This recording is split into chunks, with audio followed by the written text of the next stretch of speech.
Tonight, a family mourning and a community in shock at the fatal stabbing of a beloved Darwin supermarket owner. Good evening, I'm 𝘼𝘬𝙈𝙬𝙬. This is ABC News, Northern Territory.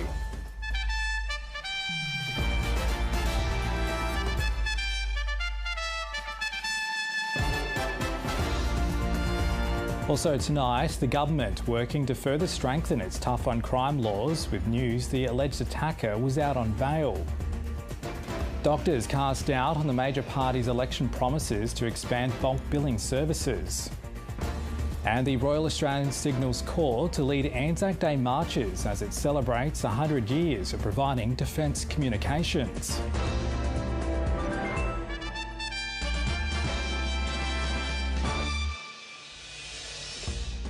Grief, shock and calls for change. The Northern Territory capital left heartbroken after the stabbing death of a beloved supermarket owner in Darwin's northern suburbs. A community vigil is continuing outside the friendly grocer store in Nightcliff, where people have laid flowers and lit candles. The alleged attacker, an 18-year-old man, has been arrested and charged with murder, with police confirming he was out on bail at the time of the incident. Police cordon off the scene of an unthinkable tragedy in the heart of Darwin's northern suburbs. The pain and the suffering and the hurt and the trauma for them will be long-term and enduring. The 71-year-old owner of Nightcliff-friendly grocer's supermarket, Linford Feick, was fatally stabbed after confronting an alleged shoplifter late on Wednesday afternoon. CPR was conducted at the scene, but unfortunately, despite the efforts of the bystanders and paramedics, that person succumbed to his injuries. Today, a floral shrine outside the popular store gave Territorians a chance to share their sadness, their anger and their love. This man, the best guy in the world.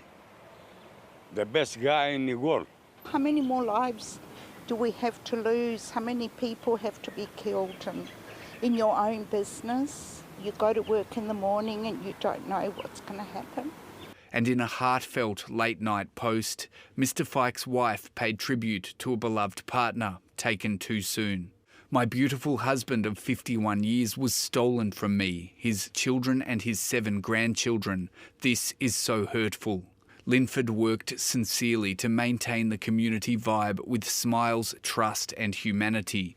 A beautiful man, a true gentleman and my soulmate gone forever. This lady, her husband, she's at home.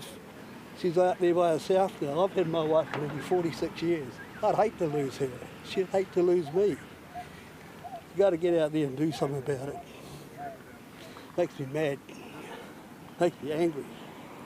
This is Darwin, for Christ's sake. People are just absolutely distraught for Linford's family. They were, the grocer was a real focal point of the community. We all went there, every day, every week. And people are just devastated. Police say the alleged offender, who turned 18 3 days ago, fled the scene on a bicycle after the stabbing, but turned himself into police late last night. The 18-year-old male, who's currently in police custody, was granted bail in the Northern Territory Supreme Court for serious matters on the 17th of April 2025. That person was bailed to a remote community across the top end. That person did not have an electronic monitoring bracelet. NT courts confirming the alleged offender's prior charges included 2 counts of rape, 2 counts of aggravated assault, resisting police and possession of methamphetamine. Mr Feick's death comes 2 years after the murder of bottle shop worker Declan Laverty by a customer who was also out on bail. Matt Garrick, ABC News, Darwin. The fallout from Linford Feick's death has shaken the Northern Territory government, insisting its tough on crime approach still works. But today it's announced a further tightening of bail laws. Doubling down on its tough on crime approach. The Territory government proposing further bail reform, meaning judges must consider community safety above all other bail factors. They have to ask themselves, am I satisfied that this person is not going to be a risk to the community if I bail them? And I think when we put that proposition to the judiciary, it's going to reframe how bail is delivered in the Territory, which is exactly the outcome we're looking for. The new law to be modelled on those in place in Victoria and New South Wales, which have led to a 32% increase in youths in custody. The CLP say extra beds will be prepared in already overflowing prisons. We're going to make as many as necessary. If it's another 1,000, another 2,000, another 5,000, it doesn't matter. We're going to make sure the community is safe. The death in Nightcliff even making waves federally. To see somebody going to work, to a place of work where they should feel safe, and they end up being stabbed to death, that is something that is condemned by every right-thinking Australian. So absolutely I want to make sure that we can keep communities safe, including in the Northern Territory. The latest incident evoking a tragic sense of déjà vu, as Territorians recall the 2023 stabbing murder of bottle shop worker Declan Laverty, which led to the CLP's tough on crime laws that have failed to prevent another death. The legislation and law changes that are consistently happening under the current government has been targeted towards primarily Aboriginal people, and we need proper investment in remote communities around housing, education, pathways, leadership. But the government urging people to stick with them. Fight with us. Stand with us and fight. Fight for the territory we know and love. Fight for the territory it deserves to be going forward.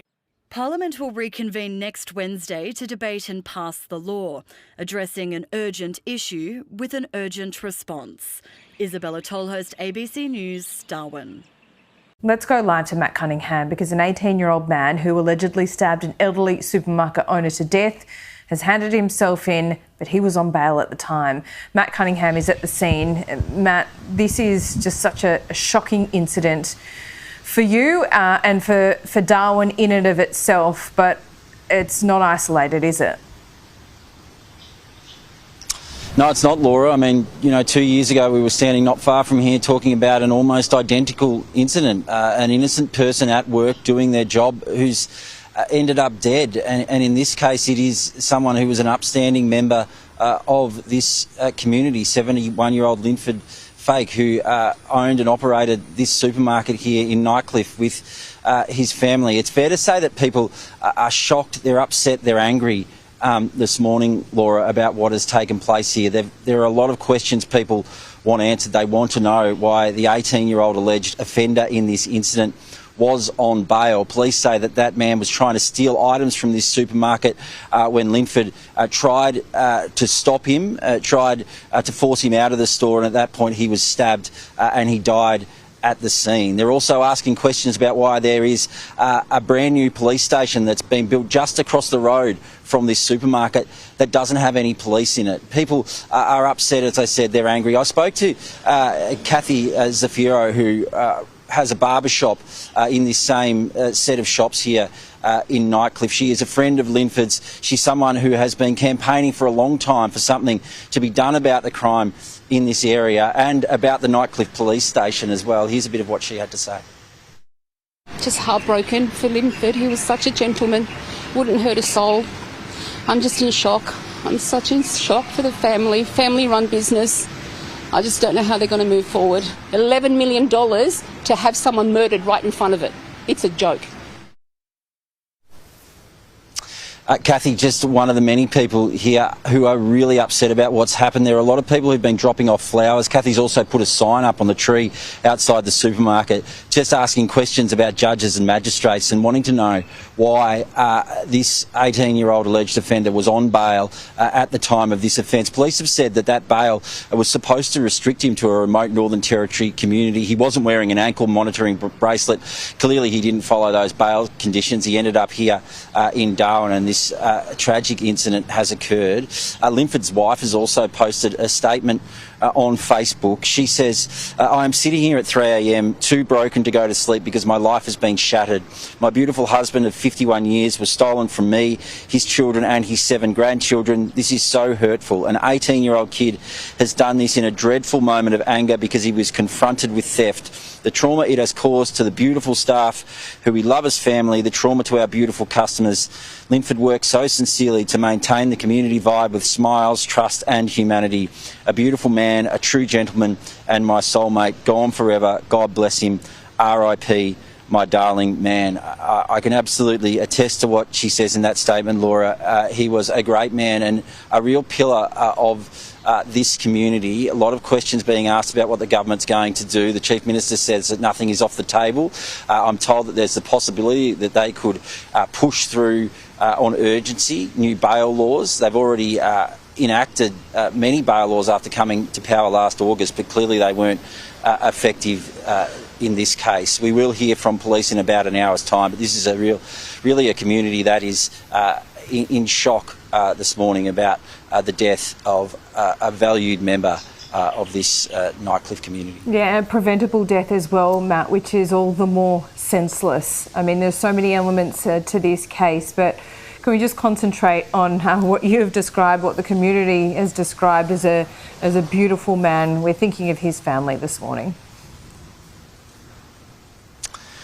Well, absolutely. I mean, Linford and his family have run this supermarket for decades. It is, as I was saying before, it's the centre of the community. It's the place where, everyone runs into each other and says hello. The staff here are amazing, and I think that we're hearing this morning that is a reflection of Linford and the way that he ran this place. He always greeted people with a smile, as did his son Ben, who works here, who's also a terrific fella, and his wife Margaret. And I think the whole community is just feeling for them today, this absolutely senseless death that has occurred again. And it's just tragic that these incidents keep happening. I don't know what needs to change. I don't know what needs to be done, but something has to change, because we can't keep seeing these things happen over and over and over again, Laura. This is a community that I think is now beyond breaking point. The politics in many regards might have moved on, but I don't think many of the issues that we've been dealing here in the Northern Territory have. Well, the politics shouldn't move on, Matt, at any level. We're going to hear from police in an hour. As you say, we're right in the middle of a campaign. We're going to hear from Peter Dutton shortly, Anthony Albanese a little later on today. Surely it reaches them on this campaign. Thank you for your work, as always, and this is very close to home for you, Matt, so I feel that this morning. Thanks so much. Good afternoon. It's always wonderful to have your company here on Newsday. I'm Holly Stearns. Let's go straight to our top story this afternoon. An 18-year-old man arrested over the fatal stabbing of an elderly supermarket owner was on bail at the time of the incident over serious charges, including rape. Matt Cunningham is live in Darwin. Matt, we've just heard from police. You were, of course, there in the room. What did they have to say? Well, Holly, they've confirmed some of the details that we've also read in the Australian newspaper, and that is that the 18-year-old man who was involved in this incident at this supermarket in the Darwin suburb of Nightcliff late yesterday afternoon was in fact on bail at the time of this horrific alleged offence, and he was on bail over charges including rape and aggravated assault. This was an incident where the 71-year-old supermarket owner, Linford Feick, was fatally stabbed. He had tried, according to police, to usher this 18-year-old out of his supermarket because the 18-year-old was trying to steal goods from within there. At that time, the 18-year-old pulled a knife and Mr Feick was stabbed. His Assistant Commissioner, Travis Wurst, speaking just a short time ago at this press conference. The 18-year-old male, who's currently in police custody, was granted bail in the Northern Territory Supreme Court for serious matters on the 17th of April 2025. That person was bailed to a remote community across the top end. That person did not have an electronic monitoring bracelet, and that person was located and arrested in Darwin. One of the charges that will be considered will be in relation to the breach of bail for that particular matter. So clearly questions are being asked of the Northern Territory government and what's happening with this bail situation. The Country Liberal Party came to power last August promising to fix this issue. That followed the stabbing death of 20-year-old bottle shop worker Declan Laverty in March 2023. But it's clear there's still issues with the system. This is something our national leaders have been talking about today as well. Here's Peter Dutton speaking earlier. Somebody going to work, to a place of work where they should feel safe, and they end up being stabbed to death. That is something that is condemned by every right-thinking Australian. So absolutely I want to make sure that we can keep communities safe, including in the Northern Territory. This incident has absolutely rocked the local community. Holly, I was at the scene this morning. I was speaking to friends and neighbours and also local business owners, friends of Linford, who say he was a thoroughly decent man, a pillar of the community. Here's one of those friends, Cathy Zaf, speaking a little bit early, not just about Linford, but also about some of the crime issues in the area and the fact that there's a brand new police station across the road from where this incident happened that doesn't have any police in it. Just heartbroken for Linford. He was such a gentleman, wouldn't hurt a soul. I'm just in shock. I'm such in shock for the family-run business. I just don't know how they're going to move forward. $11 million to have someone murdered right in front of it. It's a joke. We've also seen a statement that was posted on social media by Linford's wife, Margaret. In that statement, she says, "I am sitting here at 3 a.m. too broken to go to sleep because my life has been shattered. My beautiful husband of 51 years was stolen from me, his children and his 7 grandchildren. Has done this in a dreadful moment of anger because he was confronted with theft. The trauma it has caused to the beautiful staff who we love as family, the trauma to our beautiful customers. Linford worked so sincerely to maintain the community vibe with smiles, trust and humanity. A beautiful man, a true gentleman and my soulmate gone forever. God bless him. R.I.P. my darling man." Those thoughts are being echoed by other people in the community today, Holly. An absolutely tragic incident, and questions now turning to the Northern Territory Government and the Chief Minister Lia Finocchiaro about what is going to be done to fix this issue of crime, particularly crime that is being committed by people who are out on bail. Just heartbreaking for his loved ones. Matt, thank you so much, and so many questions still to be answered here. Thank you. We'll see you soon. Feel proud taking questions there at the National Press Club. Unsurprisingly, plenty of questions there on nuclear policy. The Nationals leader saying the Prime Minister is lying about nuclear costings. We'll have more on that for you later in the bulletin. But you're watching Newsday. It's always great to have your company. I'm Holly Stearns.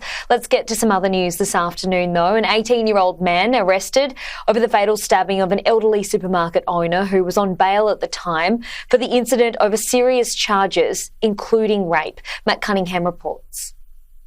The Darwin community is in shock today following the tragic death of 71-year-old supermarket owner Linford Feick. Mr Feick was at his place of work yesterday afternoon, just after 5 p.m, when he was confronted by an 18-year-old man who was trying to steal from the premises. According to police, Mr Feick tried to usher him out of the store. At that point, the 18-year-old alleged offender pulled a weapon. Mr Feick was stabbed and he died at the scene.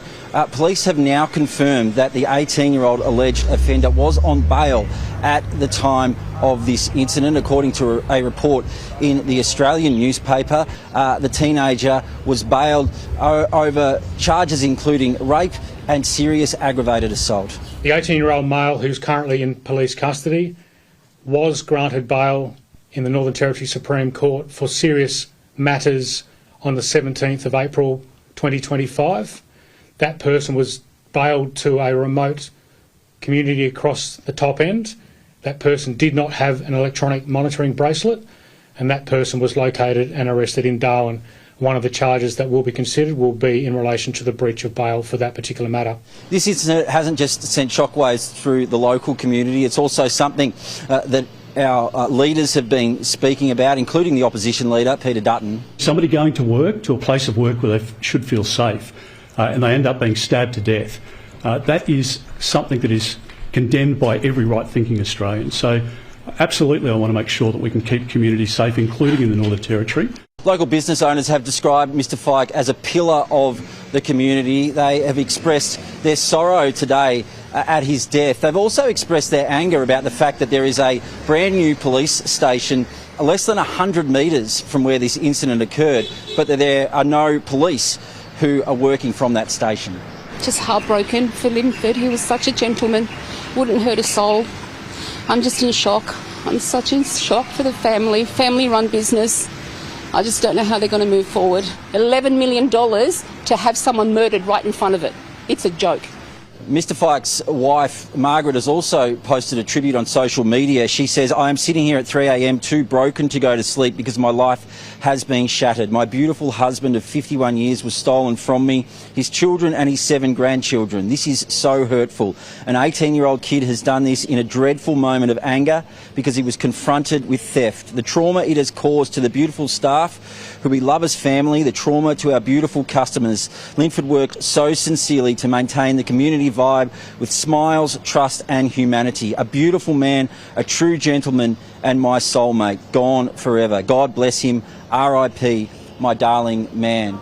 Pressure will now turn to the Northern Territory Government with questions asked about what it is going to do in the wake of this incident. The Country Liberal Party was elected here last year with a mandate to fix law and order issues, and it's certainly facing more questions today about whether more could have been done to prevent this death.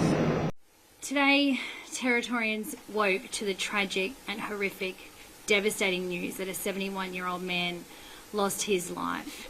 A man who was a father, a loved one, a grandfather, and a very prominent member of our community. Today, Territorians are angry, they're sad, they're frustrated, and they're asking themselves, when will enough be enough? This morning we convened Cabinet and made an urgent decision around what next steps look like for the laws of the Northern Territory to address these persistent and ongoing issues. We have made a decision to commence drafting a new set of laws which will strengthen Declan's laws. These laws are modelled off laws in both Victoria and New South Wales, which set a overarching primary test for our courts, which is the safety of the community is the #1 priority, and the Attorney-General will go into that in a moment. What we want for the Northern Territory is to have the toughest bail laws in this country. So when Parliament sits again on Wednesday, as has been recalled by the Speaker, we will introduce and pass through the Parliament laws which ensure that the expansion of Declan's law, where a judge must be satisfied that an offender is not going to pose a risk to our community if they are granted bail. And that overarching principle must be addressed and considered before any other types of presumption for or against bail is considered. This is something that both New South Wales and Victoria have in their legislation, and whilst ours is slightly different because it's our bail laws, we can insert this particular instrument as a principle, an overarching principle for our bail reforms. We know that this new law is going to place extreme pressure on our correction system. Remand will go up because what we're going to do is keep the community safe. We acknowledge that pressure, and today we've instructed DIPL and also corrections to start implementing new plans to put at least 100 more beds into the correction centres right across the Northern Territory. We know this is going to be difficult and pressure on our corrections officers. I want to have a big shout out to say thank you for doing the work you're doing. Keeping the community safe is their #1 priority, and we intend to make sure that if you commit a crime in the Northern Territory, there will be a bed for you in our correction system. What we're really trying to do is make sure our laws meet that community expectation, and whilst judges do require a level of discretion, that our laws are as tight as possible. This has been done in New South Wales and Victoria, and we're confident it could really set a strong benchmark for community safety here in the Northern Territory. It means judges must consider the safety of the community if they're going to bail that person before they go on and consider all of those other bail factors. And police We're taking you straight now live to Darwin, where police are providing an update into the stabbing death of an elderly supermarket owner. Let's take a listen in. An 18-year-old male handed himself into the Palmerston Police Station, was taken into custody and is currently held at the Palmerston Watch House as this investigation is ongoing. That person has yet to be charged. The Northern Territory Police activated their major crime response as soon as this incident was reported. The matter is currently under investigation by our major crime team with support from a myriad of other specialist areas. There's currently a crime scene in place at that supermarket in Nightcliff. That crime scene is currently actively being examined by our expert crime scene examiners, and a forensic pathologist from the Northern Territory Forensic Pathology Unit is expected to complete an autopsy at some stage today. The cause and death of the deceased is yet to be determined, and we'll await the outcome of the forensic pathology report. Northern Territory Police are currently actively investigating this matter. A full investigation strategy is in play, and we are also investigating this matter on behalf of the coroner. At this stage, when this person is to be charged is yet to be determined, but prior to doing so, we will engage with the Northern Territory Director of Public Prosecution, and we will determine charges appropriate to the events as the investigation transpires. Northern Territory Police, and particularly the investigators, have collected significant amounts of evidence from witnesses at the scene who observed the incident that occurred. CCTV from within the particular premises and from the outside has been captured, and we have called for any additional witnesses to come forward. When this incident occurred and the male offender had left the location, the Northern Territory Police surged with all available resources from both frontline and specialist areas into the Darwin community.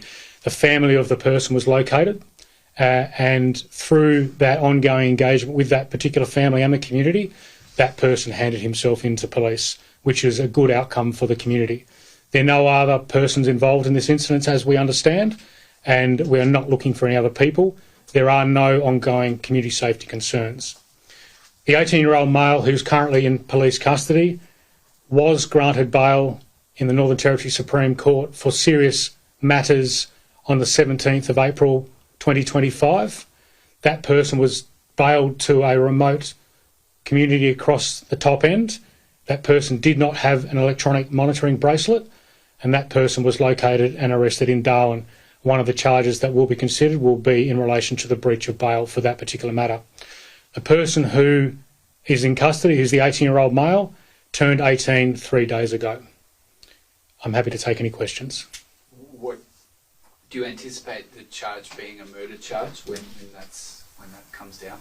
We will determine what is the appropriate charge once the crime scene examination is complete and the forensic pathologist has provided us a provisional cause of death. We then engage with the Director of Public Prosecutions based on the evidence that we've collected, and a determination as to the appropriate charge will be made at that time. In terms of this young man breaching his bail, how did that come to be? Were there any reporting conditions while he was in that remote community? There were conditions associated with that bail, and the circumstances around what his movements were after he was granted bail is all part of the active police investigation at the moment. Can you tell us what alleged crimes he was on bail for? So the matters are matters that are serious enough for a youth to appear before the Supreme Court, but I'm not going to go into detail as to what those offences are. Can you tell us whereabouts you located the family that was able to tell you where the offender was? They were living in Darwin. Exactly their location, I'm unsure. Was the man banned from being in the Darwin CBD, and does that include the suburbs? No. He was bailed to appear at a date in May, and he was bailed to live in that remote community. There was no specific direction banning him from the Darwin CBD. Are you able to tell us which community? No, I can't. Is it the Daly region? It's a top-end remote community. Just on the timeline and the response, I was there after the alleged killing, and witnesses told me that it took the police 15 minutes to attend, That's and not Ambo's correct. 25 minutes to attend. It's not correct. Exactly We were how there many within minutes? 10 minutes of the incident being reported to police. So police were there within 10 minutes of the Correct. incident being reported to police. How long for ambulance? I'm not sure. It's a matter for them to speak to that. Would the response time have been quicker if the police station directly opposite the supermarket was manned? Not necessarily, because when police are dealing with the 24/7 police response demand across Greater Darwin, they're not sitting in a police station waiting for an incident to occur in Nightcliff. They would be, and they always are, responding to activity that's been reported to police in the community. Yesterday was a high operational tempo day with lots of operational reactive jobs requiring a police response. There were a number of domestic violence incidents that occurred across Darwin, and it wouldn't have necessarily made a difference in relation to whether there was people sitting in the Nightcliff police station or not. The way in which this particular incident transpired was such that it happened very quickly, and police could have been almost standing up front of that shop, and this still may have occurred. So previously the police station was kind of in that supermarket, the Nightcliff shopping centre complex. It was kind of on the opposite road near where Lucky Bat is. I spoke to shopkeepers in that complex area in January, and they told me that the area was much safer when the police station was located within the complex. Quite prophetically, I actually spoke to Ben, the son of the slain shop owner, in January. He told me that the new police station on Progress Drive, the only thing it's reduced is the amount of police we actually see in the area now. Safety hasn't changed. If anything, I reckon it's gotten worse. And he reiterated that police visibility would reduce antisocial behaviour and improve public safety, saying that that was the case with the old station's location. So going forward, is there plans to man that police station given the amount of crime that we've recently seen in Nightcliff? So the Nightcliff police station was built in 2021. When it was built, we weren't provided additional staffing to resource that 24/7. Currently, the Territory Safety Division operate from that location. We do not operate from that location as a 24/7 police station. Both Casuarina, Palmerston, Darwin and 𝘼𝘽𝙈 police stations operate 24/7 for every day of the year across providing that policing service across Greater Darwin. There are no plans at this point in time for the Nightcliff police station to have its operational environment changed. We understand the concerns that exist within the Nightcliff community. The Nightcliff environment has changed for various reasons over the recent past, and police provide as much proactive resourcing into that area as we possibly can based on our operational demand at any point in time. How is the family and witnesses coping with this tragedy? My heart and the heart of the Northern Territory Police goes out to the family of this tragedy. I know, and I've read the social media post from the deceased wife, the pain and the suffering and the hurt and the trauma for them will be long-term and enduring. The first responders who attended, we've provided them with welfare support. The trauma and tragedy that our Northern Territory Police are confronted with every day across the Territory is enormous and profound, and we need to look after our people.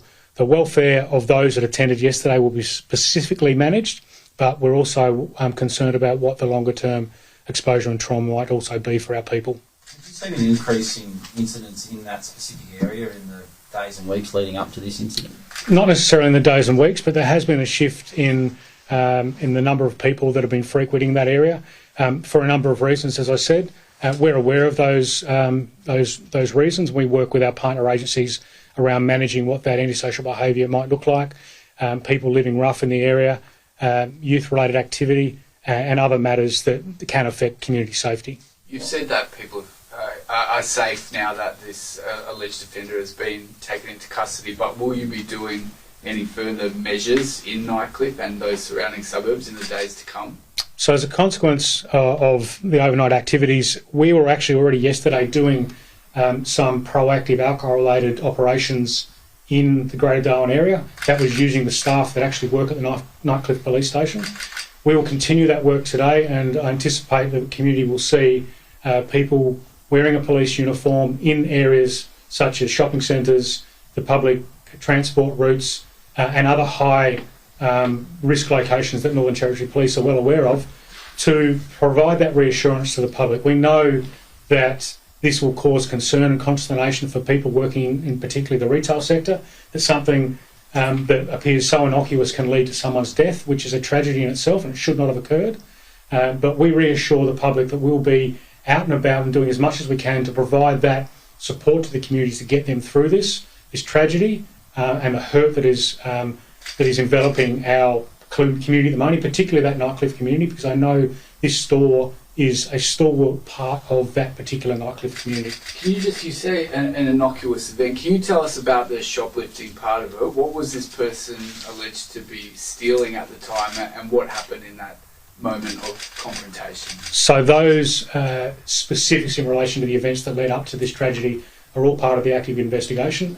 All I'm able to say at this time is we understand that he attempted the shoplift and was being escorted from the store, and then the events unfolded, which ultimately led to the death of the 71-year-old male. Can I ask if it was alcohol that he was alleged to be shoplifting? I'm unsure. So the incident happened around 5 p.m, 5:15 p.m, and the alleged offender was apprehended at 12:35 a.m. During that time, media had a lot of trouble getting on to police to confirm some of the specifics about the event, especially whether the alleged offender was still at large. We also had a lot of difficulty confirming details about the alleged offender.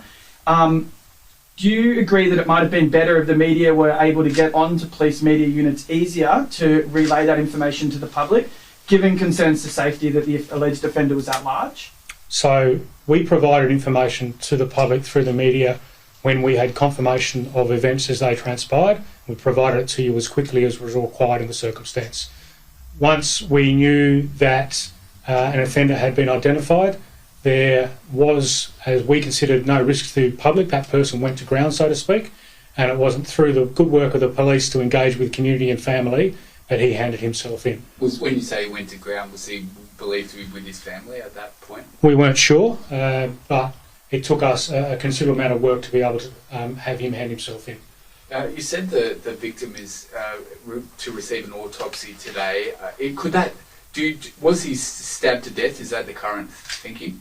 So at this stage, I'm not going to provide anything, information as it relates to the cause of death until I have the provisional cause of death from the forensic pathologist. Do you know, in the bail matter in the Supreme Court on the 17th of April, did police oppose bail? Do you know?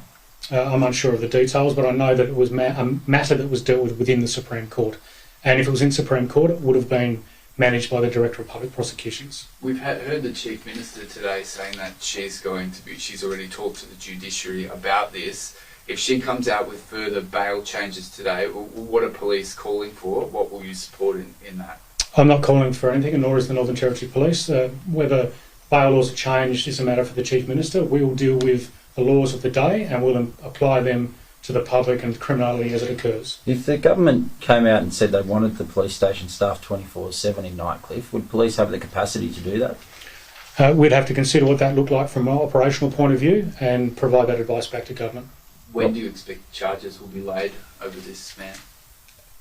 It's a bit early to say whether charges will be laid in the near future. We have, as I said earlier, still a significant amount of investigative work to be completed, and then that engagement requirement with the Director of Public Prosecutions. You're with Adam Steer on ABC Radio Darwin. Morning. As you wake today, Darwin and the Northern Territory is dealing with tragedy. A much-loved store owner in Nightcliff has lost his life in the last 24 hours after being stabbed while he was going about his daily business at work. In a moment, you're going to hear from the Chief Minister of the Northern Territory, Lia Finocchiaro, who's in the studio with me this morning. And then after 6:30, the Assistant Police Commissioner and Head of Major Crimes will be your guest. We'll get all those details for you. But the question for you this morning: how have we failed the 71-year-old who has lost his life going about his day-to-day business? 1300 057 222. It is 17 past 6 on ABC Radio Darwin. Chief Minister of the Northern Territory, Lia Finocchiaro, is coming to the studio this morning. It's a tragedy, what we are faced with today. Oh, Adam, your listeners are going to be waking up like all other Territorians, reeling from the news about the 71-year-old store owner, a much-loved and member of our community, a fellow Territorian who's lost their life at the hands of an offender. And here we are again in a situation where as a community we stand together strong, grieving, saying enough is enough. When is this going to stop? Why do we have to continue to live through this type of violence that is robbing people of their lives, their family, their loved ones, their friends? And so we stand with Territorians today on what is a very dark time. I am going to read out a statement that the 71-year-old's wife has posted on Facebook overnight in just a moment. Have you managed to reach out to the family? We have been able to make contact with the son, but obviously and understandably at this time they are in shock and grieving. My immediate concern has been for their welfare, and we will provide them whatever support they need. You have said that everything is on the table following this horrific, fatal stabbing. What do you mean by that, Chief? it means we really, obviously since we've come to government, we've passed suites of laws. Every time we go to Parliament, we bring new measures in to give police better powers. We've built 500 more beds. We've tried our best in 8 months to address the court situation. We've funded legal aid. So a lot of work has done, and I know we've always said that it's just the beginning. There's more to do. But clearly the more to do has to be done so urgently, and so we've been looking very closely at continuing reform to bail laws, and so that is urgent work that will take place today. The Declan's Law, which was introduced after the stabbing death of Declan Laverty in Jingley, not very far away from this incident we're talking about this morning. Those raft of bail changes that you introduced were designed to stop violent offenders committing crime while out on bail. Correct.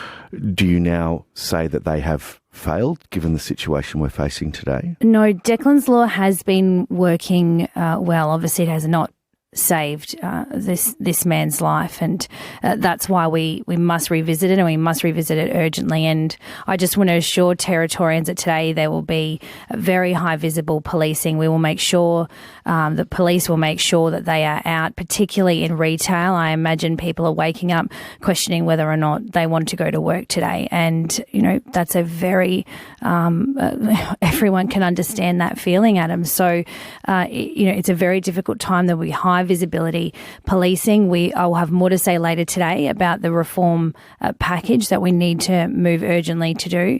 But everything is on the table, Adam, and I mean that. We've done a lot of work, but there's so much more to go, and we need to make sure that we are addressing this. I've asked the Attorney General as well to reach out to the Chief Justice today and just plead with the judiciary to be really exercising great caution in the decision-making that they undertake on a daily basis, whilst respecting that separation, really. That's a risky path to go down, Chief Minister. There needs to be a separation of powers. No, there's absolutely a separation, but it's about asking them to be really careful, really careful on behalf of the safety of the community. I know the judges, have many and various things to consider, but, at this point in time, many Territorians will just be questioning what the future looks like for them and their family. And, we need to make sure that we continue that important work so that people have confidence to stay here. The Chief Minister of the Northern Territory, Lia Finocchiaro, is your guest this morning. It is 6:21. Adam Steer with you on 105.7 ABC Radio Darwin. I'll ask you this question, Chief Minister.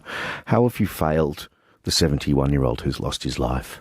Well, I think what we've got is a decade of failure, Adam. This is, unfortunately, we can't have a police officer in every home and every shop and every corner, but we've seen a string of offences over the last few months, particularly around people who commit crimes on bail.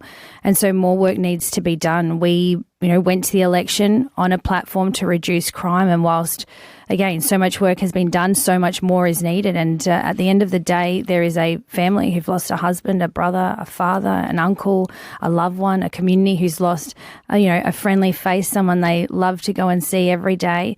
And as Territorians, we all stand together in absolute grief about losing yet another member of our community to crime. As soon as I woke this morning, I turned on my phone and I was greeted with this post from Margaret, who is the victim's wife. She says, "My name is Margaret and I'm Linford's wife. I am sitting here at 3 a.m. too broken to go to sleep because my life has been shattered. My beautiful husband of 51 years was stolen from me, his children and his 7 grandchildren. This is so hurtful. Someone has done this in a dreadful moment of anger because he was confronted with theft. The trauma it has caused the beautiful staff, who we love as family, the trauma to our beautiful customers. Linford worked so sincerely to maintain the community vibe with smiles, trust and humanity. A beautiful man, a true gentleman and my soulmate. God bless him. Rip, my darling man." What do you say to that? Heartbreaking. The community today are going to be feeling, as clearly you are and clearly I am this morning, that, we're in a difficult position here. Yeah. People, what do you say to the community this morning? People have a right to be angry, heartbroken, frustrated, disappointed, questioning why this is happening, when it will stop. And all of those feelings are absolutely valid. It's an absolutely tragic, horrific and devastating thing that has taken place. Nothing we say or do now can bring back the 71-year-old man who's lost his life. We can't fill that void in that family or the community, but we have to pull together and be making the best decisions we can so that this stops happening. But it's just devastating, Adam. I've spoken to former police commissioner, the Police Association, numerous heads of the legal society, numerous other experts in the field who simply say you can't arrest your way out of this problem. Look, arrest is absolutely a part of it, make no mistake, and that's the focus we've had. But there is that root causes component. I mean, you've got a system where we haven't had kids going to school, where their parents haven't been taking responsibility, where violence is increasing, where there hasn't been consequences for doing the wrong thing. I mean, this is the legacy we've been left in over a very, very long time, and to correct that into the long haul, takes some time. We've obviously strengthened a lot of laws, given police better powers. We're doing the rewrite of the Youth Justice Act and the Traffic Act and all these other things. But at the end of the day, people have a responsibility to behave in a way that's fit for society, and people who lash out with violence and this knife crime and the excessive aggressive violence we're seeing has no place in any community, and we won't stand for it. This happened across the road. I mean, today is a day for mourning. Absolutely. But this happened across the road from the Nightcliff police station. What purpose does that station serve if such a horrific, tragic crime can take place just metres away from its doorstep? Absolutely, and I think the people of Nightcliff. Well, I mean, I've said it so many times, Adam. It's effectively an office building. It's a police station in name only. This is a multi-million-dollar building and broken promise to the people of Nightcliff and that area. It stands at large.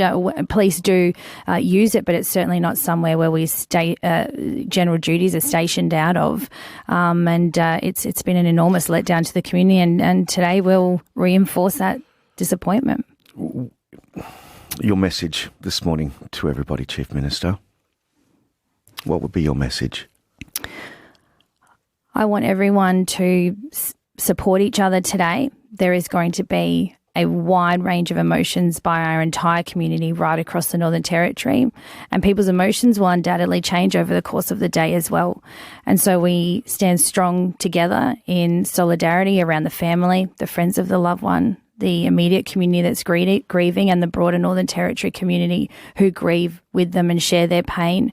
And we stand together and say enough is enough. And I want to reinforce our commitment to Territorians that everything is on the table, and we will continue to do whatever it takes to make the Territory safe. Chief Minister, appreciate you coming in so early this morning. Take care, everyone.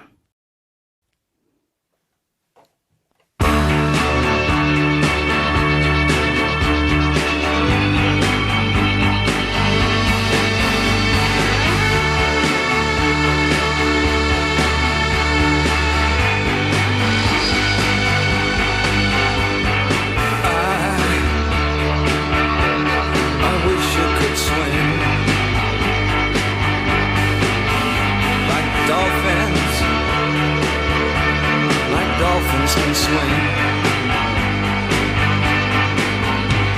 though nothing will keep us together. We can beat them forever and ever. Or we can be heroes just for one day.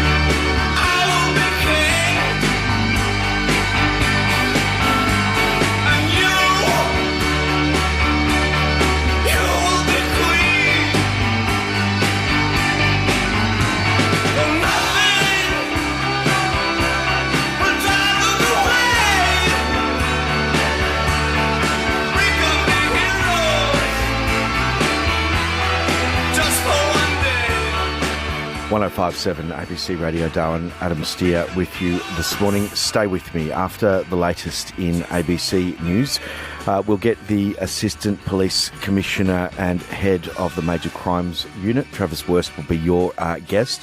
More details on the tragedy that has happened overnight in Nightcliff.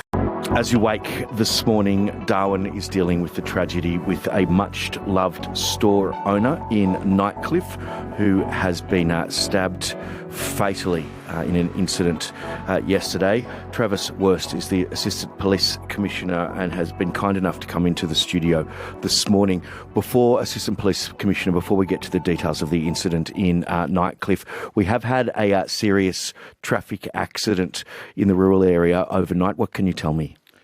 Good morning, Adam. So I have the sad news to confirm this morning that yesterday evening, just prior to 8 p.m, was a serious crash reported to the Northern Territory Police at a location between Bachelor and Acacia Hills. The crash site was confirmed as 1 kilometre north of Chinno Road. Unfortunately, in that crash, I can confirm that the driver of both vehicles have passed away. Both are deceased. A 25-year-old female driver was travelling southbound and a 35-year-old male driver was travelling northbound in the other vehicle. They collided head-on and both passed away as a consequence. There were no other passengers in the vehicle.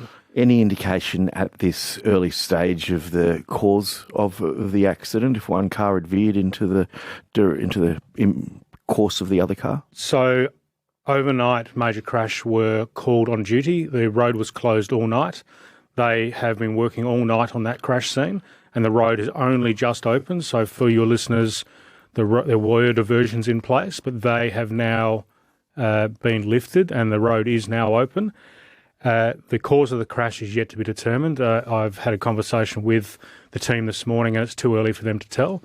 They have got some indications, but at this stage, other than it being an absolute tragedy for the two families that have lost loved ones, the actual cause of the crash is yet to be determined. But the expertise within that major crash team is as outstanding, and they will come up with an outcome that will provide to the public in due course, and obviously to the coroner. Yeah, and of course our thoughts go out to the family and friends of those two victims of the traffic accidents and the hardworking first responders.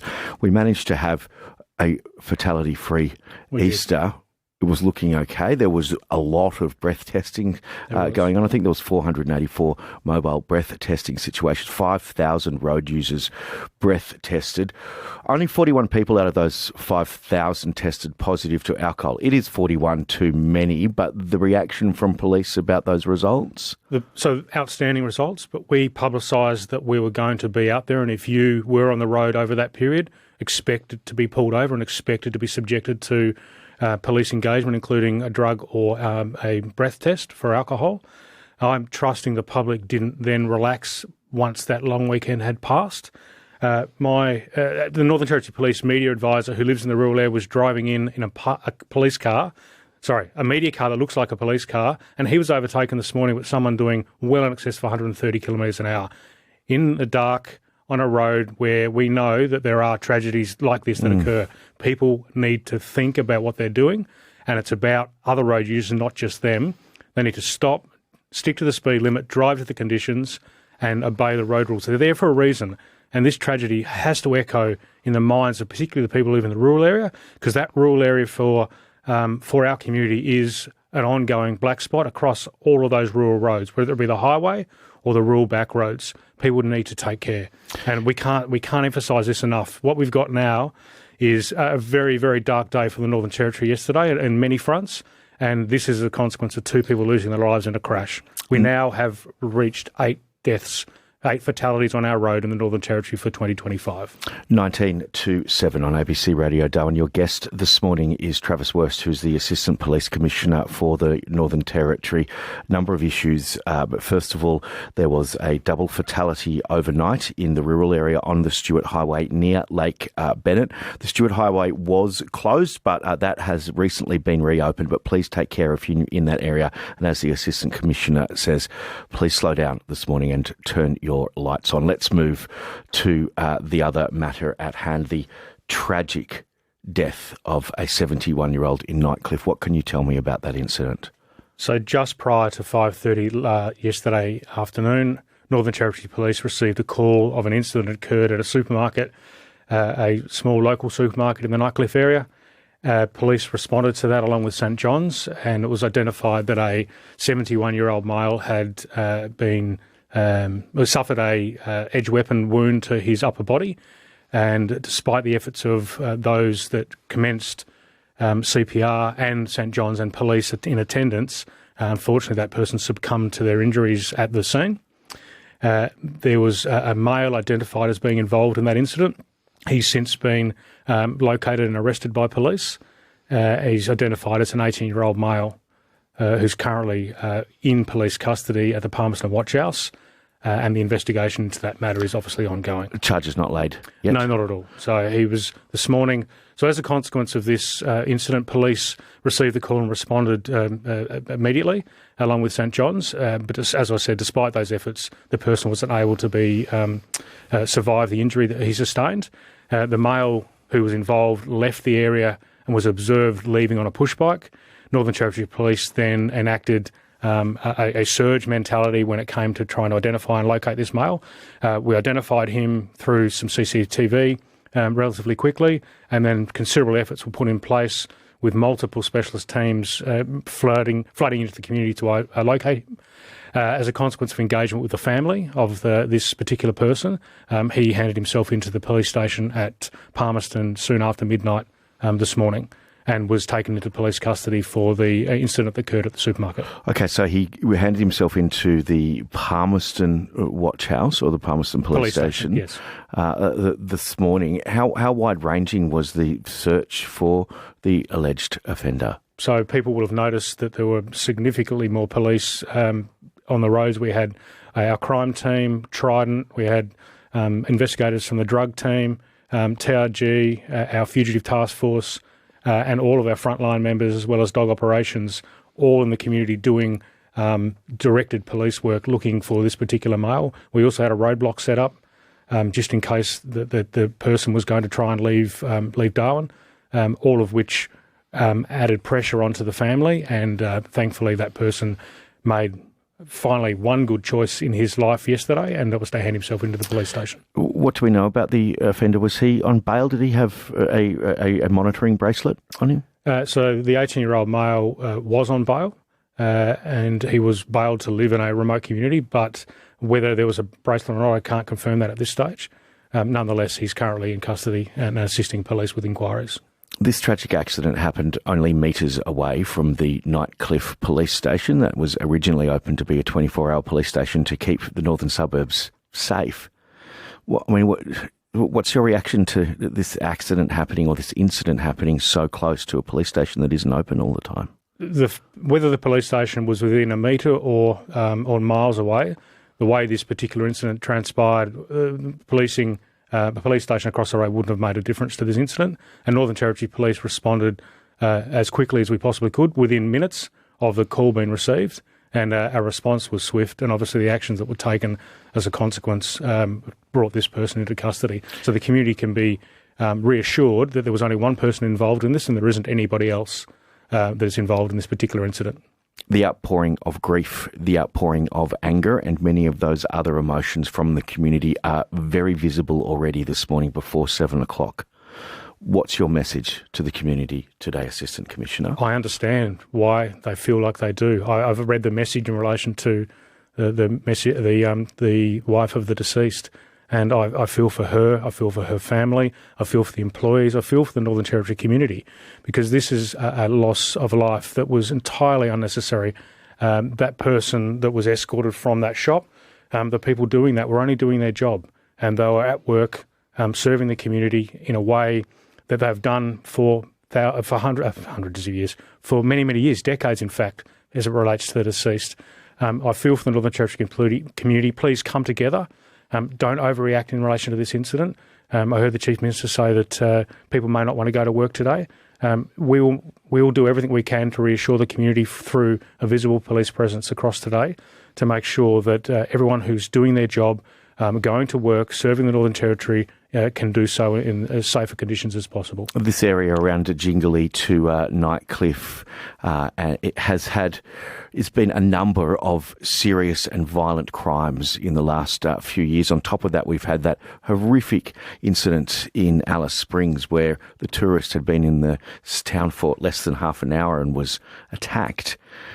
Is this the worst you've ever seen it in your time here in the Northern Territory? Unfortunately, over many, many years, the Territory has experienced tragedy through violence. It's not something new to the Northern Territory community. It's not something we should tolerate, and we do not accept it whatsoever. But unfortunately, the Territory has been exposed to this in the past. So we'll just work through this particular investigation. We'll deliver the professional output that we were required to do from the Northern Territory Police. Major Crime have this investigation. Major Crime are investigating. There's a crime scene still in place.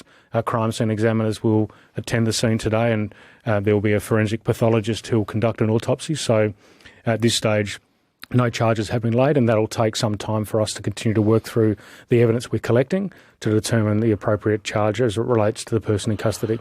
How much sleep have you had, Assistant Commissioner, in the last I've had a 24 little, hours? but I've had a lot less than many of the investigators and the frontline men and women who are on the street, who are doing everything they can to keep the Territory safe. This is a tragedy. It happened. We wished it didn't, and we'll work with the community to make sure that they're reassured that this is an outlier. This is unexpected, unnecessary, and please I'm ensuring your listeners, the Northern Territory and Darwin community, that that is safe to go about your business. Assistant Commissioner, thank you so much for coming in this morning. We'll talk soon. Thank you, Adam. On ABC Radio Darwin, this is Adam Steer. It is 12 to 7. Craig Garraway is from St John's Ambulance. I imagine, Craig, you would echo the words of the Assistant Commissioner there, that the community should feel safe today. Oh, look, yeah, Mr Wurst is right. You know, everyone's out there doing their best to make sure the community's safe, and we should all go about our business as we normally do. It's a tragic situation and very sad for the family and friends and everyone involved. And, there were a number of people at that scene last night prior to police and paramedics arriving. I'd like to thank all of them. There's some doctors and nurses and other bystanders who did everything they could to try and support that gentleman, and unfortunately their efforts were in vain. But yeah, look, it's tragic. We're all emotional about it at the moment and frustrated, but I agree with the Chief Minister and Mr Wurst. We need to, try and move on and support everyone. Let's start there. What can you add to what happened with the first responders and the ambulance officers when they arrived in Nightcliff yesterday afternoon? Yeah, look, obviously tragic scene, very devastating for everyone, and my understanding is there were doctors and nurses on scene very quickly. From around the community there, along with other bystanders. Obviously, when paramedics arrived, they had really good support with those people there already doing first aid on that gentleman, and unfortunately, all their efforts were in vain, and there was nothing that could be done to save this poor gentleman. Yeah, and our hearts obviously going out to the family and friends, but also those first responders who are dealing with such a tragic vision when they arrived there at the scene. Yeah, look, I think we forget about the first people on scene. That's the bystanders, and they're the ones that have got to really deal with all the trauma, and then all the first responders that turn up after that, along with the hospital staff. It goes right through our workforces and our community, and it impacts on a lot of people. I think we forget how many people these type of incidences impact and how far-reaching they are. Craig Garraway from St John's Ambulance. 1300 057 222 is the number to call this morning. Your reactions to what is a pretty tragic scene that we have seen in Nightcliff and in Darwin overnight. So angry with our judicial system in Darwin, says KP in Untitled. Dangerous people released on bail by judges, even when the corrections officers have completed their duty of care and recommended against their release. Legislation should be immediately passed to prevent this. The judges should be held to account for the harm and cost to the community for their decisions. And 𝘼𝘽 and 𝘼𝙬 on the same idea says we've failed because the government makes laws and the bench, all ex-legal aid, keep letting them out. I mean, is that really true, though, you two, given that we have the highest incarceration rates on the planet, just about the highest incarceration rates or more than double the United States, the incarceration rates for the Northern Territory, and that has been like that for a long time. It's putting more people in jail. Is that the answer, or is it something else? 1300 057 222. We will continue our coverage of the tragedy overnight in Nightcliff with a much-loved store owner, a 71-year-old, fatally stabbed while going about his day-to-day business. My message to you this morning is stay safe, and I'll get you further comments from the Chief Minister and the Assistant Police Commissioner after 7 o'clock this morning, but keep your thoughts coming too. I'd love to hear from you. 1300 057 222 is the number to call. It's now 7 o'clock. Teenager hands himself in over the fatal stabbing of a shopkeeper in Nightcliff. Traditional owners say they urgently need native title over sea country after a major gas project gets the green light, and crowds line up into the night to see the body of Pope Francis lying in state in Rome. This is ABC News. Good morning. I'm Robert Baird. The Chief Minister says everything is on the table following a horrific fatal stabbing outside a Darwin shopping centre. Police say a 71-year-old man was attacked as he confronted another man stealing items from the friendly grocer in Nightcliff just after 5 o'clock yesterday afternoon. Bystanders, including nurses and doctors, attempted to revive the victim, but he died at the scene. In a brief video posted online last night, Lia Finocchiaro said it was a devastating attack. Good evening, Territorians. I wanted to provide a personal update. I've just had an update myself from the Acting Police Commissioner around the tragic loss of life of a 71-year-old man in his workplace, and it is devastating that we are at this point again. Our focus right now is on the welfare of the family. Every Territorian knows that this is not okay, and we reinforce our commitment that everything is on the table. The police and I will have more to say as more information unfolds. Assistant Police Commissioner Travis Wurst has confirmed an 18-year-old man handed himself into police just after midnight. So the 18-year-old male was on bail. And he was bailed to live in a remote community, but whether there was a bracelet or not, I can't confirm that at this stage. Thankfully, that person made finally one good choice in his life yesterday, and that was to hand himself into the police station. You're with Adam Steer on ABC Radio Darwin. I want to assure Territorians that today there will be very high visible policing. We will make sure, the police will make sure that they are out, particularly in retail. I imagine people are waking up questioning whether or not they want to go to work today. And, you know, that's a very, everyone can understand that feeling, Adam. So, it's a very difficult time. There will be high visibility policing. I will have more to say later today about the reform package that we need to move urgently to do. But everything is on the table, Adam, and I mean that. We've done a lot of work, but there's so much more to go, and we need to make sure that we are addressing this. I've asked the Attorney General as well to reach out to the Chief Justice today and just plead with the judiciary to be really exercising great caution in the decision-making that they undertake on a daily basis, whilst respecting that separation, really. I mean, that's a risky path to go down, Chief Minister. There needs to be a separation of powers. No, there's absolutely a separation, but it's about asking them to be really careful. Really careful on behalf of the safety of the community. I know the judges, have many and various things to consider, but, at this point in time, many Territorians will just be questioning what the future looks like for them and their family.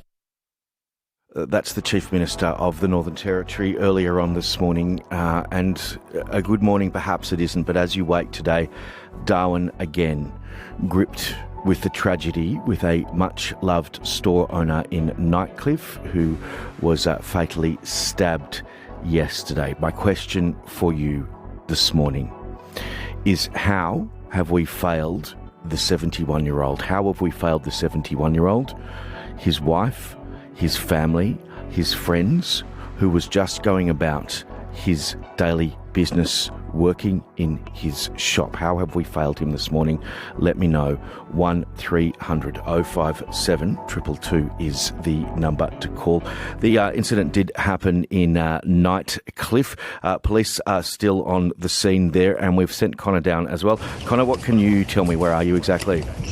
Hi Adam, I'm just out the front of the Nightcliff Friendly Grocer here. There's a cool breeze in Nightcliff this morning. It's many people's first time wearing a jumper this year, and the sun is just rising on what is a sad day for the people of Darwin. NT Police have confirmed that the 71-year-old store owner died following the stabbing at Nightcliff Supermarket on Progress Drive yesterday. A spokesman said around 5:15 p.m. a man was stealing items in the store, and the 71-year-old man confronted him, asked him to return the items. It's alleged the man then stabbed the business owner with an edged weapon before fleeing the scene on a bicycle. Customers and distressed witnesses provided initial first aid until emergency services arrived at the scene.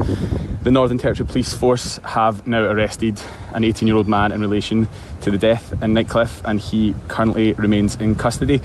But this will come as a shock to many. Adam, a supermarket's a place where you go and you're guaranteed to get what you're looking for.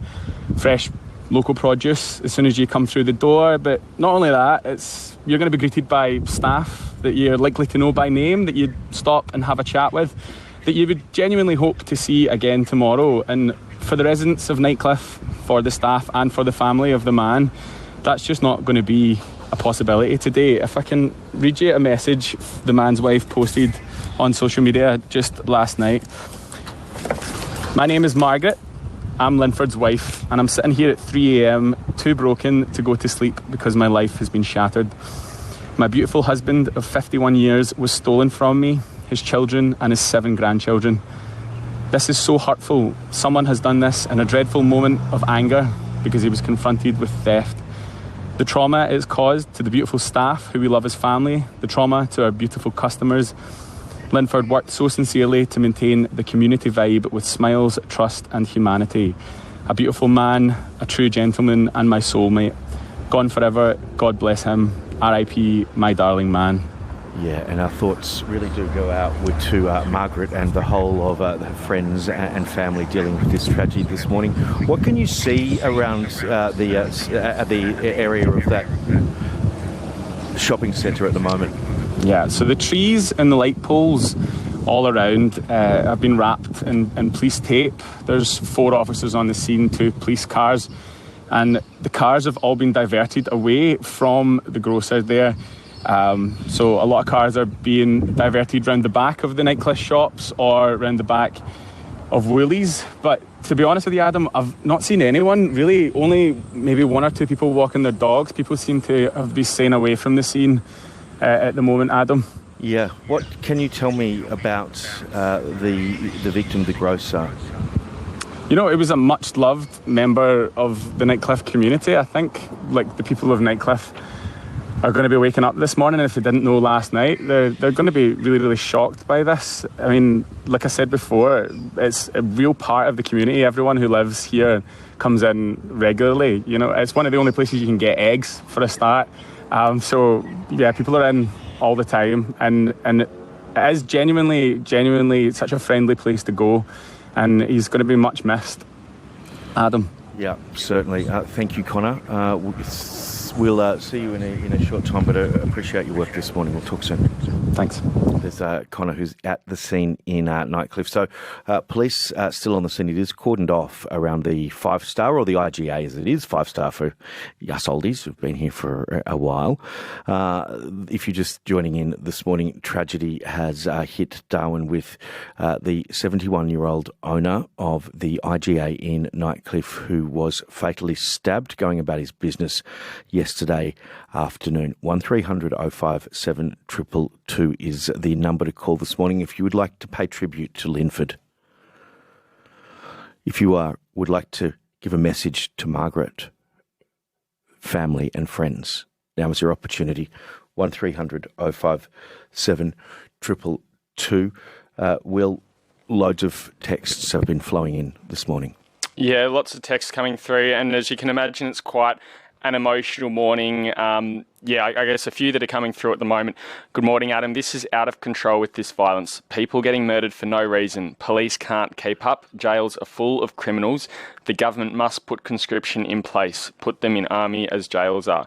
It's not working. No good. Rob from Holtz. So Rob is suggesting conscription when we were tongue-in-cheek a little of it yesterday. Rob is suggesting it for truth. What did Steve say? He said they've got to be reconsidering capital punishment. These people only understand death. It may seem harsh, but that's the reality we're facing. Put it to a referendum. And there's another text as well, which is, I guess, along the same sort of vein, saying that we should look at Singaporean punishment as well. I think emotions are high, and there's some, I guess, quite emotive outcomes that people are suggesting, but it seems like that's what people are feeling it's come to. Yeah, so corporate punishment, capital punishment, meeting violence with violence, is that the answer? 1300 057 222. Our jails are full of people with mental health issues, intergenerational trauma and social disadvantage, says one message. DFV victims and perpetrators and people with substance misuse problems of increasingly young ages. Our public apathy and political self-interest has failed generations of Territorians. Everything is on the table, says another text. That's just more slogans, and the only vision the Chief Minister has is police in every home. No wonder we continue our spiral downwards. Keep your thoughts coming this morning. I do want to hear from you, though. Please, particularly if you'd like to pay tribute to the much-loved manager of the IGA, the 5-star in Nightcliff, who has tragically lost his life overnight, Linford, or you'd like to send a message to his wife, Margaret, please, now is your opportunity. 1300 057 222. Annie and the bloke says, "Hi Adam, feeling the hurt and the pain and the sadness down here today. Our thoughts and our hearts are with you." Annie and the bloke, thank you for your messages. Annie and the bloke, we do appreciate them. This is a time where we should come together as a community. Your messages to everybody else in the community, your messages to Linford, and to pay tribute to Linford and to his wife Margaret, please send them in. Keep them coming. 1300 057 222. Now, there's a sniff of the dry season at the moment. We will continue our coverage of this tragic accident throughout the morning, but I'm going to take you to the Mindle markets because they open tonight. We're going to go there in a moment. After Stephen Sills, love the one you're with this morning. Give them a hug. 1057 ABC Radio Darwin. If you're down and confused and you don't remember who you're talking to, concentration slip away because your baby is so far away. Well, there's a rose in a distant love, and the eagle flies with the dove. And if you can't be with the one you love, honey, love the one you're with. Love the one you're with. Love the one you're with. Love the one you're with. Don't be angry. Don't be sad. But don't sit crying over good times you had. There's a girl right next to you, and she's just waiting for something to do. And there's a rose in the twisted love, and the eagle flies with the dove. And if you can't be with the one you love, honey, love the one you're with. Love the one you're with. Love the one you're with.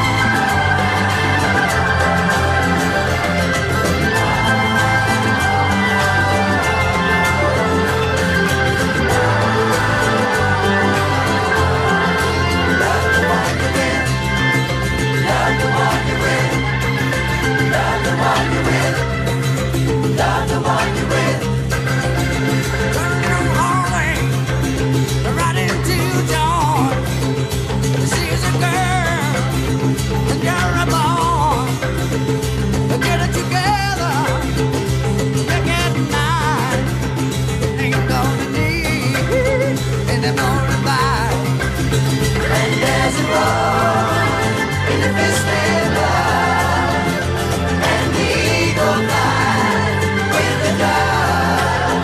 And if you can't be with the one you love, honey, love the one you're with.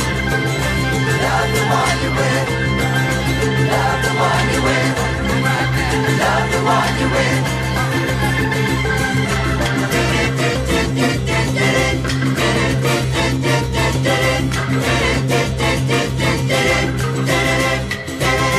Stephen Stills, Love the One You're With on ABC Radio. Hey, this is happening on our network. Talented Aussies have been playing public pianos across our nation.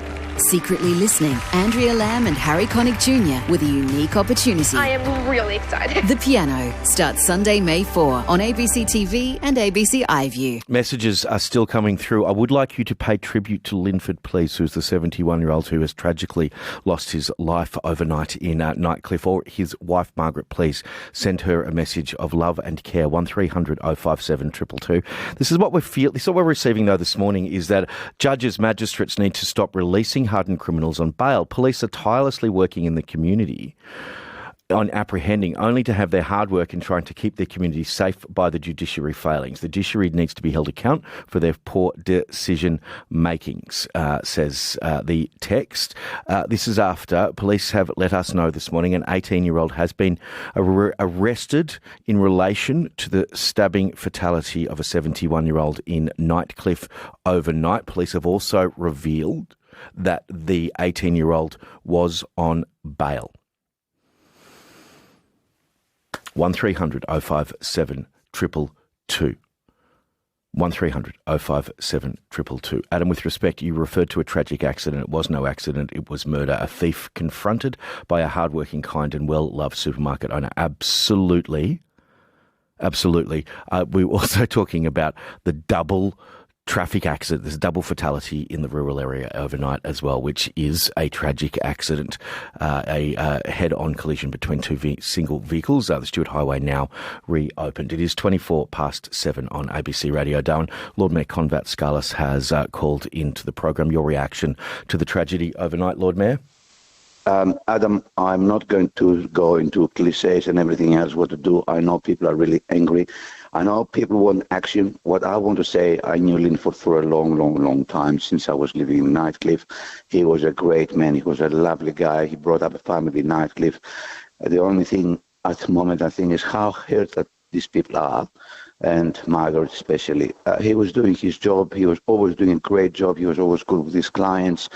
To end like that, it's tragic. It should have never happened. It happened, and we have to look at ourselves as a community, find out what's really happening out there. Yep. Everybody in our community, and I especially think that we have to really reassess access to alcohol and drugs, and we have to reassess access to sharp weapons and everything else. Margaret, I'm so sad to hear that. What can I say? I can't say anything. Lord Mayor, thank you for your time this morning. Appreciate it. Thanks, mate. Thanks. There's the Lord Mayor of Darwin, Con Vatskalis. His message of love and care for Margaret, the wife of the 71-year-old who tragically lost his life, Linford, the owner of the 5-star of the IGA in Nightcliff. I'd love to hear from you this morning, 1300 057 222, 7:25. Good morning, Robert Baird with ABC News. The victim of a fatal stabbing outside a Darwin supermarket has been identified as the store's owner, Linford Feick. Police allege the 71-year-old was attacked after asking a shoplifter to return items to his store in Nightcliff just after 5 o'clock yesterday. A crime scene remains in place at the Progress Drive store, and an 18-year-old man is in police custody. Assistant Commissioner Travis Wurst says it's understandably shaken the local community. We will do everything we can to reassure the community through a visible police presence across today to make sure that everyone who's doing their job, going to work, serving the Northern Territory, can do so in as safer conditions as possible. Darwin Lord Mayor Con Vatskalis says he knew Linford for decades. He was a great man. He was a lovely guy. He brought up a family in Nightcliff. The only thing at the moment, I think, is how hurt that these people are, and Margaret especially. He was doing his job. He was always doing a great job. He was always good with his clients. To end like that, it's tragic. I want to hear your reaction to the tragedy of the loss of life of Linford, the 71-year-old manager of the IGA, or the five-star in Nightcliff, who was fatally stabbed while going about his work yesterday. 1300 057 222 is the number to call. Cath has called in from Jingalee. G'day, Cath. How are you feeling this morning? What would you like to share? Morning, Adam. I texted in because I'm really sad. Like, we've shed a tear about this at my house. We love that grocer. We love the whole staff. And we also don't want the Territory to be a place for our small kids to be growing up surrounded by violence and fear. But I just think we need to be smart, and we don't need to just look at jailing. That doesn't solve the problem, and we know that, and we have to invest in our community. And probably not blame the judges before we know anything about that man. He's barely a man. He's 18. 18-year-olds are still growing and their brains are still developing. And I really am sad about whatever has happened in his life. Yeah. What do you say when I ask how have we failed Linford, the 71-year-old who's lost his life? How have we failed him? How have we failed his wife, Margaret? Well, there are so many disadvantaged people in our community, and a number of them turn to crime, and most of them don't, but too many do. Yeah. So we're not looking after people, and, we don't know what happened. Maybe this was a person going to steal food. I don't know, but stealing's a crime of poverty. It's not a hate crime. Yeah, and we do need to be clear here that police have arrested an 18-year-old in regards to this incident. No charges have been laid, so this is an alleged situation at this time. How do we do better, though, Cath, to strengthen our community? What do we do here? I think we just have to help, the obvious one is to help young people and their families to have good options in life. So, people who have all the advantages and privileges generally don't go and commit theft and stab anybody. And we've got an epidemic of crime because there are so many young people without good options and going down the wrong track. Yeah. So youth programs, support for new parents. Yeah. Support for pregnant mums, all the stuff that we know impacts people's future lives. Cath, thank you so much for sharing your thoughts this morning. The best of luck with your family. I know exactly how it feels. I was speaking to the police and those in authorities last night while I was trying to build a bed for my 8-year-old son. So it's a difficult, thing to be able to step across those two worlds of the joy of children while you're dealing with tragedy like this. Yeah. I think we can have a brighter future, but we've just got to change the approach a bit. Yeah, thank you, Cath. A lot. Appreciate it. Thank you. Keep your thoughts coming. 1300 057 222 is the number to call. Paul, g'day. Your thoughts today? Hey, mate. How you going? Okay. Look, I think what really needs to start happening is some accountability of their community. Yeah. When the elders or the older generation start taking responsibility for the actions of their younger kids, then there might be some change. We can keep pointing the fingers at each government that comes through, but each government inherits the exact same problems. Nothing really happens because their hands are tied by bureaucracy. Yeah, and I think it's also important to point out that this situation of lawlessness is not just in the Northern Territory. It's happening right across Northern Australia. And even if I speak to my friends who are teachers down south, and there is certainly some more societal issues which are going on as well. I couldn't agree with you more. It happens in all communities, across the whole country, you're right. But it seems to be a little bit more... acute, yeah. Because we're a small community up here, and... Yeah, thank you, mate. I really appreciate your thoughts this morning. The best of luck today, hey? See you, Paul. Bye. It is 19 to 8 on ABC Radio Darwin. Rick will be with you after 9. Coming up on Mornings with Rick Hind. Today from 9. He was 71, at the business he'd owned for decades across the road from Nightcliff Police Station. How did this happen? What can we do to help his family? On 105.7 ABC Radio Darwin. As we continue our special coverage this morning of the tragic stabbing death of 71-year-old Linford, the owner of the Nightcliff supermarket, the IGA, or the 5-star as many people know it, 1300 057 222 this morning. I also would love to hear from you, paying tribute to Linford, your thoughts and care to his wife Margaret and his family. Let me know. Kat McNamara is the member for Nightcliff. Kat, what happened with you yesterday afternoon? Tell me how you had gone down there yesterday afternoon. You'd spoken to some of the staff. Oh, hi, Adam. Yes, thank you. First of all, I just want to say that my thoughts this morning are with Linford's family and Margaret and everyone at the Star. As soon as I saw it, as soon as I heard about the incident last night or in the evening, I headed down there to just speak to the other staff and workers at the surrounding businesses. Obviously, the 5-star was closed, and just checking on everyone in the area. Everyone was understandably incredibly shaken up and distressed. It's just, my heart is just absolutely broken. Everyone in this community love that Linford and his wife Margaret. I'm in there talking to Margaret all the time. It's a beautiful little shop. It's a real central corner part of the community, and it's just, I think we're all in shock. Yeah. The Nightcliff police station there, open 9 to 5. Some accuse it essentially of being an office rather than the 24/7 police station it was originally promised to those members of Nightcliff. What would you like to see happen there with that police station? Yeah, look, we know that the police station was not turned out as what it was initially promised, and I have made requests for the police station to extend opening hours and extend its capabilities. But look, right now I do want to just sort of focus on the family and not sort of get too political, because I think the family just deserve to be surrounded by love and care at this time. Okay, so what have you got planned for today, Kat?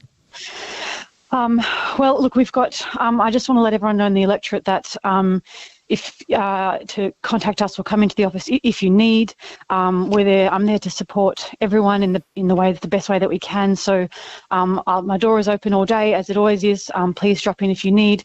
You can always call Lifeline, and we just want to make sure that everyone's sort of taking care of each other at this really difficult time. Yeah, absolutely. Thank you so much. Did you know, Linford, Kat, did you go into 5-star much? Oh, I was there at 2 p.m. yesterday buying fruit for my office. I saw Margaret a lot more and their children, so I didn't know Linford that well, but knew his family and definitely was in there all the time. I'm just in shock. How important is that store for the Nightcliff community? Oh, as I said, it's like a little central hub. It's incredibly important. I mean, we all buy our groceries there, and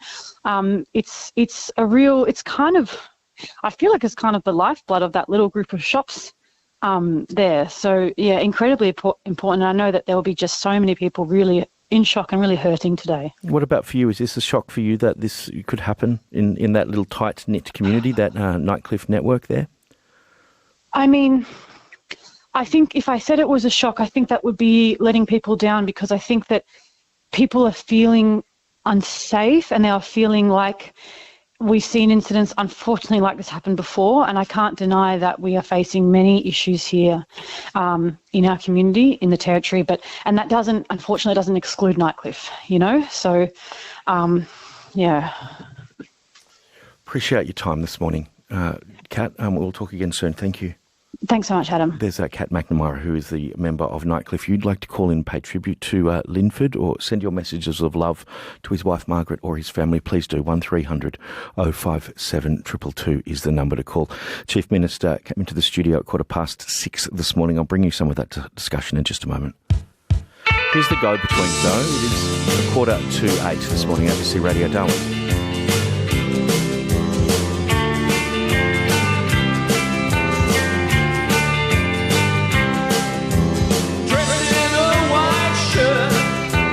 With my hair combed straight,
It's the Go-Betweens. That's Spring Rain on 105.7 ABC Radio Darwin.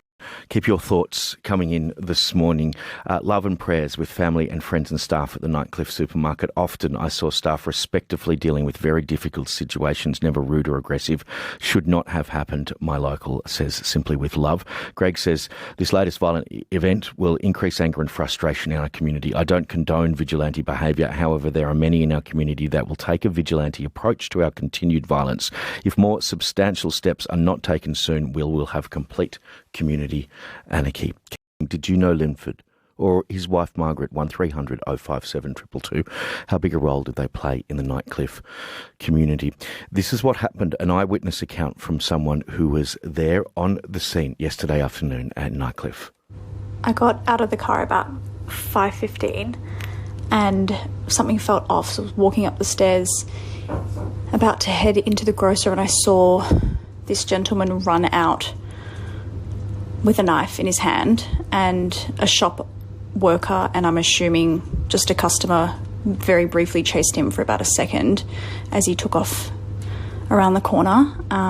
Walked up the stairs past the door and then saw a massive puddle of blood on the ground, and then I saw the gentleman laying there, and there was quite a few people around him, and a customer asked if I had a Band-Aid, and I ran back into my car to check and didn't, but just sat there afterwards and continued to watch unsuspecting people about to walk up the stairs, do their shopping as usual, get turned away, looking shocked just as I was. And finding out he died afterwards is worse. It's shocking. Not feeling great, and I feel really bad for his family and the workers and everyone that was there and assisted, and now traumatised. Horrific scenes there. You can hear the shock in that woman who asked to remain anonymous, reflecting upon it and the tremendous sadness. Text, I lost a good friend and I'm very angry. This cannot continue. Clean up, Darwin. And Paul Finocchiaro has sent a beautiful message. Hi, Adam. Lynn was a bread vendor at the Darwin bakery in the 80s. He was hugely respected by the Darwin bakery family and the Finocchiaro family who owned the bakery at the time. We have been in contact ever since. Such a great gentleman. We will all miss him greatly. Words are not enough.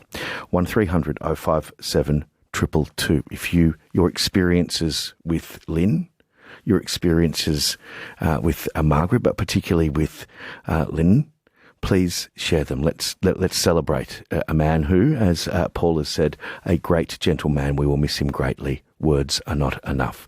1300 057 222 is the number to call. You're with Adam Steer on ABC Radio Darwin. Selina Ugbo is the opposition leader for the Northern Territory. Selina, your reaction to this tragic news overnight? Yeah, Adam, I know it's an extremely distressing time for our community, and I think such a senseless and shocking and horrific tragedy to have a Territorian, a very much loved and hardworking Territorian, lose their life is just devastating, and my heart goes out to the family and my thoughts and prayers go out to the family. This is going to be a very, very difficult time with such a tragedy to deal with. You have reached out this morning, I understand, to former colleagues and friends and family who knew Linford. What have they told you? Yeah, unfortunately last night once I heard the news and understood, which Territorian had lost their life, it was quite a big shock to a few of the people that I spoke to, and particularly the former member for Nightcliff, Natasha Files, who knew Lynn quite well, and the family, and just in deep shock and devastating to hear such a tragedy can occur in the Territory. And again, just thinking about how our Territory family can wrap around this family and the loss of them and the grief and the shock that they are dealing with today. This is a tragedy that could have been avoided, Selina Ugbo, and of course the details still to emerge, and police have someone in custody. No charges have been laid, but what do you make about this senseless, lawless violence that has occurred here? Oh, it is senseless, Adam, and there's absolutely no place for this type of violence in the Northern Territory. I think that's one thing everyone can agree on, regardless of what side of politics people are. It's about how does our community come together to, one, support the family in grieving and the community who will also be deeply impacted, not just today, but the many weeks following, in absorbing this really horrific and shocking information about the loss of the life. And then also, how do we work together in a constructive way to make sure that our community can be safe, our community can come together and work on community solutions. So I think first and foremost, though, Adam, we need to think about how we can support the family today and in the following weeks. Police, Travis Wurst, the Assistant Commissioner, did explain earlier on that they soon identified the 18-year-old who they have arrested and were speaking with his family. The 18-year-old handed himself in to police in Palmerston overnight. Have you heard anything about the family or reached out to them of the man who's been arrested?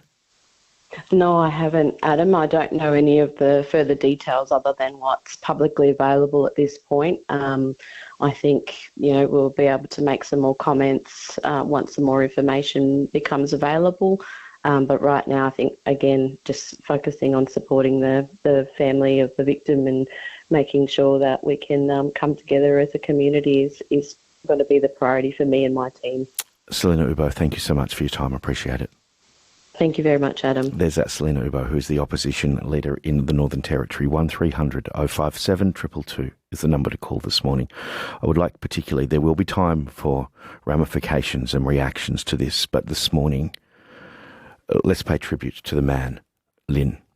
Andrew in Nightcliff says, I am heartbroken. That supermarket is the heart of our community and the good people there are stars. Love to the family and all the staff who work so hard to make us feel part of their family and always offer a smile and a chat under often trying circumstances. I feel sad and I feel angry, says Andrew in Nightcliff. Another says, I truly feel for the family. I tear up every time I think of them. We've always supported their business, but something needs to change. There's a serious issue here that must be addressed. Another, love and prayers for the family, friends and staff at the Nightcliff supermarket. Often I saw staff respectfully dealing with difficult situations, never rude or aggressive. This should not have happened. My local, and simply a love heart. And another that said, this is so sad. I am so sorry to the family. I can't imagine the pain and shock. I haven't stopped thinking about this awful event all night, and I wish there was something I could do. We, including my young kids, love the Friendly Grocer, and the whole team truly are the most friendly and kind people in Darwin. It was a delight coming in and made me feel welcome every single time. I'm sending the team lots of love. Again, I am so sorry. Linford's made the 5-star the best independent grocer in Darwin, buying great quality and range of produce. Thank you for buying my honey. Condolences to his family, says Ian and Akara. Thank you so much for your thoughts there. Hi, Adam. I've no doubt there'd be many Darwinites who haven't been in the friendly little grocer store in Nightcliff. It was the only shop open during COVID, and it was hard to source items like eggs. I never go into that shop without going up and down every aisle because of their exotic international gourmet offerings. An utter tragedy. My heart goes out to Linford's family, friends and staff. What a senseless, avoidable crime, says Jay. And Linford's, as I said before, made the 5-star the best independent grocer in Darwin, buying great quality range of produce. And Ian from Nakara says, thank you for buying my honey. Condolences to his family. Keep your thoughts coming on this, though. 1300 057 222. We will follow our special coverage of the tragedy in Nightcliff throughout the morning. Rick Hind on ABC Radio Darwin and the ABC Listen app.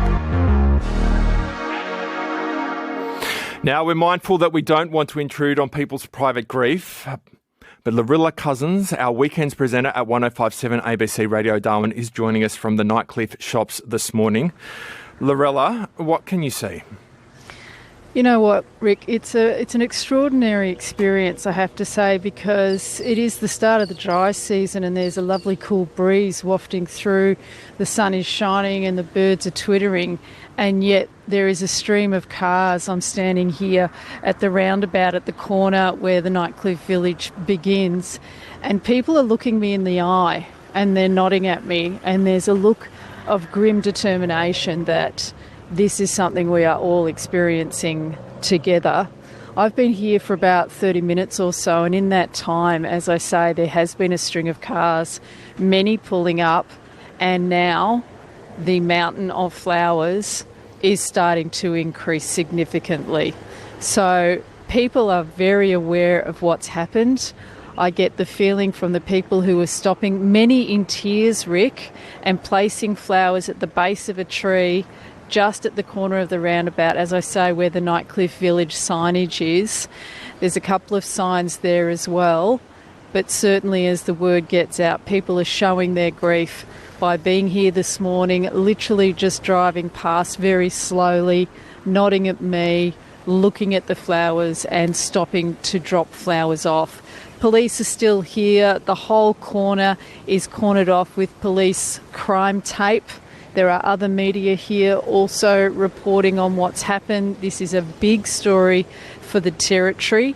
It's been an awful tragedy overnight, and I've just received a message from a local on my phone, Rick. I just wanted to share it with you because I feel in many ways it does sum up what a lot of people are feeling as the news filters out.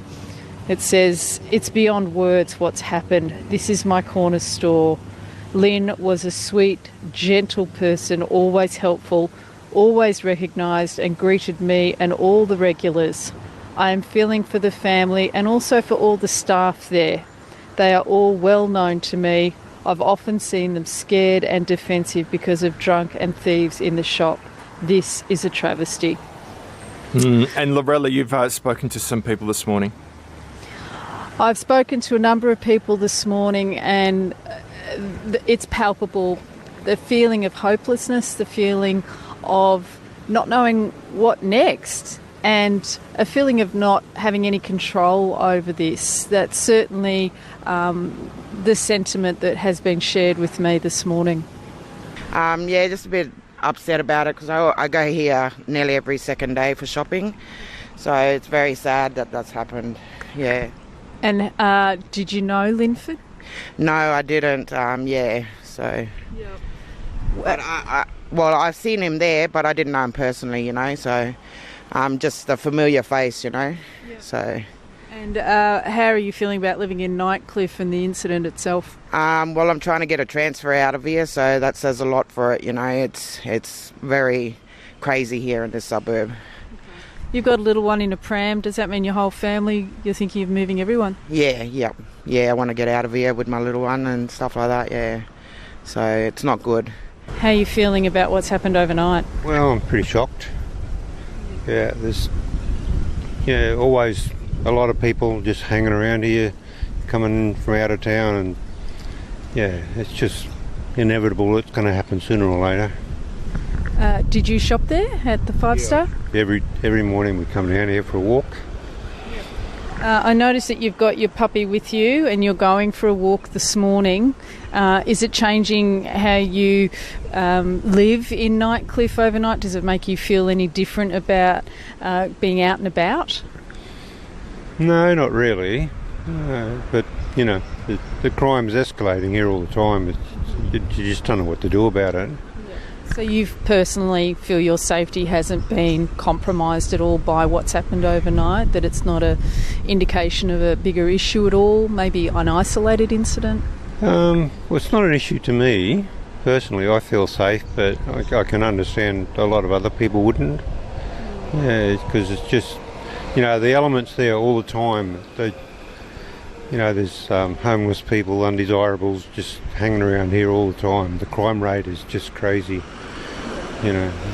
I can see by your face that you are quite upset by what's happened overnight. How will you be spending today?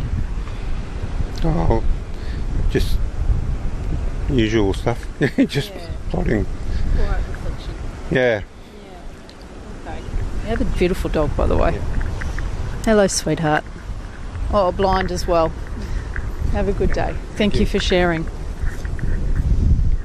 Hello, my name's Lyrella from the ABC. How are you? Auntie, pretty sad this morning, actually. A little grocery. So, how are you feeling about what happened last night? I think it's an absolute tragedy. We've got 20, 30 people living in units over here. There's a lot of poverty. And there's the violence of poverty, of course, reflects violence. And I really do think that we don't essentially have a crime problem. We have an antisocial rebellion going on and a lot of angry people. I think this is due to unicameralism, 50 years of it. There's no real government in unicameral government or unicameral governance. It's very sad because it just drives the racism, the anger and the hatred, and it's kept First Nations people in poverty for the past 50 years. The money, where's all the money gone? We've got $15 billion worth of debt and climbing. Where's it gone? To be clear, though, making assumptions here, we don't know anything about the alleged perpetrator, but did you shop here very often? Yes, I regularly shopped here. I know the people. I'm in quite a bit of shock. How does it make you feel about your personal safety? You're out this morning going for a walk. It's always tricky. I got attacked and abused a little while ago myself, but thankfully the police turned up. They saw it on the cameras. And I had to rescue a young lady from, again, abuse just outside here, the Shell petrol station. I had to ride my motorcycle up onto the pavement and stop the bloke. He was pushing her around. But this is what's happening. It's people reacting to the poverty. You've got to do something about that. And it's very sad. Lyrella, thanks for talking to those people this morning. And where are these flowers being dropped? Where are people paying their respects? Rick, as you drive inbound towards the foreshore, you come to the roundabout. There's 2 service stations either side, and then the start of the Nightcliff village. There's a big sign there and a giant tree, and just under that tree people have continued, even now in the last 10-15 minutes or so, a stream of people dropping off bouquets of flowers, standing for a moment in silence and then moving on. ABC Darwin 105.7's Weekends presenter Lyrella Couzens, thank you. And Commissioner Travis Wurst has just started a press conference for Northern Territory Police in Darwin. Here's some of that. It was a dark day for the Northern Territory yesterday. We had 3 people die in 2 separate instances, and those two instances are currently both under police investigation. Firstly, just before 5:30 yesterday afternoon, an incident was reported to the Northern Territory Police at a Nightcliff supermarket. The Northern Territory Police responded along with St John's, and upon arrival, where the police attended within minutes of that first call being received, police came across a 71-year-old male who was under resuscitation by bystanders who were in that supermarket. That person had suffered a wound to his upper body from what we believe to be an edged weapon. The person sustained an injury that required him to have critical care.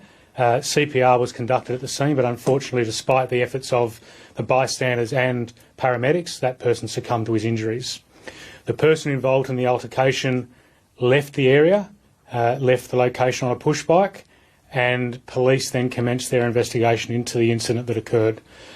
At 12:35 this morning, a 18-year-old male handed himself into the Palmerston Police Station, was taken into custody and is currently held at the Palmerston Watch House as this investigation is ongoing. That person has yet to be charged. The Northern Territory Police activated their major crime response as soon as this incident was reported. The matter is currently under investigation by our major crime team with support from a myriad of other specialist areas. There's currently a crime scene in place at that supermarket in Nightcliff. That crime scene is currently actively being examined by our expert crime scene examiners, and a forensic pathologist from the Northern Territory Forensic Pathology Unit is expected to complete an autopsy at some stage today. The cause and death of the deceased is yet to be determined, and we'll await the outcome of the forensic pathology report. Northern Territory Police are currently actively investigating this matter. A full investigation strategy is in play, and we are also investigating this matter on behalf of the coroner. At this stage, when this person is to be charged is yet to be determined, but prior to doing so, we will engage with the Northern Territory Director of Public Prosecution, and we will determine charges appropriate to the events as the investigation transpires. Northern Territory Police, and particularly the investigators, have collected significant amounts of evidence from witnesses at the scene who observed the incident that occurred. CCTV from within the particular premises and from the outside has been captured, and we have called for any additional witnesses to come forward. When this incident occurred and the male offender had left the location, the Northern Territory Police surged with all available resources from both frontline and specialist areas into the Darwin community. The family of the person was located, and through that ongoing engagement with that particular family and the community, that person handed himself into police, which is a good outcome for the community. There are no other persons involved in this incident, as we understand, and we are not looking for any other people. There are no ongoing community safety concerns. The 18-year-old male who's currently in police custody was granted bail in the Northern Territory Supreme Court for serious matters on the 17th of April 2025. That person was bailed to a remote community across the top end. That person did not have an electronic monitoring bracelet, and that person was located and arrested in Darwin. One of the charges that will be considered will be in relation to the breach of bail for that particular matter. The person who is in custody, who's the 18-year-old male, turned 18 3 days ago. That's NT Assistant Police Commissioner Travis Wurst there fronting a press conference in Darwin talking about last night's stabbing in Nightcliff, which resulted in the death of Nightcliff-friendly grocer owner, 71-year-old Linford Feick. Had a text in on 0487 991057. Someone writes, "My love to the family. However, it is not the time for anger. We should get together as a community and have a community forum with people from all walks of life: police, government, suburbs, elders, community services representatives, migrant representatives, young people, sports people, schools, industry, to create a more comprehensive approach to work for a solution. 1 or 2 weeks of forum to create a comprehensive approach." Thanks for your text. And Joe says, "One of nature's true gentlemen, always kind, always willing to help others. I loved him. He was my boss 4 hours a week. My heart is broken. Prayers to Margaret and family." Thank you, Joe, for your text. 1300 057 222 is the number to call. Breakfast producer Connor Cartwright spoke to local business owners earlier this morning. 𝘏𝙘𝙈𝙆𝙀 from the Environment Centre NT had this to say. I've lived in Nightcliff for 20 years, and of course the Environment Centre's community space is just around the corner, and this place is really the heart of the community. It's been the one consistent thing. And he was a beautiful man, and the family is a beautiful family. And what was your experience of going to the Nightcliff grocer? Always just a really friendly experience. They went out of their way to make you feel like you were part of a community. You know, I went there to get after-school treats for my kids. It was a place where you knew you could get better vegetables than at the big duopolies, great fruit, and just a really friendly experience. And how do you feel that your event space is just round the corner from there? Do you feel safe in Nightcliff? Look, it's certainly a concern that a crime like this has happened, it's shattering to the community. I think from our perspective, we would like to see the community come together, for the businesses in the Nightcliff shops to come together and the community and try to work on this issue, this horrific issue and cataclysmic event together, and try to find community solutions that actually work. Yes, it's a scary time for the community, but I think we need to gather together and find a way through this together.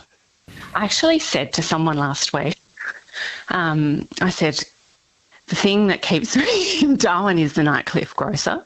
Like, if that shuts, then I'm out of here, because it's kind of like it's the one constant.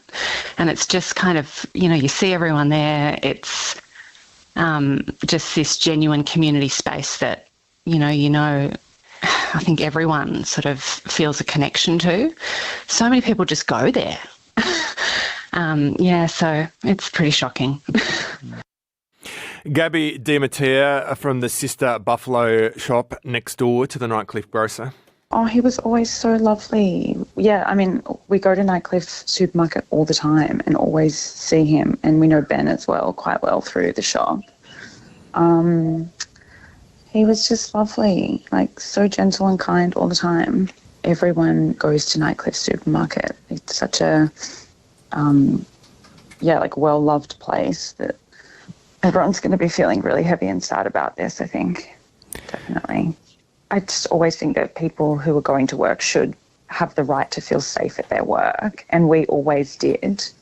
But more and more like these incidences are happening, in areas like Nightcliff where there's lots of local businesses and people who aren't feeling safe at work.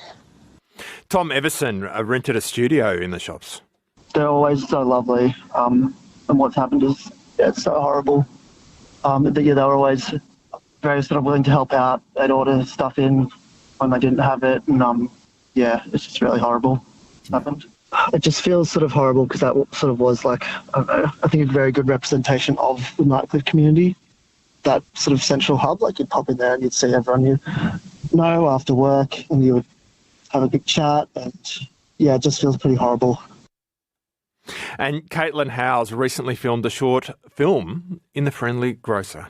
Yeah, it's tough. I mean, especially given it was everyone's sort of local supermarket away from Coles and Woolworths. I think it was just like, the place that everyone kind of wanted to go above those two. So, I would say it's really shocking and upsetting to think that you can't shop safely and you can't be safe at work as well. I think, it's a bubbling sort of thing going on in Darwin right now. People are a bit afraid, or there's just a lot of talk of this sort of thing happening. I hope that some sort of community can come together and maybe pull something positive. I would say everyone has always been, as the name says, very friendly, very welcoming. I've had a text in on 0487 991 057 this morning. I'm all for inviting Indigenous groups to discuss options. However, there needs to be pressure to pre-announce how they plan to affect change in the attitudes and behaviours within Indigenous communities and families towards crime, law and order, especially around alcohol policies, beliefs and attitudes. Really keen to hear your thoughts this morning. 1300 057 222. Text in on 0487. Robert Baird with ABC News. Shoppers have described a horrific scene in Darwin's north yesterday when a man in his 70s was fatally stabbed outside his own supermarket. Tilda Colling reports. Just after 5 o'clock yesterday, this woman had arrived at the Friendly Grocer in Nightcliff. When I saw this gentleman run out with a knife in his hand and then saw a massive puddle of blood on the ground. Nurses and doctors in the shop performed CPR on the shopkeeper. But by the time paramedics arrived, he was pronounced dead. Linford Feick had run the independent shop for decades. Greens MLA Kat McNamara works nearby. Everyone in this community love that Linford and his wife Margaret, and it's just, I think we're all in shock. Major crime detectives have cordoned off a section of the shopping strip as investigations continue. And the Chief Minister Lia Finocchiaro says police numbers will be bolstered after the fatal stabbing. I imagine people are waking up questioning whether or not they want to go to work today. And, that's a very, everyone can understand that feeling, Adam. So, it's a very difficult time. There will be high visibility policing. And B writes, what needs to happen? It begins with everyone taking everyone else and treating them respectfully. A fish rots from the head, and the modelling of disrespect by all levels of government and the general lack of accountability for decency enables terrible behaviour. It's time for the Territory to grow up. It's not about past Labor government decisions or what this government will do. It's about the choices every one of us make in every interaction we have with one another. Jess Ong will be joining you from 1:30. Hello. Hi, Jess. Pretty heavy day here in Darwin and, the Northern Territory more generally, off the back of what happened yesterday afternoon at Nightcliff. Is my local corner shop as well. So it's kind of, it's a little bit close to home. Sure is. So going to be continuing a bit of that conversation, I suppose, just... Yes, I in some ways, celebrating the role that corner shops play in our community, because they are getting less and less as developments kind of happen around the place. And there is something about the corner shop that is almost like the social glue of a community. And that's very much what Five Star was for my family and for our community and our neighbours. In fact, our neighbourhood chat has just been sort of going off over the last little while with just, how this is all affecting us. And so in some ways, you just want to pay tribute, obviously, to Linford and, the Five Star community, but also just the role that these local corner shops play in keeping us all together, especially during times of COVID. That Five Star was one of the only places that was open at that time. And just why you choose to shop there as opposed to elsewhere. Just kind of spending a bit of time talking and reflecting about that this afternoon. Jess Ong on your radio from 1:30, talking about corner shops. They do create a hub for our community. I'd love to hear your... Hello to you on this Thursday afternoon, and a bit of a heaviness over the Northern Territory, particularly the top end.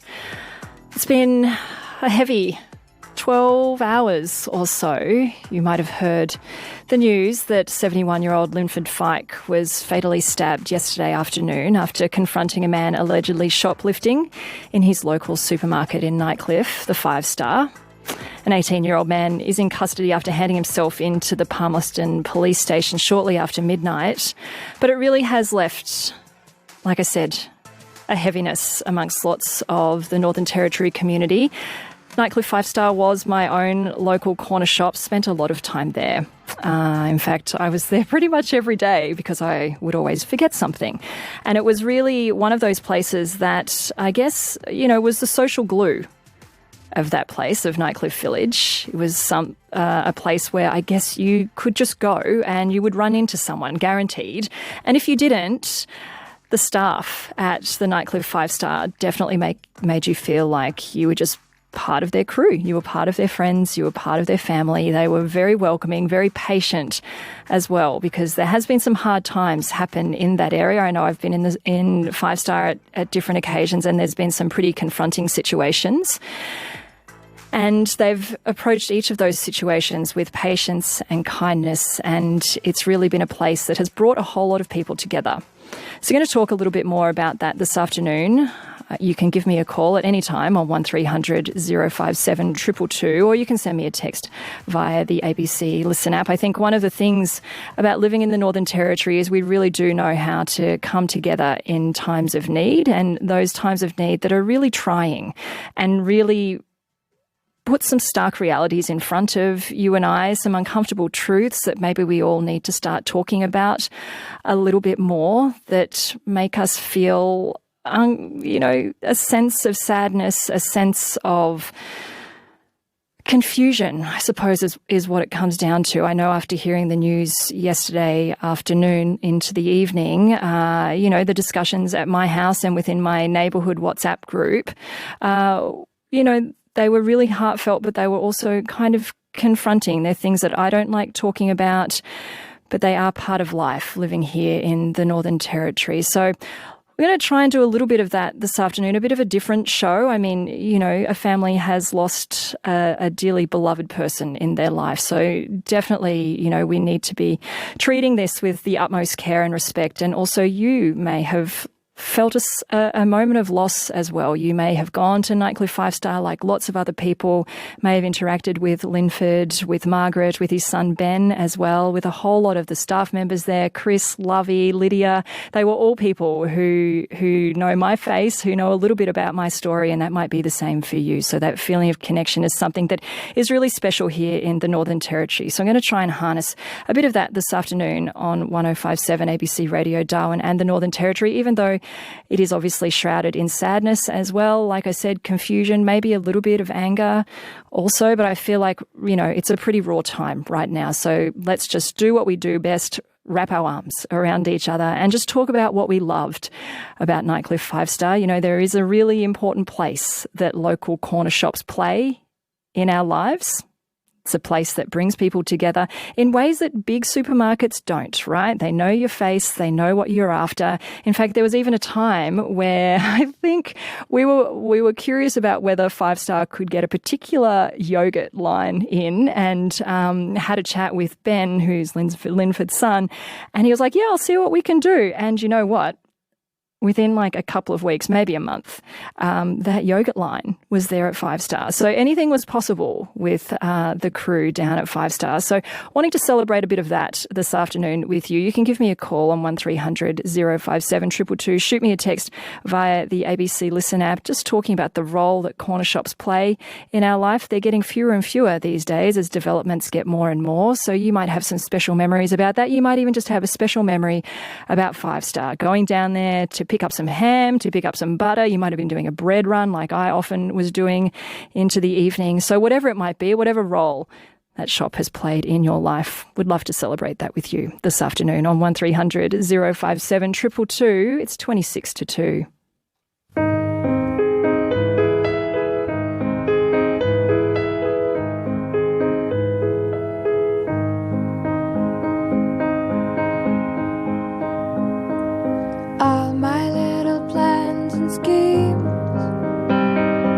Lost like some forgotten dreams.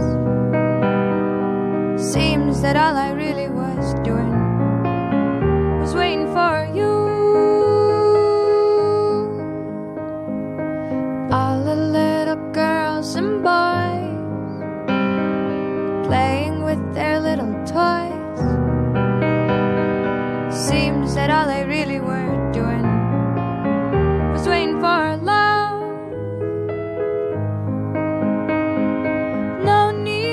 To be alone, no need to be alone. It's real love, oh it's real, oh it's real love, oh it's real love.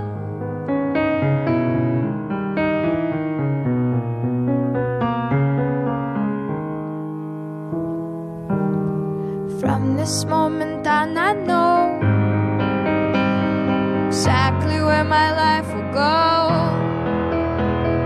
Seems that all I really was doing was waiting for love. No need to be afraid. No need to be afraid. It's real love, oh it's real, oh it's real. It's real love.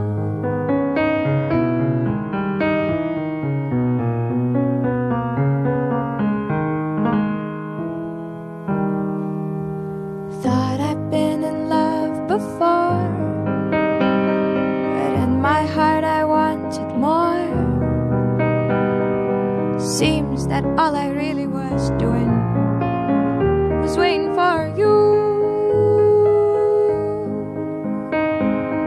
No need to be alone. No need to be alone. It's real love, oh it's real. Oh it's real love, oh it's real. Oh it's real love, oh it's real love. Oh it's real love, oh it's real. Oh it's real love, oh it's real love.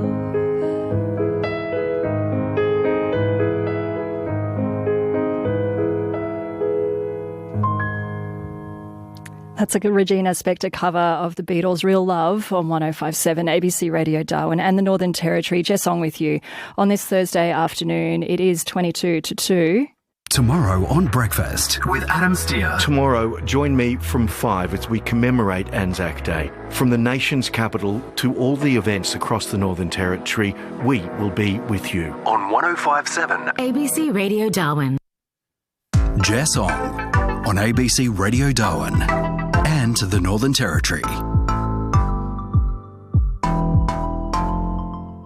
It's always an interesting thing, isn't it, to kind of stand back and observe the roles that different people play in your life, especially in a tight-knit community like the Northern Territory. I know we've spread across, some fair expanse of geography, but really when it comes down to it, it is a tight-knit community. There are people who you know everywhere. There are faces that are familiar, and sometimes they just play those minuscule roles in your life, like being at the shops, like at your local supermarket.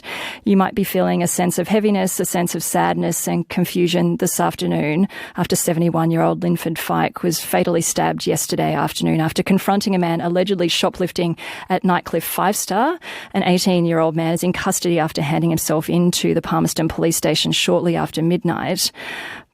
But the sadness that you might be feeling is one that I guess is a little bit confusing, because I know I found myself sort of reeling a little bit when I heard the news about what had happened. Nightcliff 5-Star is our local corner shop. I'm there all the time. Do know the family, know lots of people who work in the supermarket there, and just the role that they play, this kind of almost invisible role in my life, just ducking in and out to get bananas, to get some fruit, to get some milk, some bread, all of those really boring things. I mean, in fact, we were talking about shopping lists just yesterday, and the role that these places play in your life. And they're fleeting moments, but the interactions stay there. And I think the outpouring of grief that you have probably witnessed, that you've heard over the last 12 hours or so, really is testament to the type of community that we live in right here in the Northern Territory. I did hear from Anna, who said, "I'm so devastated by the loss of the friendly grocer. Every time I go into Friendly's, the staff genuinely inquire about my day. They are so kind and truly care about people. They're also really skilled at dealing with difficult situations in the shop with compassion.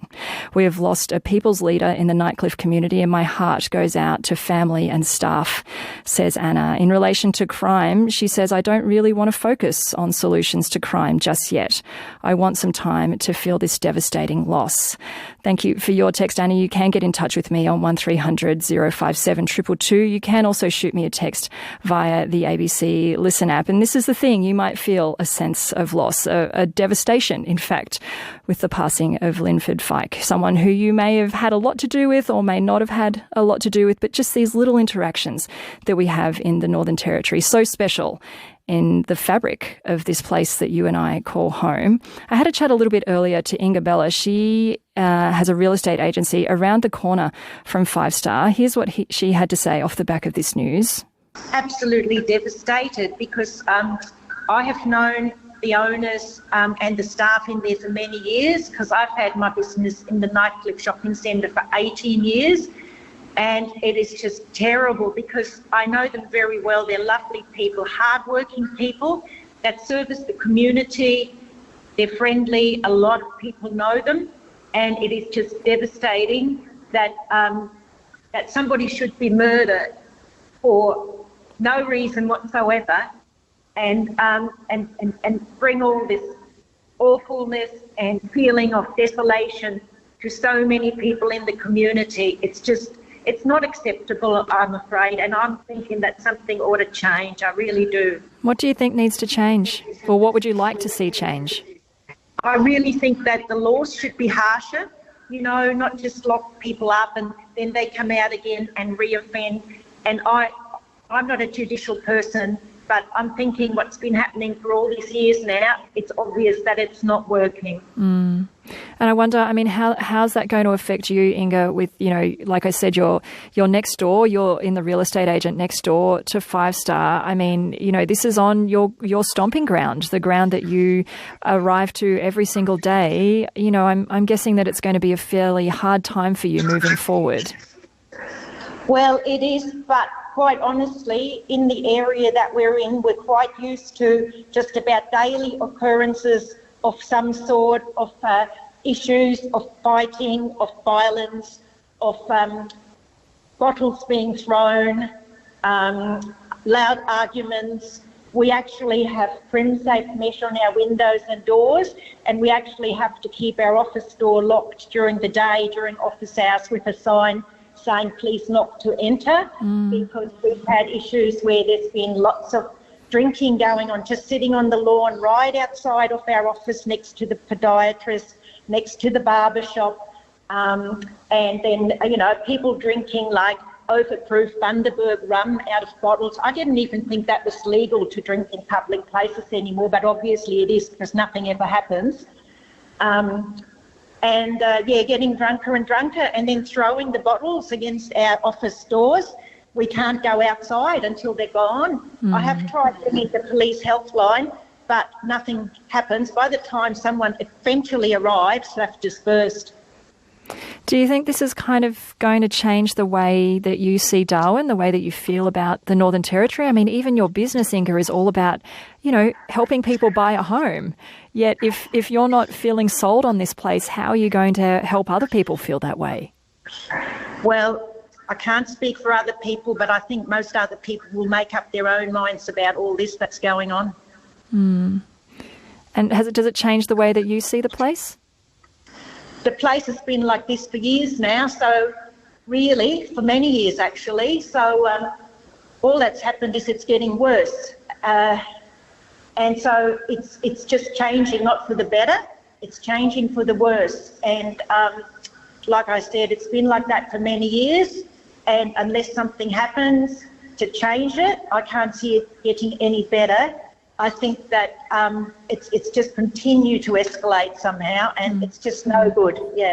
Yeah, Inga, well, it's good to hear your thoughts on everything. And look, I hope that, you know, it's a tight-knit community down there at Nightcliff Village. It's my local as well, and, you know, there's lots of familiar faces that pass through there all of the time. So hopefully, you know, out of all of this, there can be some sort of feeling of connectedness as well, somehow. Well, let's hope so, Jess. I think so. I think, you know, I think the people in charge, the politicians, they need to make some sort of a plan moving forward, because this isn't working. We are just within 2 years now. This is the 3rd murder we've had. I also know the people at the bottle shop in the Marara Centre there, and only about not even 2 years ago, Declan Laverty got stabbed to death doing his job. You know, and his family was upset and mourning, and then there was the issue with the exchange student on Trow Road that got bashed to death with a fire hydrant while he was in his own home. And, you know, really... These places where you are, you know, meant to be feeling safe as well, it's a really difficult thing to be able to reconcile. It certainly is. It certainly is. That's Inga Bella, who has a real estate agency around the corner from 5 Star. I wonder whether that sort of triggers anything with you, like with all of these things going on. Does it make you see Darwin and the Northern Territory a whole lot differently? Does it, you know, make you think twice about the way that you move through this place, the way that you move through this place at certain times of the day? Like, you know, do you feel like you need to start thinking more carefully about where you're going and what you're doing and how you're getting there, the plan that you might have? Like, you know, these things can unfortunately sometimes happen out of the blue. So what what do you do? How did these things impact you? I mean, you are part of the community as much as I am, as much as Lyndon Feick was. You know, all of these things, I wonder, they're happening, they're uncomfortable truths that we need to start talking about, but do they kind of impact the way that, you know, you think about your life here? Is it going to be something that impacts whether you stay or not? It came up in a conversation that I had with Devon Sabaratnam a little bit earlier. He lives in Nightcliff. 5 Star is also his local shops. And when I chatted to Devon, I started talking to him about what he loves about 5 Star. Oh, look, we've been here 16 years now, I think, and it's only 100 metres up the road, so it is our local. Like, we go there practically every day, my wife and I, to, pick up ingredients, running low on milk, or need some cheese and olives or something for afternoon tea. That's our place. And for me, myself, because I work from home, I don't see much social contact in the day. So usually my only social contact when I go down there and talk to the team down there, because you get to know them after years and years of shopping in the same place, and you see the same faces, and they get to know you and ask you about your day and everything else. So it's just nice to have that sense of community when you go to a shop where people recognise you, say hello, and take a few minutes to have a chat. So it is, one of our happy places, I think. We go there for some good food and also some good conversation sometimes. So it is really devastating. Like yesterday, when my wife and I were literally walking down there to get ingredients for dinner last night, and about 6 o'clock, and we noticed the police lines and the cordons and everything else, and it was really shocking to sort of hear what happened. Now, we didn't know the details until later in the night, but I've seen Linford down there so many times, and when you go down, he's always the friendliest chap. Never had a crossword to say to anybody really that I've seen in all the years. So to find out it was him that was the victim of the horrors of yesterday was, I'm still reeling from it. I still haven't really sunk in, and probably won't for a while. And it really changes things. Somewhere we thought was a safe place you could go and just, talk to people and have a good time. All of a sudden now it's going to be very different, and it's going to take some time to get used to that, unfortunately. Yeah, like you, Devon, also my local shop as well. And so I think you and I have crossed paths in there a couple of times. Yes, we see each other and wave there. Yeah, and just it was that place. Lots of people have spoken about it throughout the day, that it is kind of like the heartbeat of Nightcliff Village. It's there on the corner. It's really hard to not see anyone who you don't know. You're always in there and having a chat. I'm curious, Devon, like the role of a corner shop. Like, you and I just go, oh yeah, we're going to 5 Star. We don't really think too much about it. But, compared to, I guess, how things used to be, corner shops are slowly disappearing. Like, what the importance of the corner shop, I guess, in your life? How did that look for you? Why did you choose to go there as opposed to, the big Woolies, which is just around the corner? Yeah. I just love the small, the intimacy of somewhere, small, that where everything is. If you need something in a hurry, you can just rush in and out in 30 seconds and you're done. But if you just want to, linger a little bit more, and the fact that, that there were, they had specialty deli stuff there, which you couldn't get anywhere else, and a bit more of a boutique deli, I guess, which is rare to find in Darwin. So it was just nice to, have somewhere where you can have, go and find some really interesting foods or other produce down there, and very fresh fruit and things, which is very appreciated. But more so, it is like a meeting point, I guess. I see a lot of old Darwin people. Like I said, I've seen you there a few times, and I've seen some other Darwin people, especially a lot of older Darwin folk. And I think a lot of them do get a little bit lonely sometimes, being at home all day, and you see them there chatting away at the counter, and sometimes it's a little bit frustrating. You're trying to rush through and get something and leave. Everyone was there for a chat. Yes, they're there for a chat. You got lovely old Lydia at the counter there who loves chatting to people and asking questions, and so it is very much a part of the community life here. I mean, those Nightcliff shops have been there forever, since I was very young here in Darwin too. Different owners and different shops there, obviously, but the whole nature of having that small shopping centre, the small intimate place. It's not like 𝘏𝙗𝙈 where it's huge and it takes you hours to get around and do things there. This is a small place we can go for specialty goods. I buy all my shoes up the road there at Savis and places like that because of that personal touch. You go in there and people know you and they say hello, and you just feel like you're important, like you're part of that community, and you're not just an anonymous name on a receipt that just sort of comes in, spends money and goes. Yeah, I also think that kind of was all established back in the day with Right Price. I don't know if you remember Right Price. Yes, I remember and Tony had Right Price. Yeah, Yeah, the shop there, like that. That really kind of set the pace, set the scene for that area. I think, at least from what I can remember, I used to go there with my parents, with my mum, to do the shopping at right price, and then that same kind of flavour then carried on into the 5-star. I think, in fact, Linford might have even worked at right price. I do recall that somewhere in the recesses of my brain. Could be wrong. But I just think it's interesting as well, Devon. I don't know if you made your way down to 5-star during COVID, but it was thriving, and it was so wonderful to see a little corner shop just doing so well in the height of COVID, because you were able to get things you couldn't get anywhere else, or basically you just didn't want to go to the big supermarkets. And so this little corner shop just really shone through. Absolutely. I do remember those days of COVID, and we went there, quite often. Like I said, almost every day we'd be down there, and just for something that we're missing at home. And it was the fact that they were small and they could control it, a lot better than I guess the bigger shopping centre could.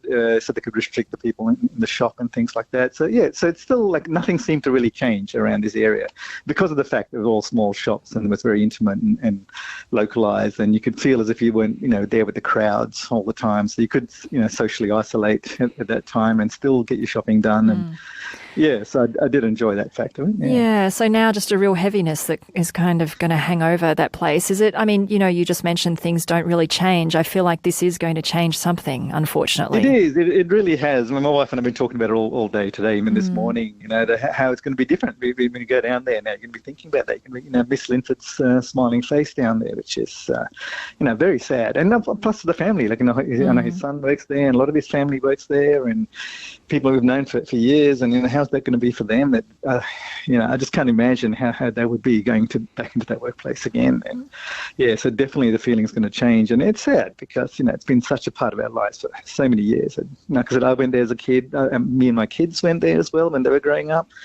And so that memories the memories are precious, but where we go from here is going to be a bit of a challenge. And yes, and the whole feeling of not feeling safe either, because there used to be a safe, happy spot for us, but now we go down there and we're sort of watching over our backs and wondering, is this really a safe place to be? And it's not a nice feeling, unfortunately. Do you think it kind of changes the way you feel about Darwin, about the Northern Territory? Like, I hate to kind of go down that path, but I mean, it is a reality. Like, things are changing from when you were growing up here, from when I was growing up here.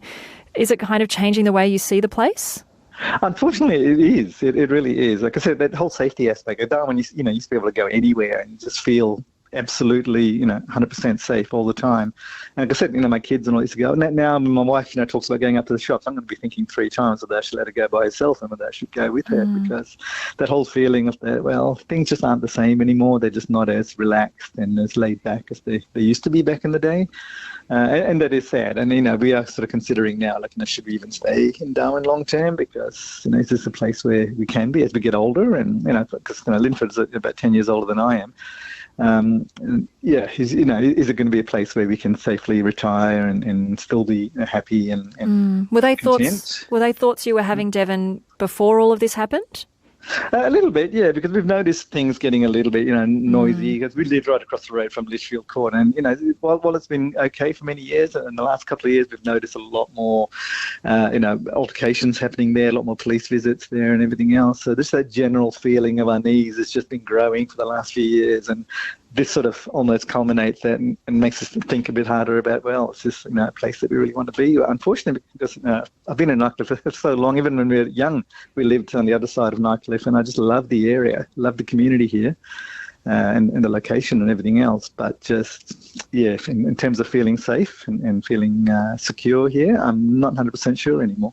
That's Devon Sabaratnam. He lives in Nightcliff. 5-Star was his local supermarket, would be down there pretty much every single day with his wife getting things from the deli. And touching on something there about whether Darwin feels safe for him anymore. It's a conversation that came up in my house last night. In fact, my partner's saying that he doesn't know if he feels safe here anymore. And I, to be honest, I until that conversation came out very organically, I kind of considered Darwin and the Northern Territory to feel pretty safe to me. I go on my morning walks and I'm often around with the 2 tiny bosses, and I've never really felt like my safety has been compromised. I know that's a very privileged feeling to have.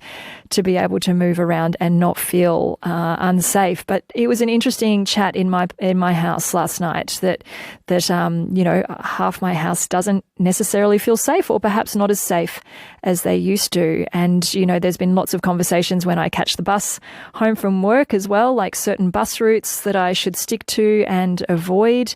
These are some of the realities living here in the Northern Territory, and I wonder whether they're conversations that you've started to have as well off the back of what happened at Nightcliff 5-star yesterday afternoon.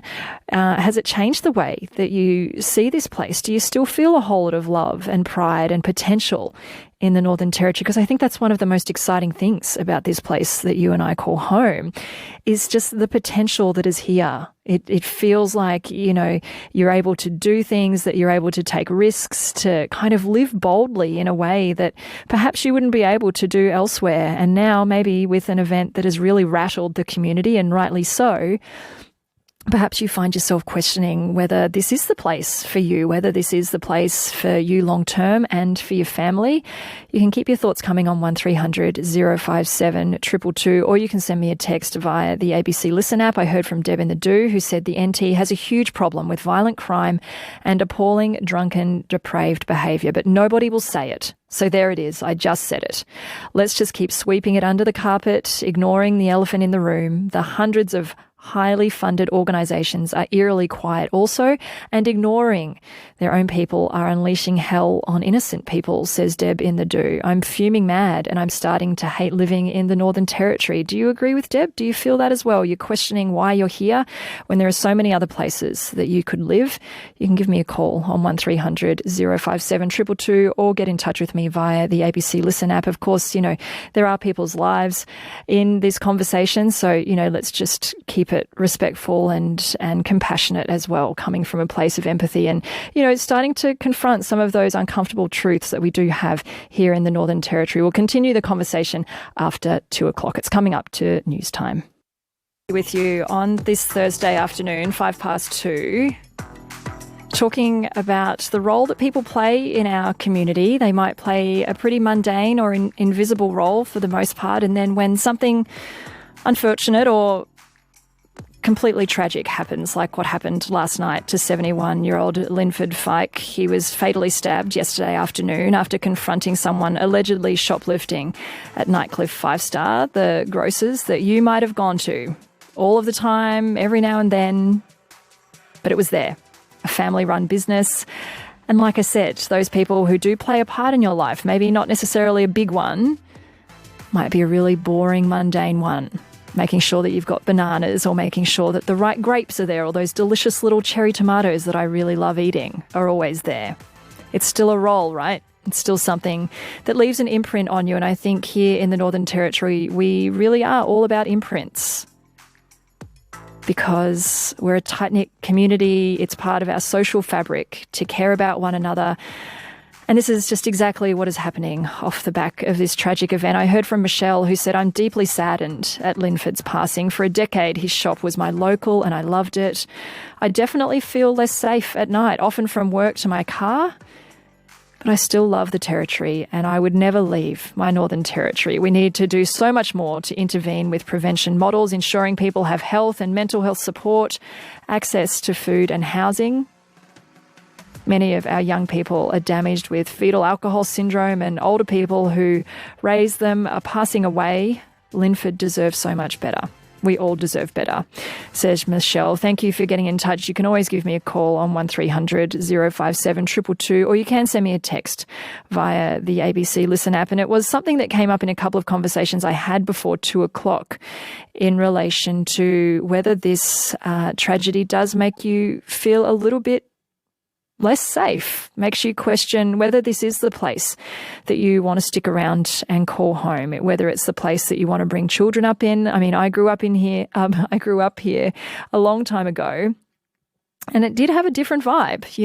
I've been really lucky to not feel overly unsafe in the way that I move through the Northern Territory, Darwin specifically. I haven't really found myself on the back foot at all. But this tragedy that went down at Nightcliff 5-star yesterday afternoon is something that's brought up conversations in my house about whether this is a place that we feel safe here. anymore, whether things have changed, whether this is just another one of those things that makes you kind of think twice about whether you want to call the territory home. And you know what? I've got to say that it feels really sad to be having those sorts of conversations, because there's a whole range of reasons as to why you and I have chosen to live in Darwin, in the Northern Territory, at this particular point in our lives. One of those things is just the ease that comes with life here. It's laid back. There's, like I said, that sense of community, that sense of connection, of belonging, that there's a celebration for the type of society that we live in here and that we want to foster and build.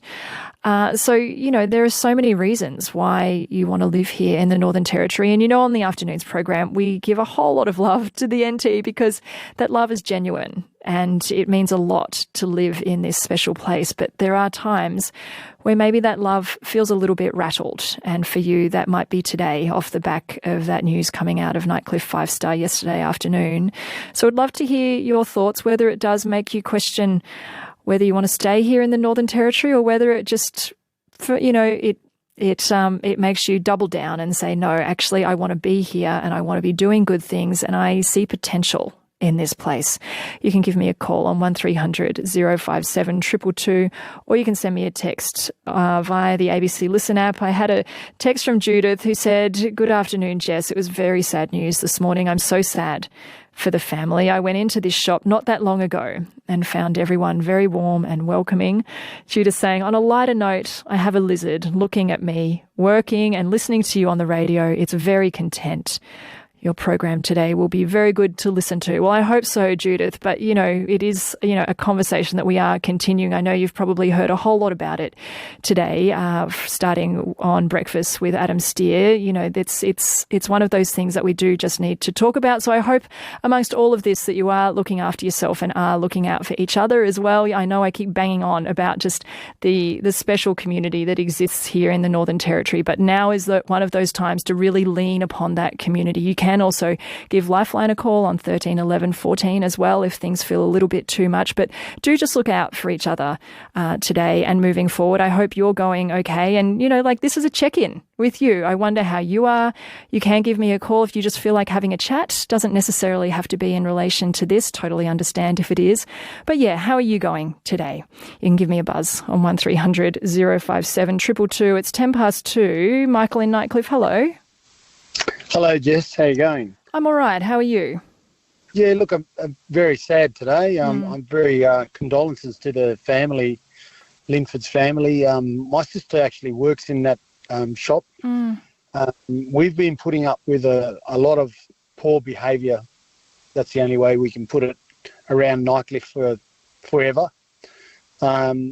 We seem to be, again, as you said before, I think I listened, and, you know, no one wants to talk about the elephant in the room, you know, and unfortunately we keep sweeping it under the carpet. I don't know what the answer is. I have no, you know, like, I think everyone is looking for answers, but I definitely know that the people that are, you know, congregating in groups or smashing up their houses along Progress Drive in Litchfield Court and then hanging around outside the shops, and I can tell you, personally, seen people urinating and doing all sorts of things around those shops. There's, you know, whether they get some security around that place or not, I don't know what the answer is, but they definitely need to do that. But this is not the Darwin that anyone wants or we wanted. You know, I've just heard on the radio that the Larrakia Nation has asked that all people that aren't from Darwin, you know, be removed or go back to their communities. I just think, you know, we're just in a spot right now that we need action rather than talk. Everyone's talking about it. But there is a lot to talk about, though, isn't there, Michael? Like, you know, action. So much. Action is one thing, but, you know, it's you know, there's bigger things at play. Like, you know, I hate to say it, but, you know, action doesn't always necessarily mean that there's a solution, and a long-term solution at that. That's the challenge. No, that's right. We keep going. For me, I start treating everyone the same. There's got to be consequences. If you're, you know, and I see it every day. I want to say it to you. If you see, and I don't care who they are or what they are, if you see children that are walking around all day and not in school, or if you see people, you know, in a house and they're, you know, they're in public housing and they're smashing up the houses and still sleeping in those houses, if we start treating people with the same, there's consequences for your actions. There's always consequences for everything we do. This person has worked his whole life, was about to retire, and they've just devastated his family and the community and everybody that in this community that knew Linford and his family will be so saddened today, and we just don't know what to do. Yeah, we're sort of looking around and going, what do we do? And I mean, just a reminder that we don't actually have the identity of the perpetrator at this stage, so we do just need to keep that in mind, Michael. But look, I mean, it's really interesting to hear your thoughts. You're connected to Nightcliff 5-star there through your sister. How's she going with all of this? They're devastated. He was such a good man, and that all I've heard from everyone that knows him and everybody that had anything to do with him was what a nice man this person was. And he was only doing what any person would do who owns a business, is run his business and do his job. But it's just crazy. This is just crazy that we're sitting around going, oh, this happened again. It's where we seem to be going, we seem to be on a treadmill that doesn't stop. Good to hear your thoughts this afternoon, Michael. Thank you. I hope your sister's okay as well. Thank you for sharing that information. All right. Thank you. Michael in Nightcliff on 1300 057 222. It's 2 on ABC Radio Darwin, and the Northern Territory Chief Minister Lia Finocchiaro has just stepped up at a press conference. ABC's Lara Stimpson, hello. Hi, yes. They're currently still speaking and taking questions, but wanted to bring to you what we've just learnt, which is that the Parliament will reconvene next week on Wednesday. The Chief Minister has reached out to the Speaker, Robyn to ask that Parliament be brought back to pass what will be new and strengthened revisions to Declan's law, so strengthening bail laws in the Territory. The Chief Minister's just said that she wants to make our bail laws the toughest in the country. She was just speaking at the press conference. This is her answering a question, explaining a bit of what they're going to be doing. What we're really trying to do is make sure our laws meet that community expectation, and whilst judges do require a level of discretion, that our laws are as tight as possible. This has been done in New South Wales and Victoria, and we're confident it could really set a strong benchmark for community safety here in the Northern Territory.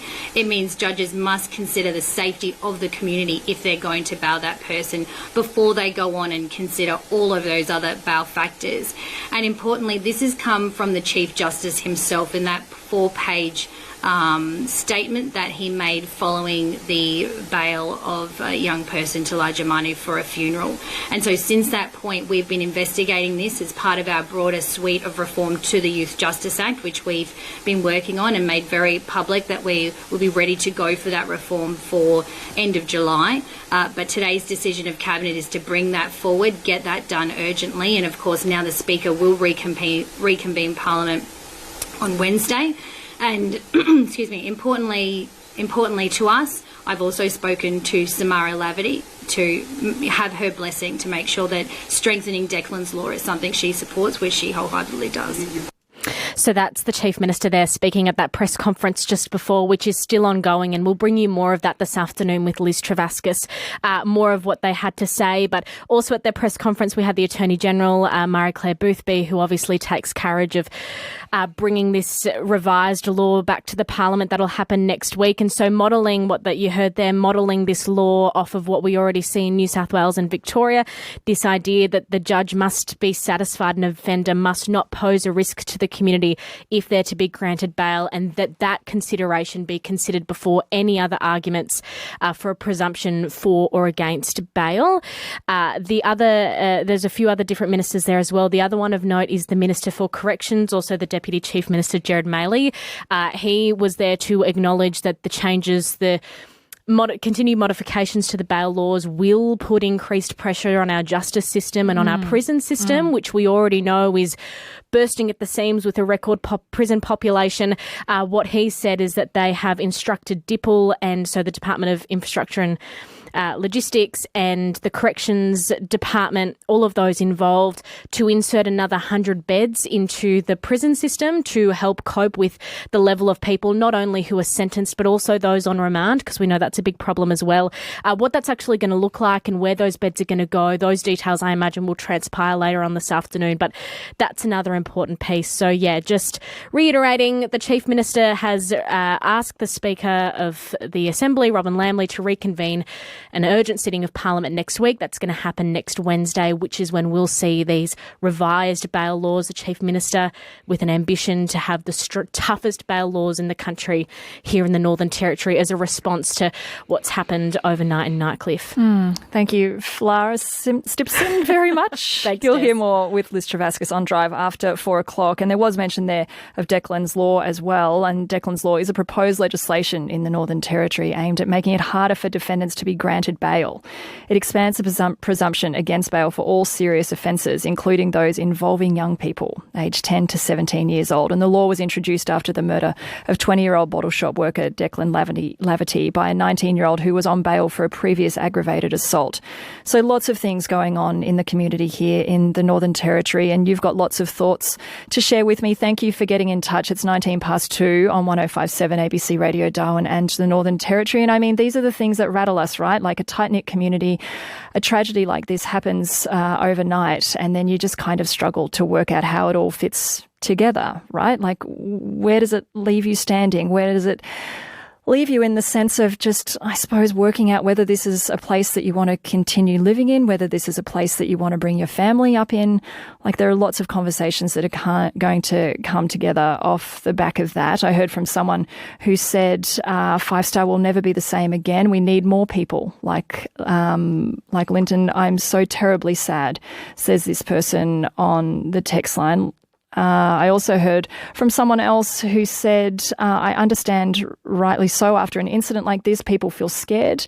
But if we allow our lives to be governed by fear and leave, then what happens to our community? And that's a really good point, isn't it? Like, you need good people, committed people, people who have a vision and an enthusiasm and a love for a place in order to keep that place going, in order to keep this place surviving and thriving, which I think is something that everyone really wants, right? I mean, you could choose to leave and live anywhere, but there is a choice that you and I have made at this very moment to live here. So like this person says, if we allow our lives to be governed by fear and decide to leave, then what happens to our community? We need the people who love their community to fight for it. This person specifically saying, I'm not calling for violence, but we need people who love their community to fight for it. Remember, for the triumph of evil, all we need is for good people to do nothing. So 71-year-old Linford Feick was fatally stabbed after confronting someone allegedly shoplifting. An 18-year-old man is in custody after handing himself into Palmerston Police Station shortly after midnight. You're going to be hearing a whole lot more about this with Lis Travaskis on Drive after 4 o'clock. A few thoughts from you coming through, though, which I will get to. One person saying, I'm sick of every single thing that the NT has become. It's filling me with hate and bitterness, says this person. I hate living here now. I hate drunk, screaming, violent, non-contributors, says this person on the text line. I hate the very one place I used to love, says this person, which, you know, might be a way that you're feeling as well off the back of this. These incidents do sometimes rattle you and make you think, well, why am I actually choosing to live here? Maybe it is getting a whole lot too much, too confronting. But I did hear from someone else who said, well, if all of the good people leave, then what happens to the community? Is it as easy as just getting up and going and saying it's someone else's problem?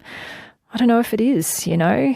It's a hard conversation to have. Absolutely. I'm not skirting around it by any means. But to just kind of give up and walk away, I don't know if that's the best answer either for a community that you've contributed to in some way, shape or form. Heard from someone else who said, the night before last, my phone was nearly grabbed out of my hand on the foreshore path by someone cycling past. I'm really sorry to hear that, dear texter. I was actually just walking along the foreshore on my morning walk just a couple of days ago, and I was thinking, I actually, you know, I feel really quite safe here. Like there's lots of people around.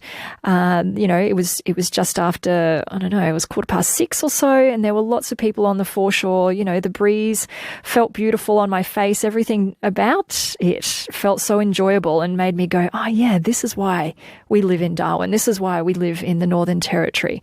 But then you also have these other experiences which, maybe leave you questioning your decision. So I'm sorry that happened to you, dear texter. Hopefully you are okay, and thank you for getting in touch with me this afternoon. Also heard from Mick in 𝘼𝘾, who said, for such a small place and population, there's a lot of crime, abuse, cars stolen and ram raids. People keep saying it's a complex issue, and sure it is, but folk keep dancing around the problem. There is a fear here in Darwin of personal safety. Just look at the two major shopping centres.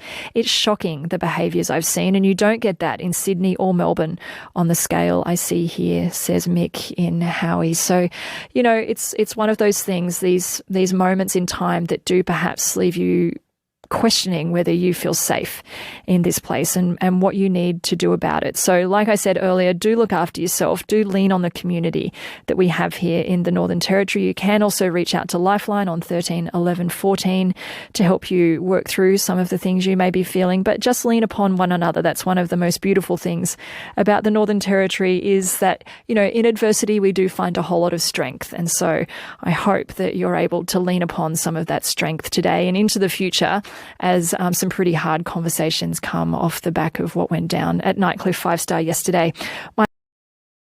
Good afternoon, Rio Davis with ABC News. The Northern Territory Parliament will reconvene next week to urgently pass laws to make the Territory's bail laws the toughest in the country.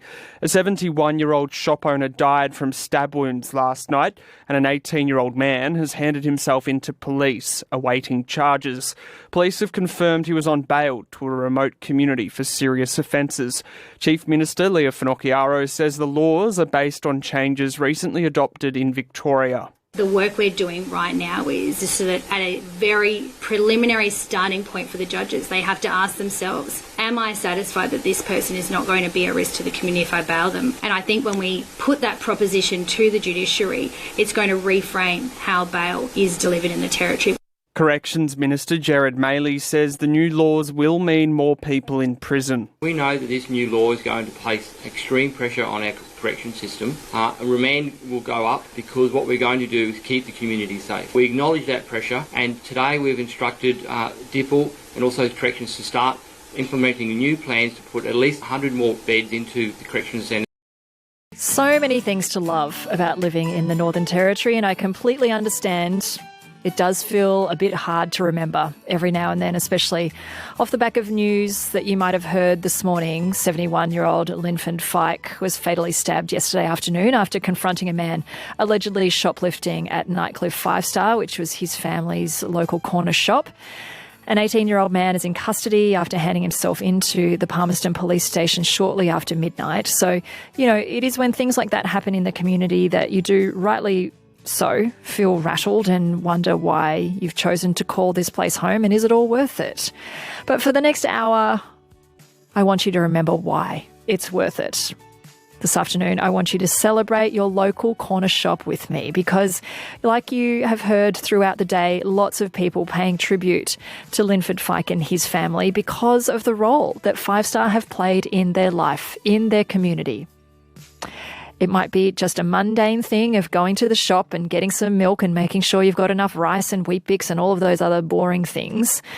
But they're a place where you see people, they're a place where you connect with people who you might not come across all the time. It's like a community hub, basically, a local corner shop. So I would love to celebrate that with you this afternoon. Your memories of a corner shop back in the day when you were a little kid, or perhaps the corner shop that you go to right now. Because these things are getting fewer and fewer.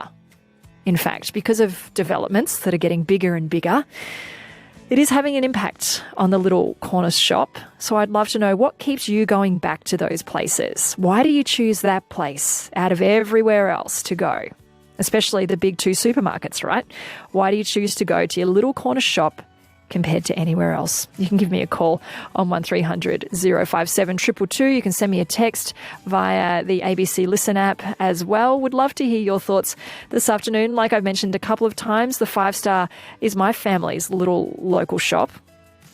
And we make a pretty concerted effort to go there compared to the other supermarket chain that is literally around the corner.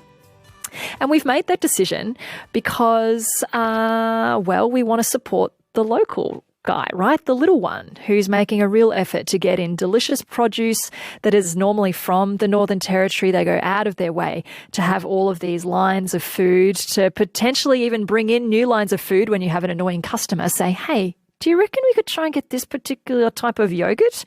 And that's exactly what we did at 5 Star, and Linford and his family made it happen, which I was very impressed with. They now brought in a different line of yogurt because we just asked whether it was possible. And the next minute, they made it happen. So that's the sort of stuff that you don't tend to get from big supermarket chains. They're the things you get from your local corner shop. So I want to celebrate that with you this afternoon. Give me a buzz on 1300 057 222. Shoot me a text via the ABC Listen app. All of the delicious things that you get from your local corner shop. Let's shower them in love, the Savo. What do you love about your local shop? I'd love to hear it. The Savo. It's 3:08. I guess it would be nice if I could touch your body. I know not everybody has got a body like you, but I gotta think twice before I give my heart away. And I know all the games you play because I play them too. Oh, but I need some time off from that emotion. Time to pick my heart up off the floor. Oh, when that love comes down without devotion, well, it takes a strong man, baby, but I'm showing you the door. 'Cause I gotta have faith. I gotta have faith. Because I got to have faith. I got to have faith. Baby, I know you're asking me to stay. Say please, please, please don't go away. You say I'm giving you the blues. Maybe you mean every word you say. I can't help but think of yesterday and another who tied me down to lovable rules. Before this river, here comes an ocean. Before you throw my heart back on the floor, oh baby, I reconsider my foolish notion. Well, I need someone to hold me, but I wait for something more. Yes, I gotta have faith. I gotta have faith. Because I gotta have faith. I gotta have faith.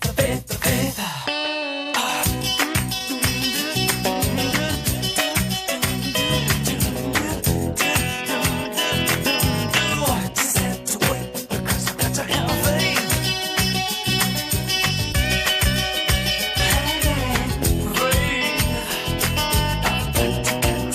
To have faith before this river, here comes an ocean. Before you throw my heart back on the floor, just baby, I reconsider my foolish notion. Well, I need someone to hold me, but I wait for something more.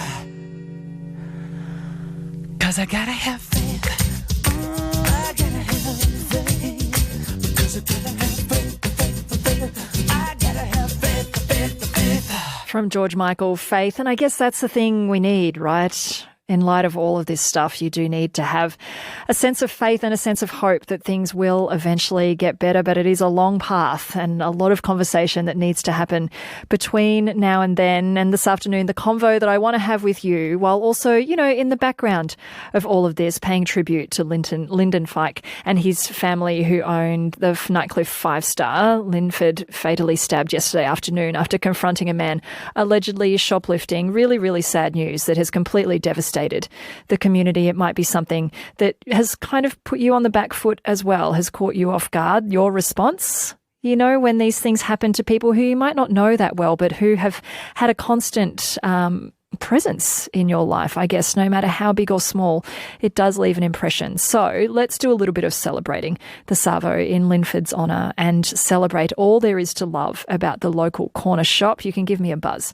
on 1300 057 222. Ken in Noonamah, hello. Hey, how you going? I'm well, thank you. Tell me about your corner shop.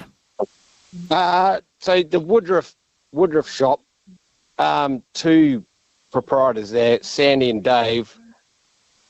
They were amazing people. They have dealt with a few physical altercations and all that, but I brought up 3 kids and they were always handing lollies over, and yeah, they were just great people. What sort of lollies? Usually the cream strawberries. Nothing too crazy. But enough to leave an impression on you, right? Yeah, we did 12 years there and we got to know them quite well. They were beautiful people. Their sons worked there, and yeah, they put up with a bit of stuff, but I don't know if they're still there or not, but yeah, they were great people. So that was your local corner shop in Woodruff, your corner store? Yeah, that's right, yeah. Oh, I love it. And do you have any other corner stores that you go to? Not at the moment. I live out rural at the moment, so it's a bit of a drive, and I just, go to the closest one. But those people were what made me remember Woodruff. Yeah, and I think as well, that's the thing, Ken, you're right. It is the people, isn't it, who are at the corner shop. They're the things you remember about the place. It's not so much like, the lollies that you got for free or the delicious produce. I mean, all of that adds up to a beautiful picture. But it is the people. They're the ones who make you remember that experience. Yeah, just like you said before, the greetings and just you have a conversation about what's going on around the place, and that's what makes it a special thing. Hey, good to talk to you this Savo, Ken. Thanks so much. All right, no worries. Thank you. Bye. That's Ken in Noonamah on 1300 057 222. Had a favourite corner shop in Woodruff. Used to get some delicious strawberry cream lollies as well. So if you've got a memory like Ken's, do get in touch with me on 1300 057 222 3, celebrating the local corner shop this afternoon, which, I mean, they are getting smaller and smaller, fewer and fewer now that bigger developments are taking place. They're, settling in neighbourhoods and potentially nudging out the little guy who's just, trying to do what their family has done for years and years and years. Would love to know your memories this afternoon, what you go to your local corner shop for, and why you choose to go there over other supermarkets. You can always get in touch with me via the ABC Listen app as well. 𝘼𝘽𝘾 𝙉𝙚𝙬𝙆 is the CEO of the Australian Association of Convenience Stores. Hello, Theo. Hi, how are you, Jess? Well, thank you. Celebrating the local corner shop this afternoon. What do you love about your local? Yeah, look, so, we represent all of the convenience stores and petrol stations around the country, including the Northern Territory. And, in many ways, whilst, people see a major brand, the majority of stores are actually owned and operated by small family businesses. It's mum and dad. It's often generational. And, I think one of your callers earlier spoke about the people. And, not only are generally your corner store the first place to open and the last place to close, but they're there doing absolutely everything they can to support their community for whatever they need, whether that be top up groceries, whether that be a morning cup of coffee or some freshly baked goods that they get.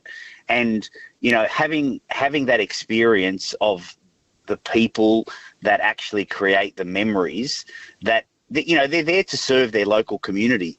And retailers of all type, unfortunately, they've become, accustomed to being abused and threatened when they're just trying to do their job and look after their local community. So, I think the role of the corner store and whatever that looks like in the future will continue, because ultimately where it's at, without these local community stores, all the business is going into these major players, in particular supermarkets, and, whilst they have a role to play, you just don't get the same level of customer experience and friendliness and those ongoing laughs and to share. They know when your kids are playing in a semi-final or a final. They know all the ups and downs, and I think that's the personal element that every corner store around the country actually has as a distinct advantage versus any other retailer.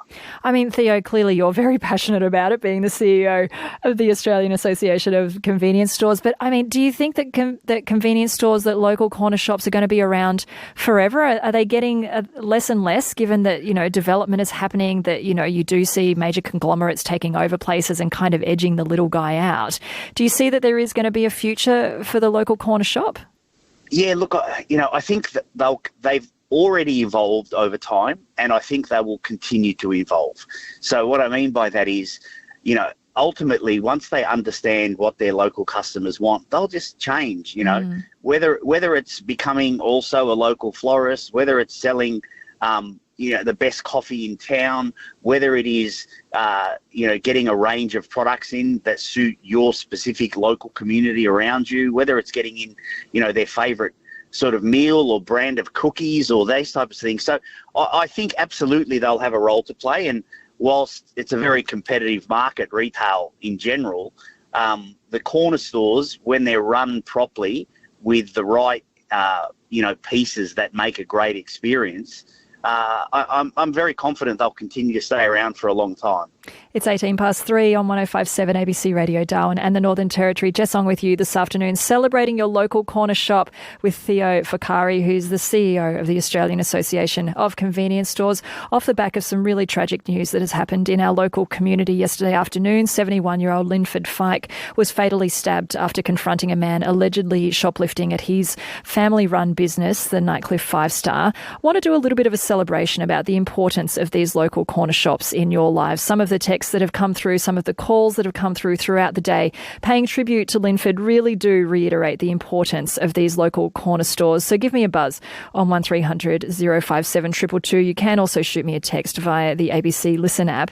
𝘼𝘽, I think one thing that you touched on was, when I asked you about whether corner stores can exist, in 2025 when there are lots of big developments happening and, the majors are pushing people out. You said that one of the things about corner stores is they're able to pivot and, just do something different. I guess that's the freedom and flexibility that comes with being an independent, isn't it? If one line isn't working, then you just scrap it. And I'm sure there is a financial, burden at some point along the line. But you do kind of have room to move and respond to what your customers want, which might not be possible elsewhere. Yeah, absolutely. You're spot on with that. And I think what comes with small business, small corner stores, small grocery stores is this entrepreneurial freedom to be able to actually not only move quickly, but to do things differently without all of the process, with your customer in mind. And when you're serving your local community without your local customer, you don't have a reason for being. And that's why without all of this process and procedures, you can actually make change very quickly. And we continue to see that all around the country.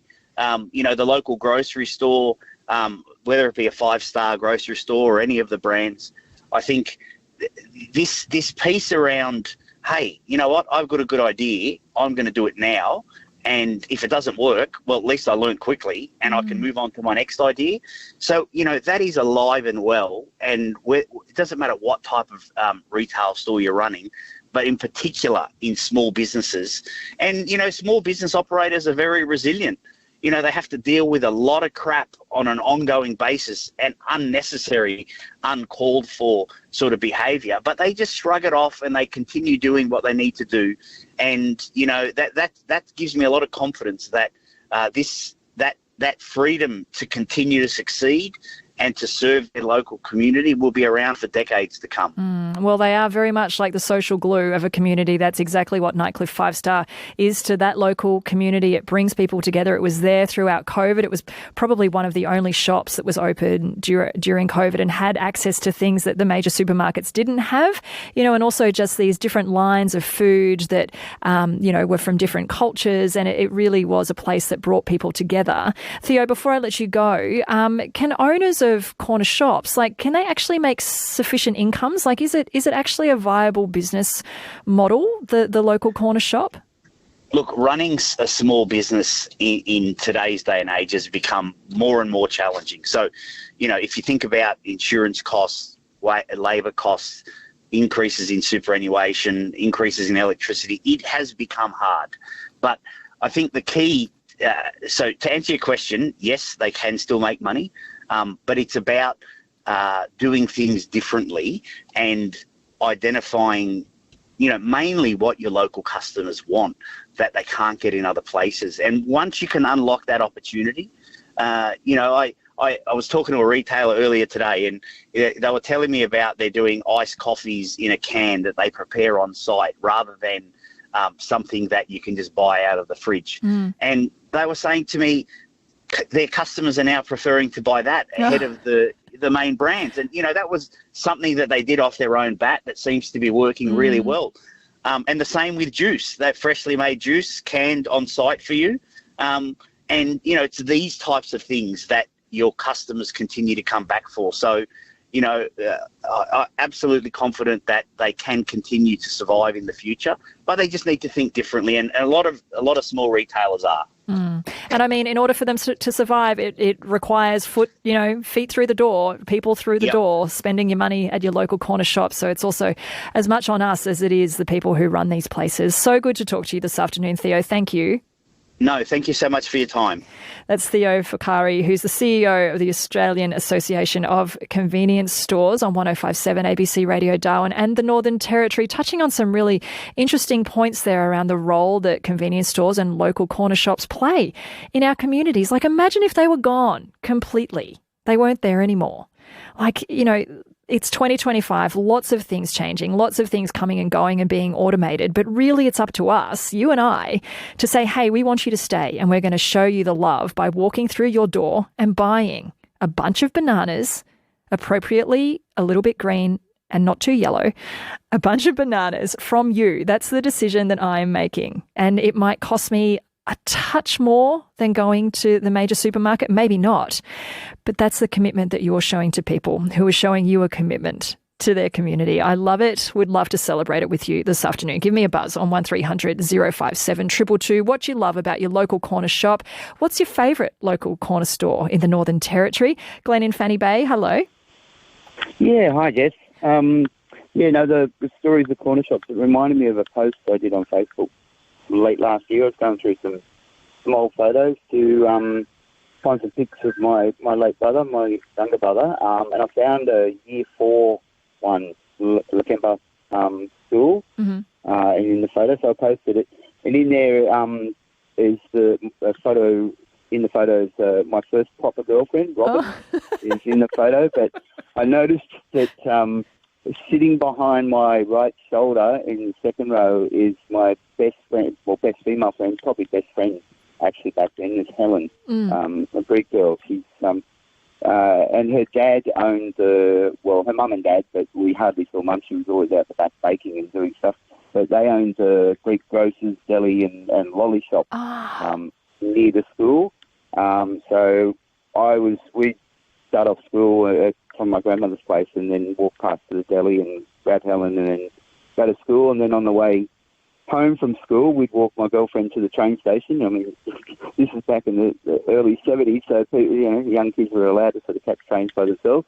And then we'd head to the deli, and Papa would feed us full of meats and treats and sweets and all sorts of things. And the three of us hung out there a lot. But yeah, he was like that in that he treated the kids that treated Helen really well. Like, if they went in for 10 cents worth of lollies, they got 30 cents worth of lollies or something or other. So, and when Mama came out, it was like, she was like, it's the whole, you must try this and try this, give this to your grandmother. It was like, and yeah, I just loved it. It was just, it was, I probably ate too much lollies and sweets and stuff. But that is such a good really memory, Glenn. Yeah, and hey, good on you. I mean, you chose well with your best mate there, Helen. Like, out of all the people to choose to be your bestie, the one whose dad owns a deli, like that's a very good decision. Well, not only that, but I mean, she was good. She would back you up in a fight, and you'd be standing there, and then she'd start swearing away in Greek, and then your enemies would go,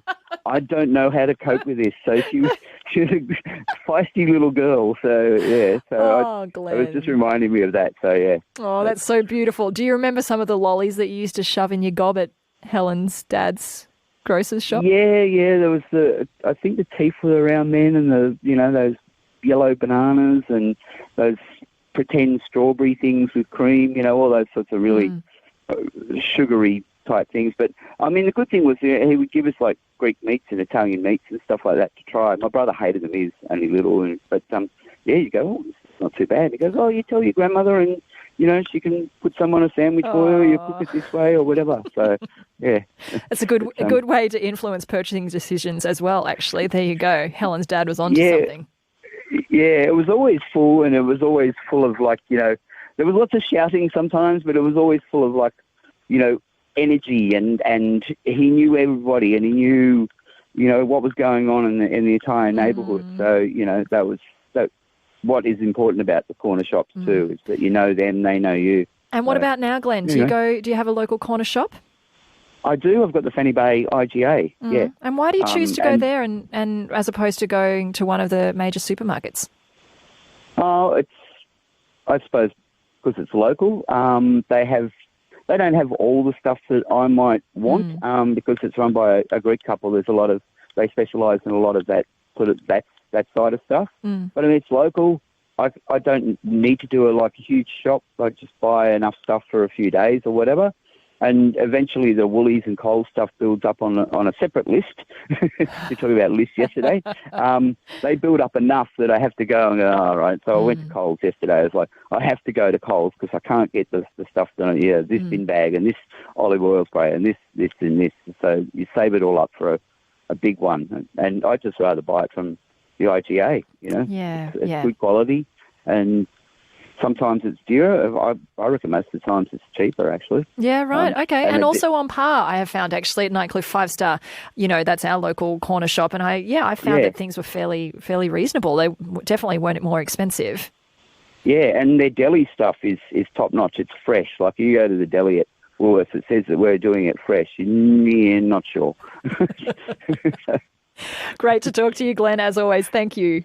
No worries. See ya. See ya. That's Glenn in Fannie Bay on 1300 057 222, celebrating the local corner shop this afternoon. What do you love about your local?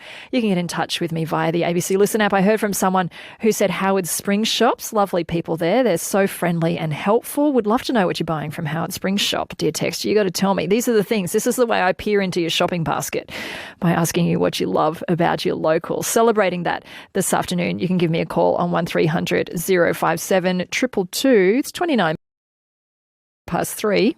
Tomorrow on Breakfast with Adam Steer. Tomorrow, join me from 5 as we commemorate Anzac Day. From the nation's capital to all the events across the Northern Territory, we will be with you. On 1057 ABC Radio Darwin. Celebrating the love for the local corner shop very soon. But first, checking in with Rio from the newsroom. Hello.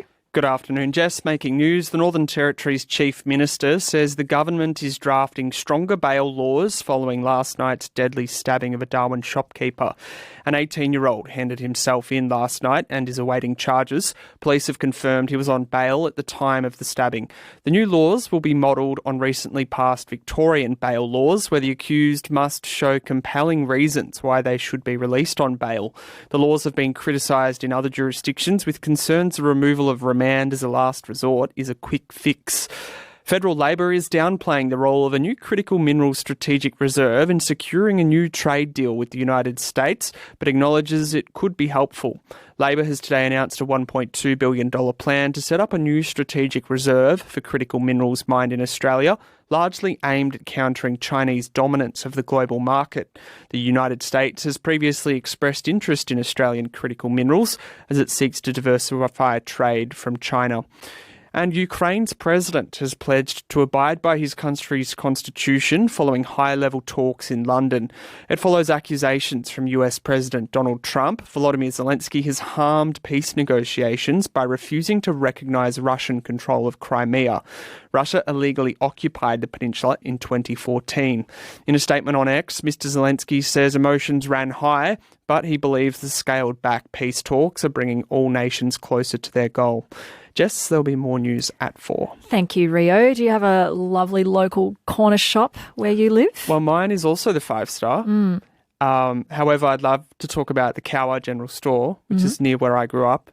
And we would always jump off the bus stop and go into the general store and get a fried dim sum. Oh, yeah? Every day. Daily. So many fried goodies there. And What pretty was so much good- nothing else. What was so good about the fried dim sim? Oh, nothing. Just that they were there. Didn't want to go for a lolly, just went for the dim sim. Yep, Savoury pretty much. afternoon tea. Yep. How much were they? Oh, actually, at the time, I think they were $1.20. Is that good? Is that a good deal for a dim sim? Well, cheap these days. Oh, how much I are they think- these days? Oh, expensive. Like $2? You know, I've never bought a dim sim. Jess. I know. Betraying my culture. I think you can really measure how much worse things have got cost-wise. By the humble dim sim. Dimflation. Shrinkflation, dimflation. Yep. Okay. Hey, what do you like buying from Nightcliff 5 Star?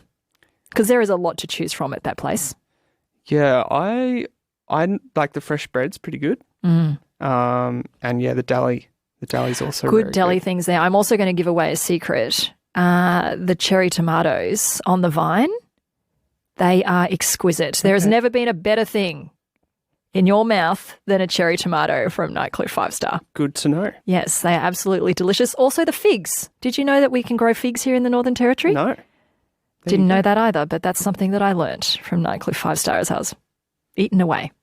Thanks so much, Rio. Good to talk to you. You'll hear more from Rio at 4 o'clock on 105.7 ABC Radio Darwin, and the Northern Territory celebrating the local corner shop this afternoon off the back of the news that 71-year-old Linford Feick was fatally stabbed yesterday afternoon after confronting a man allegedly shoplifting at Nightcliff 5 Star. A really sad turn of events for our community here in the Northern Territory. So I thought let's just pay tribute to Linford and everything that he and his family have brought to the Nightcliff community and beyond by celebrating all of the things that you love about your local corner shop, because some of the texts and calls and, you know, all of the thoughts that I've heard throughout the day towards Linford and his family really reiterate the fact that they have made a difference in people's lives by just going about and doing their everyday thing and having delicious produce at your fingertips. Heard from Janice, who said, I doubt there'd be many Darwinites who haven't been in the friendly little family grocer store in Nightcliff. It was the only shop open during COVID. Yes, it was, Janice. It was indeed. Often has hard to source items like eggs. I never go into that shop without going up and down every aisle because of their exotic international gourmet offerings.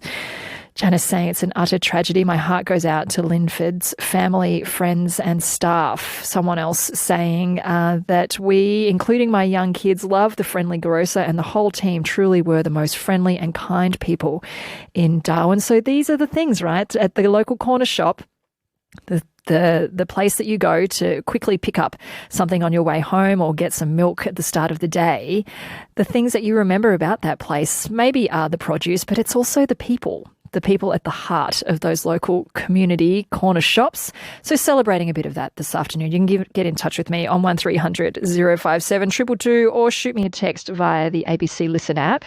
It's 25 to 4.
That's easy. From Faith No More, it's 22 to 4.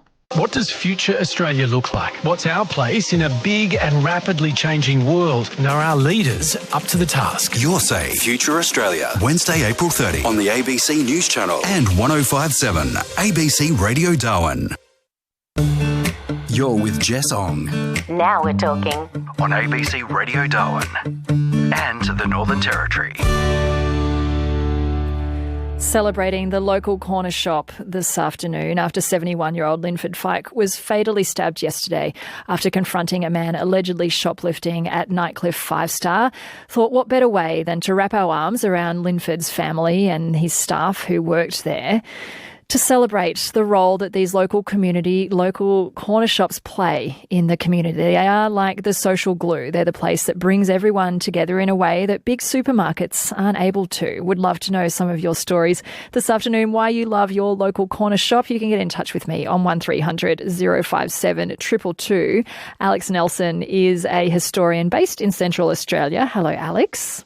Good afternoon, Jess. Now, you've got some memories around local corner shops. Where did you used to go back in the day? Oh, well, one that sticks in my mind as a youngster was a store called McLeod's Shop on Gap Road. So it wasn't actually on the corner, it was smack bang in the middle of the road, which in those days was the main entrance, the southern entrance into Alice Springs. And as our family lived at the Arizona Research Institute and then CSIRO south of town, that was our route in and out of the middle of the shopping centres and going to church on Sundays. So McLeod's store was a place that we regularly called into. You're always just walking past. How convenient. Yeah, driving past mainly. It was a few miles involved. But what did you used to get from there? Oh, gosh. What did we get there? I used to get little tubs of ice cream with the little Pal Pop sticks that you used to scoop them out. Bags of lollies, maybe the occasional hot pie or something like that. So things like that. That you just used to treat yourself to. Yeah. So it was always a special moment going into that store. It was a very distinctive shop because it had no corners. It had rounded walls. So it was a 1950s style of building. It was actually built in 1960, and the first owners were a well-known couple here in town, Roger and Margaret Waite. And they sold it in 1967 to the McLeod family. And I remember the McLeods, but I can't actually remember their names. But they operated the store until they sold it to Frieda Flood in 1973. And although Frieda continued to run that shop for another 20 plus years, it retained the name of McLeod's store all that time. And is it still there now? No, sadly it was demolished in the end of 1991. Yeah, okay. And I mean, does Alice Springs have many local corner shops, Alex? Oh, gee, none really spring to my mind at the moment. You've got the smaller supermarkets like the IGAs that sort of, I suppose, come closest to that equivalent now. But nothing quite like the old style corner shops. But going back further in the past, for example, you had a sort of a combination of corner store and general merchandise stock and station agents, and they were quite prominent in Alice Springs back, especially in the 1950s and 60s. Was that just like a one-stop shop? Yeah, basically, yes. Provided supplies for cattle stations and mine sites and that sort of thing back in the day. And so they just used to have everything you could think of. And, a couple of them are still known to this day by their names. They're Don Thomas's, which is actually a store that kept going until relatively recently. Wallace Fogarty, the building still exists, although Wal Fogs, as it was known, ceased operating in the early 60s. And that coincided with the first Woolworths store in Alice Springs, which was the first in the Northern Territory, as a matter of fact. But one that's overlooked very much these days, but is of special significance at this time of year. It's known as Loughton's store, and that was in Todd Street. Okay. And it operated from the late 40s until around about 1958. And the owner of it was a fellow called Noel Tommy Loughton. And what's significant about him is that he was an original Anzac. So on Anzac Day in 1915, he landed with the first landing at the Gallipoli Peninsula. And with a party of about half a dozen others, he was amongst the group of men who pushed the furthest inland and actually got to glimpse the Dardanelles Strait, which was the original objective of that landing, before the Turks pushed them back.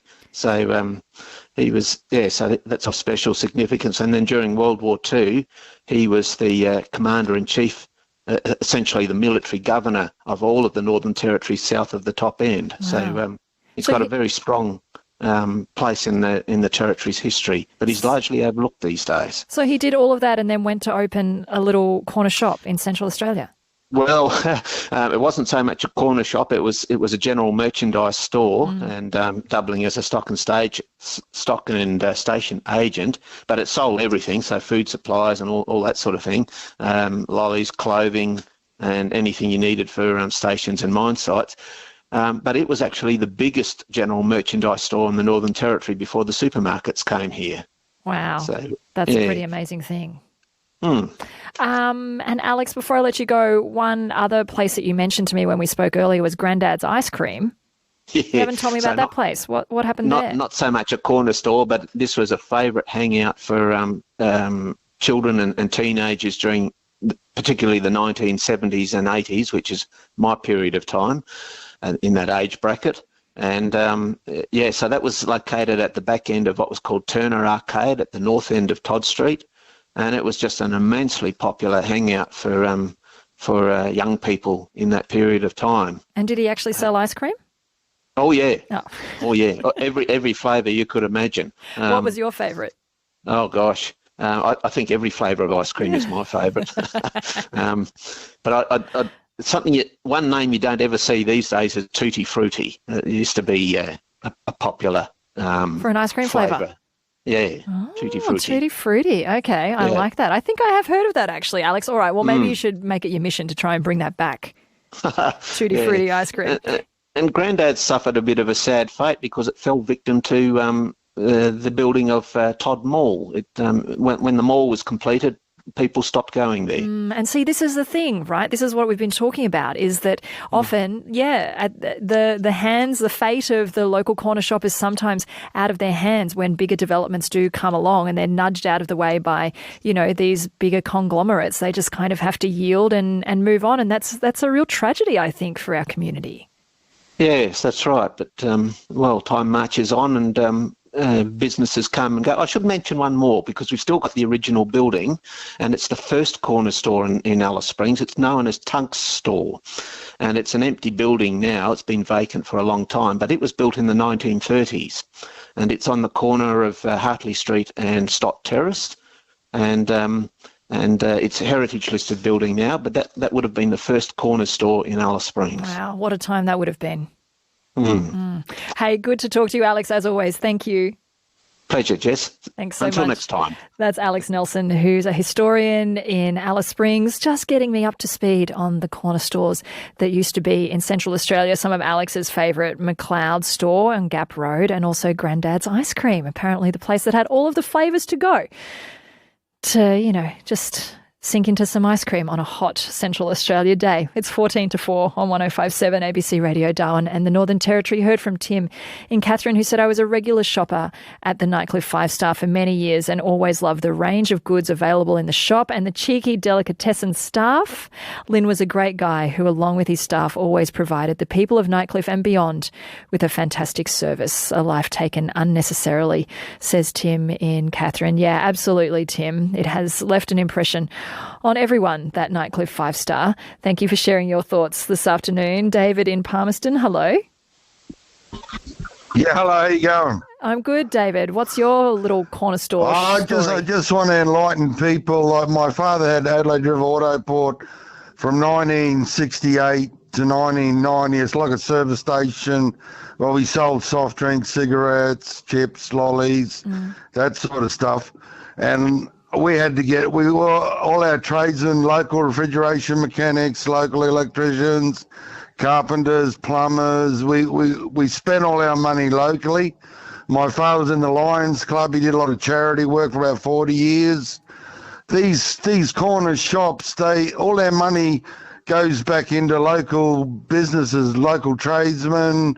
Local businesses lean a lot of people locally, and their money stays in Darwin. It doesn't go to shareholders in Sydney or Melbourne or somewhere like that. So they're a blessing to the Darwin community. I try to shop there as much as I can, but I'm only on a disability support pension, so I have to go the big green one and the big red one to get most of my shopping. But it's just the little things though, David, just on the rare occasion that you do duck in and get a milk like that, those things make a difference as well. Yeah, it was just going back into Darwin community. All the money at the local IGAs, the Fannie Bay supermarkets, all the money stays in Darwin. It goes back and whether the big green and the big red, they go to shareholders in Sydney and Melbourne, and they don't care about us. They don't do anything for us. Oh, David, keep doing your bit. Good to talk to you this afternoon. Okay, thanks, Jess. See you, bye. Mate. That's David in Palmerston on 1300 057 222, celebrating all of the local corner stores around the Northern Territory and beyond this afternoon, because they do play a real part in the lives of communities, keeping them going, acting as a social glue, a place where you kind of get together without even realising it.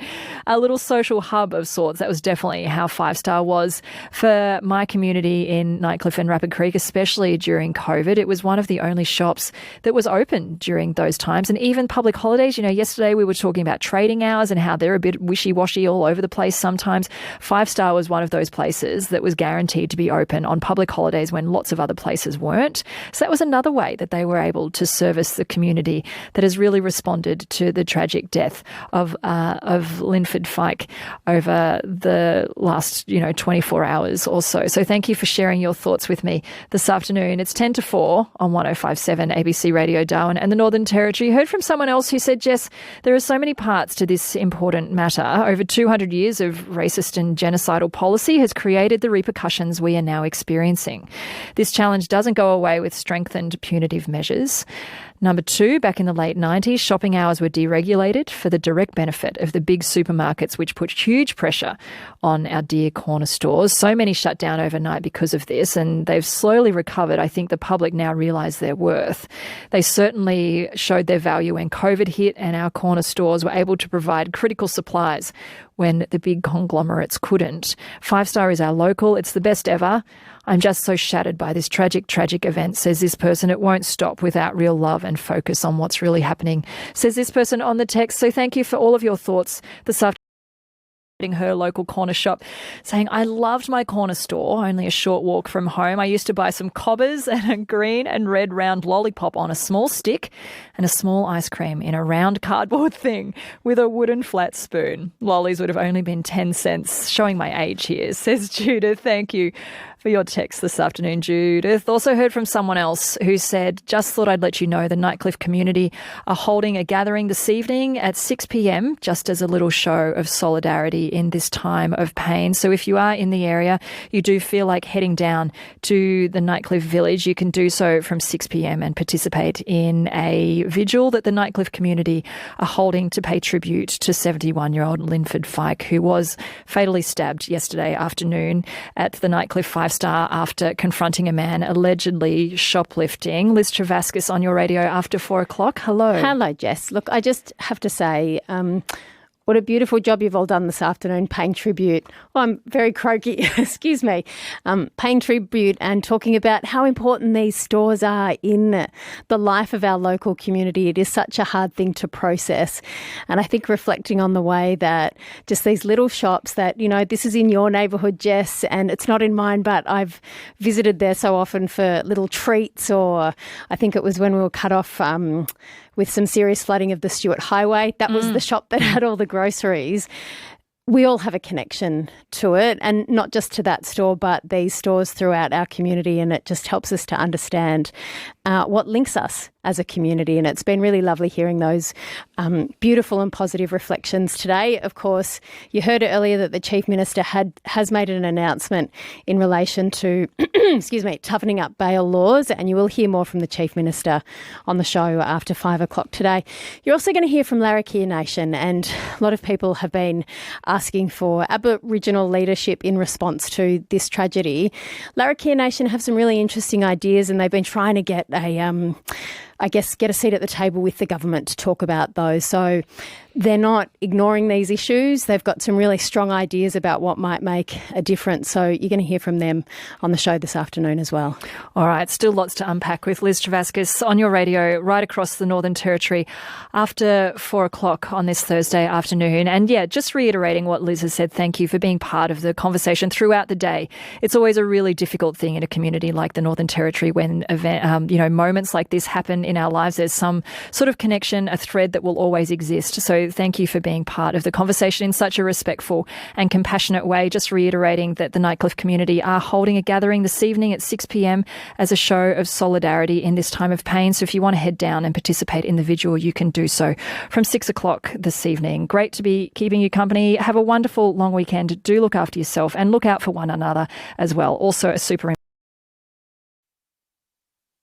Liz Trevaskis on ABC Radio Darwin and the Northern Territory. At 4:05 from Larrakia land and right across the territory today, where it's been a really tough 24 hours, hasn't it? And it was meant to be the day that you and I were celebrating together here in the top end, the arrival of the dry season. It was cold this morning. We almost had our first night below 20 in Darwin, and it's the opening night of Mindil. And I was so looking forward to celebrating with you all down at the markets. The change of season, the arrival of the tourists, and all of those things that we look forward to at this time of year after we've just about had enough of the wet season. Instead, it feels a bit like, here we go again. A tragic stabbing at a local business. A beloved community member just doing their job at a local shop that most of us have been to. That person never coming home to their family. The government responding with new tough on-crime measures. And you and I wondering if this time it will finally make a difference. Ahead over the next few hours, please keep sharing with me how you are feeling. It might be different from how you were feeling this morning. It's a real roller coaster of emotions as we process what's happened. You might have questions. You might have suggestions about how we can come together as a Northern Territory community and heal, not just from this incident, but others like it throughout the Territory. And you might still have more that you want to share to pay tribute to Linford Feick, the man who lost his life and his grieving family. If you knew him and you loved him and you haven't shared your memories of him today, I'd love to hear from you. You can text in on 0487 99 1057. Over the next few hours, you will hear from the Chief Minister, who spoke to media just after 2 o'clock this afternoon, announcing that she wants the NT to have the toughest bail laws in the country. You'll hear also from the union who represents retail workers. They want more done for the safety of all Territorians who work at places like corner stores and bottle shops and petrol stations. And you'll hear from Larrakia Nation. Even before this latest tragedy, they were calling for the Finocchiaro government to work with the Aboriginal leaders across the Territory to implement changes, and they are still waiting to hear back on their proposals. And most importantly, as I said, I want to hear from you about how you are feeling and also what you think of the government's response. You'll hear in some detail the Chief Minister's press conference ahead after 5. But getting even tougher on crime, looking to introduce some of the toughest bail restrictions and measures in all of the country. Are you surprised to learn that they hadn't gone that far already, that there was still room to move when it comes to tightening up bail? You can text in on 0487 99 1057. It's 4:08.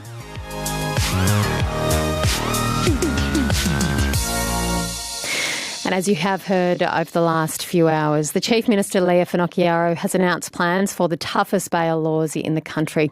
Parliament has been recalled and will reconvene next week to pass those laws. Here is some of what Chief Minister Lia Finocchiaro said at a press conference earlier today. What we're really trying to do is make sure our laws meet that community expectation, and whilst judges do require a level of discretion, that our laws are as tight as possible.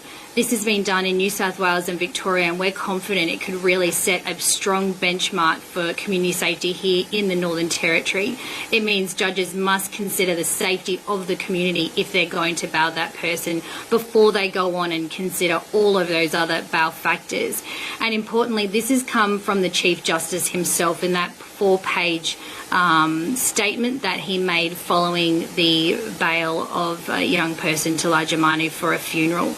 And so since that point, we've been investigating this as part of our broader suite of reform to the Youth Justice Act, which we've been working on and made very public that we will be ready to go for that reform for end of July. But today's decision of Cabinet is to bring that forward, get that done urgently, and of course now the Speaker will reconvene Parliament on Wednesday. And excuse me, importantly to us, I've also spoken to Samara Laverty to have her blessing to make sure that strengthening Declan's law is something she supports, which she wholeheartedly does. Chief Minister Lia Finocchiaro, and you will hear more from that press conference after 5. Are you surprised that bail laws aren't as tight as they could possibly be, that there is still room to tighten up those bail laws? Northern Territory Police have also held a press conference today, earlier in the day, outlining what is known about what happened overnight. Here's what Assistant Commissioner Travis Wurst had to say. Just before 5:30 yesterday afternoon, an incident was reported to the Northern Territory Police at a Nightcliff supermarket. The Northern Territory Police responded along with St John's, and upon arrival, where the police attended within minutes of that first call being received, police came across a 71-year-old male who was under resuscitation by bystanders who were in that supermarket. That person had suffered a wound to his upper body from what we believe to be an edged weapon. The person sustained an injury that required him to have critical care. CPR was conducted at the scene, but unfortunately, despite the efforts of the bystanders and paramedics, that person succumbed to his injuries. The person involved in the altercation left the area, left the location on a push bike, and police then commenced their investigation into the incident that occurred. At 12:35 this morning, a 18-year-old male handed himself into the Palmerston Police Station, was taken into custody and is currently held at the Palmerston Watch House as this investigation is ongoing. Northern Territory Police, and particularly the investigators, have collected significant amounts of evidence from witnesses at the scene who observed the incident that occurred. CCTV from within the particular premises and from the outside has been captured, and we have called for any additional witnesses to come forward. When this incident occurred and the male offender had left the location, the Northern Territory Police surged with all available resources from both frontline and specialist areas into the Darwin community. The family of the person was located. And through that ongoing engagement with that particular family and the community, that person handed himself into police, which is a good outcome for the community. There are no other persons involved in this incident, as we understand, and we are not looking for any other people. There are no ongoing community safety concerns. The 18-year-old male who's currently in police custody was granted bail in the Northern Territory Supreme Court for serious matters on the 17th of April 2025. That person was bailed to a remote community across the top end. That person did not have an electronic monitoring bracelet, and that person was located and arrested in Darwin. One of the charges that will be considered will be in relation to the breach of bail for that particular matter. The person who is in custody, who's the 18-year-old male, turned 18 3 days ago. Assistant Commissioner Travis Wurst there speaking earlier on today, confirming that the alleged offender was on bail for serious offences. And I know that piece of information has really sent shockwaves through the community. No surprise that the Chief Minister has responded with an announcement in relation to bail today. And as I said, you're going to hear from the Chief Minister and that press conference in much greater detail after 5 o'clock today. The Assistant Commissioner also answered a question during that press conference that many of you have been asking today and have probably been asking before today about the Nightcliff Police Station, the $12 million facility that has been criticised for its lack of frontline policing. It is just across the road from the scene of the crime. Assistant Commissioner Wurst was asked if he thought there would have been a different outcome were that station manned. Not necessarily, because when police are dealing with the 24/7 police response demand across Greater Darwin, they're not sitting in a police station waiting for an incident to occur in Nightcliff.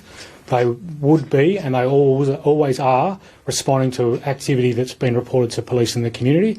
Yesterday was a high operational tempo day with lots of operational reactive jobs requiring a police response. There were a number of domestic violence incidents that occurred across Darwin, and it wouldn't have necessarily made a difference in relation to whether there was people sitting in the Nightcliff police station or not. The way in which this particular incident transpired was such that it happened very quickly, and police could have been almost standing up front of that shop, and this still may have occurred. So the Nightcliff police station was built in 2021. When it was built, we weren't provided additional staffing to resource that 24/7. Currently, the Territory Safety Division operate from that location. We do not operate from that location as a 24/7 police station. Both Casuarina, Palmerston, Darwin and 𝘼𝙬𝙈 police stations operate 24/7 for every day of the year across providing that policing service across Greater Darwin. There are no plans at this point in time for the Nightcliff police station to have its operational environment changed. We understand the concerns that exist within the Nightcliff community. The Nightcliff environment has changed for various reasons over the recent past, and police provide as much proactive resourcing into that area as we possibly can based on our operational demand at any point in time. Is Nightcliff home for you?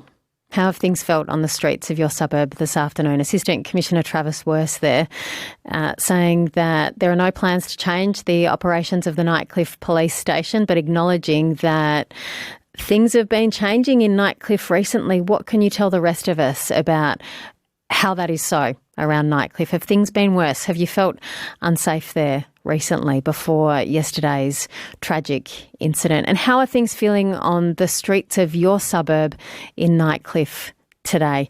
I think Jess shared this with you earlier, but just wanted to remind you again, someone's texted in to say that the Nightcliff community are holding a gathering this evening at 6 p.m. just as a little solidarity in this time of pain. And isn't it so important that when these tragedies happen, we get together as a community and wrap our arms around one another in a show of support and love.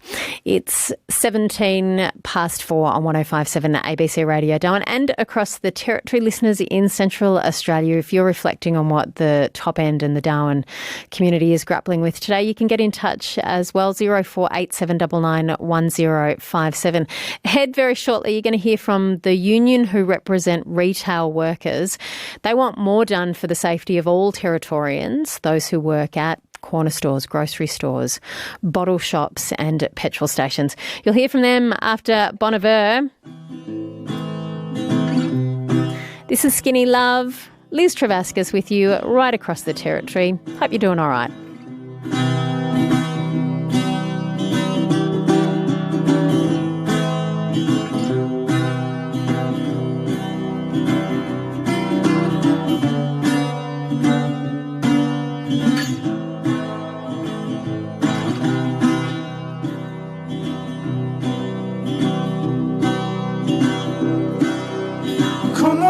Skinny love, just let's sing it. To pour a little soul we will never hear. My, my, my, my, my, my, my, my. Staring at the sink of blood across the knee.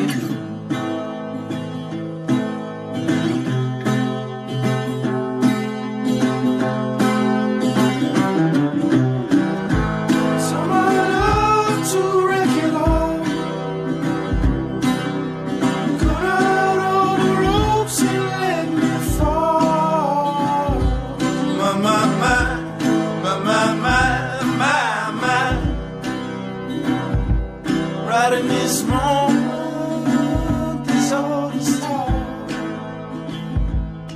And I told you to be patient, and I told you to be fine, and I told you to be balanced, and I told you to be kind. And in the morning I'll be with you, and it will be a different kind. And I'm holding all the tickets, and you'll be owning all the fines.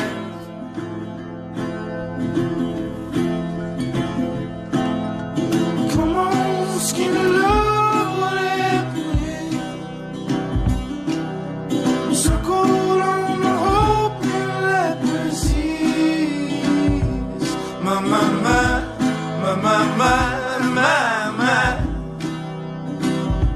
Someone noticed food so slow on the slip.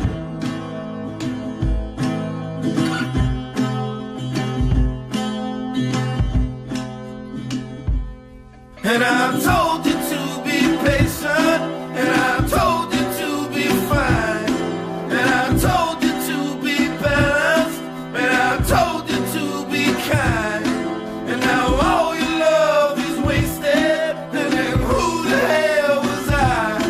And I'm breaking at the bridges, and at the end of all your lives.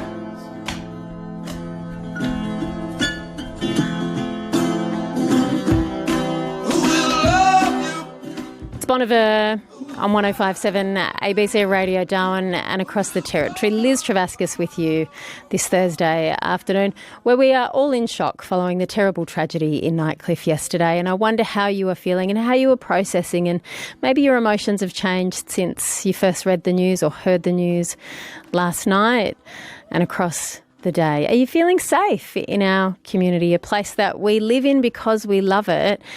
And, you know, I feel like it's just about, it's just over 2 years since the death of Declan Laverty, and the thought crossed my mind recently, maybe I can relax a little bit now and maybe things are okay and maybe that was just a one-off. And today we're probably all questioning whether that is the case or not.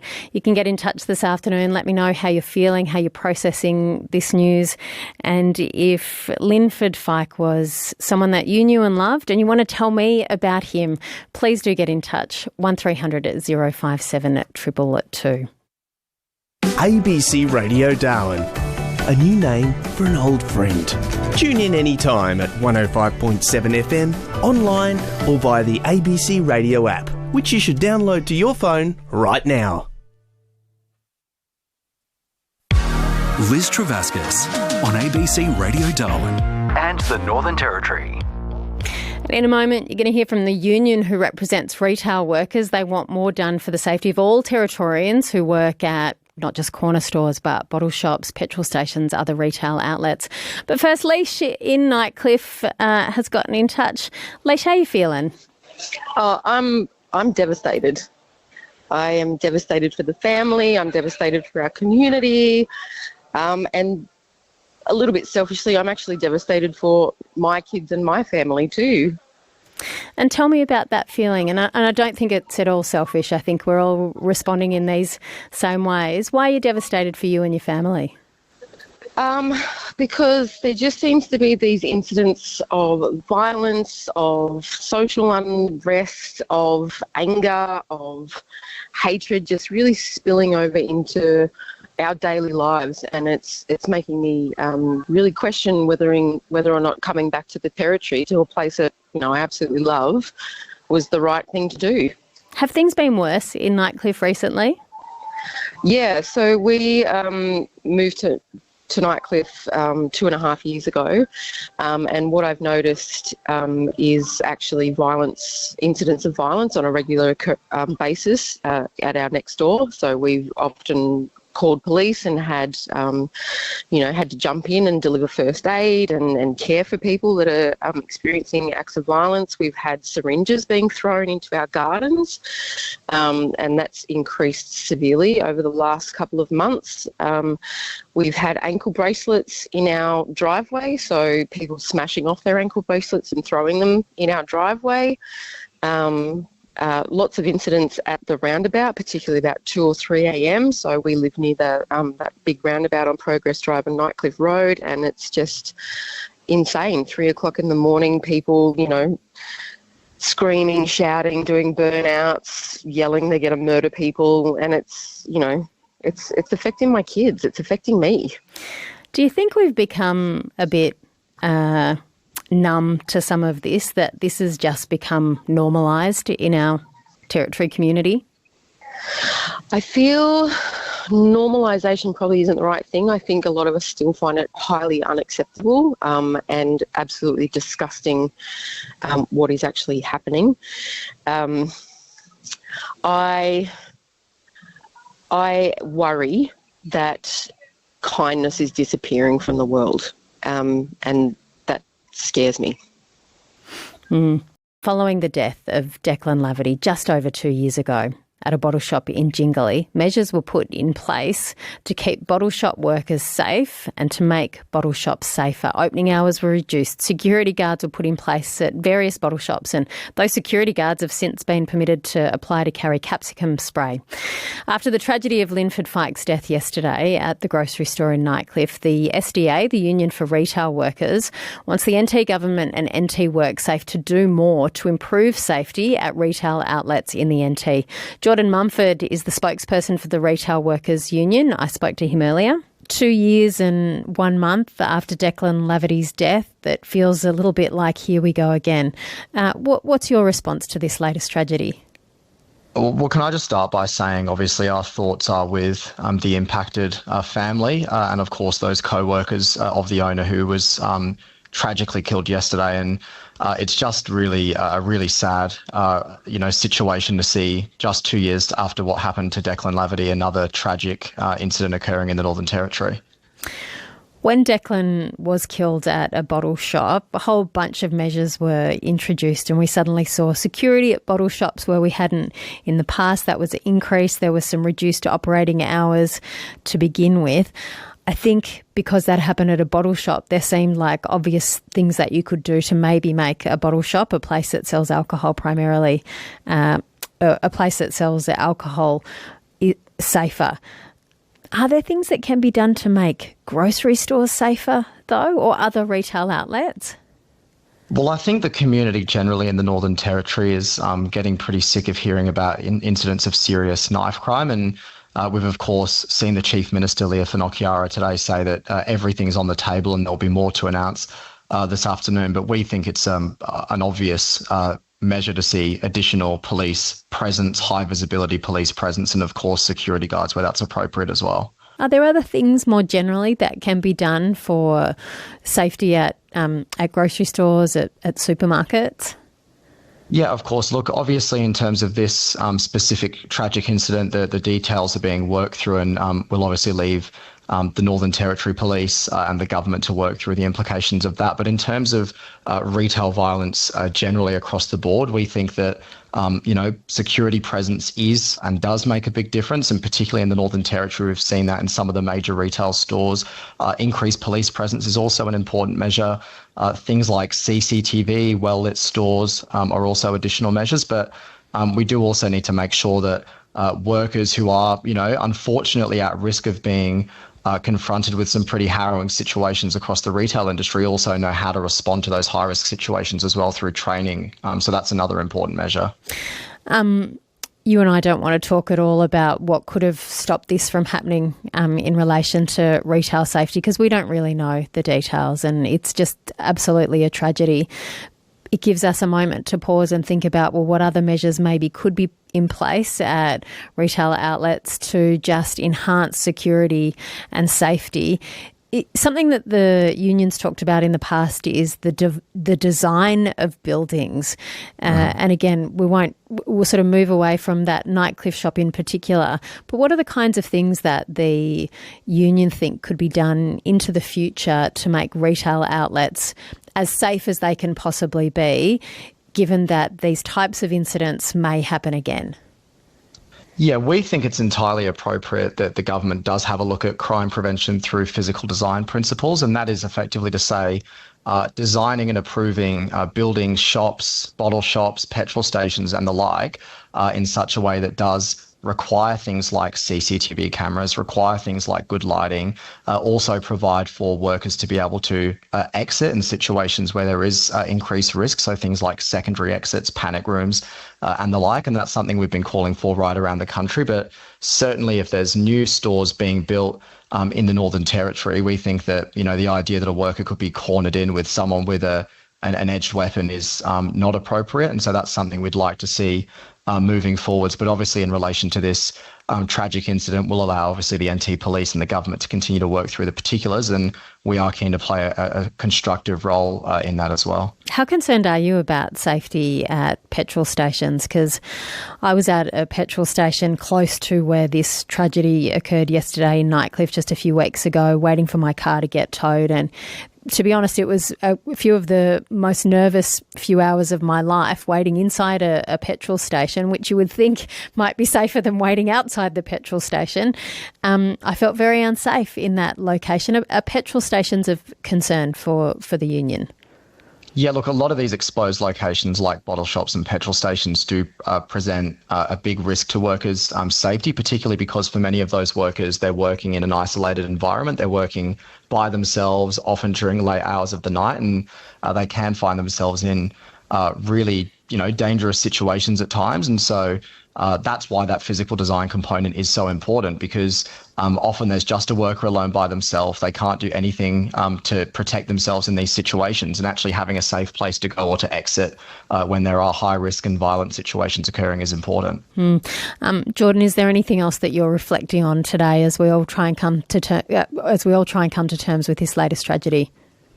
Yeah, look, just on behalf of the union, I do just want to make a general recognition of all of the thousands of retail, bottle shop, petrol station workers all across the NT who frankly probably had a pretty hard time rocking up to work today in the light of this second really tragic incident. And just to say that our thoughts are with them, and we'll obviously be out there making sure that we do everything we can to make sure their workplaces are safe. Jordan Mumford, their spokesperson for the Retail Workers Union, the SDA. Do you work at a grocery store, a corner store, a clothing store, a retail outlet, a petrol station, a bottle shop? What kind of stuff are you dealing with? Is there anything that would make you feel safer? Yeah. Celebrating all of this together at the opening night of Mindil Beach markets tonight. Those markets will be underway now. It might be a lovely way to reconnect with this place that we all love, despite the complexity of it.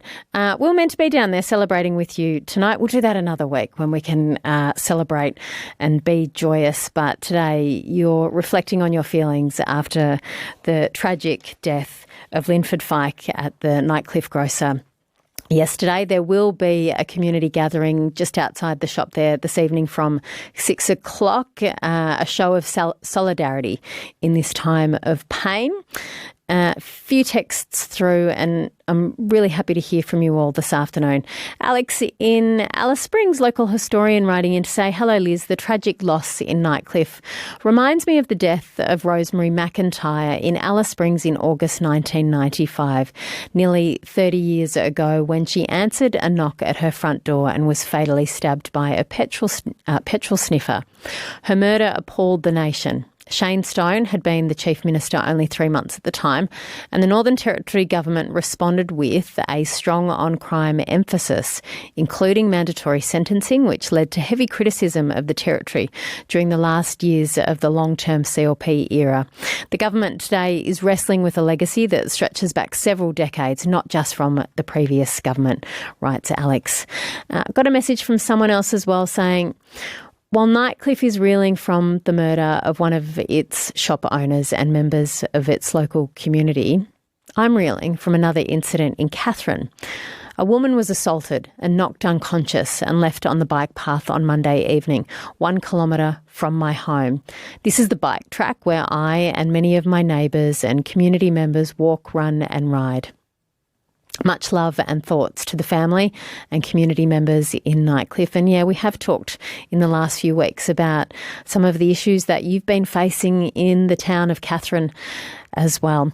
Paul has messaged as well to say, The gentleman who was sadly killed was a very good friend and customer of our company for many years, and may he rest in peace. Thank you, from Paul in Malac. And Paul adds, the bail laws have failed us all. Well, I wonder, Paul, what you think about the tightening up of those bail laws. Parliament will be recalled. Parliament was due to sit in May, but the Speaker has ticked off on this, and Parliament will be recalled next week so that the Finocchiaro government can pass even tougher bail measures, and you'll hear from the Chief in greater detail after 5 o'clock this afternoon. Got a message from someone saying, why do people in Darwin or anywhere else need to try to be safer?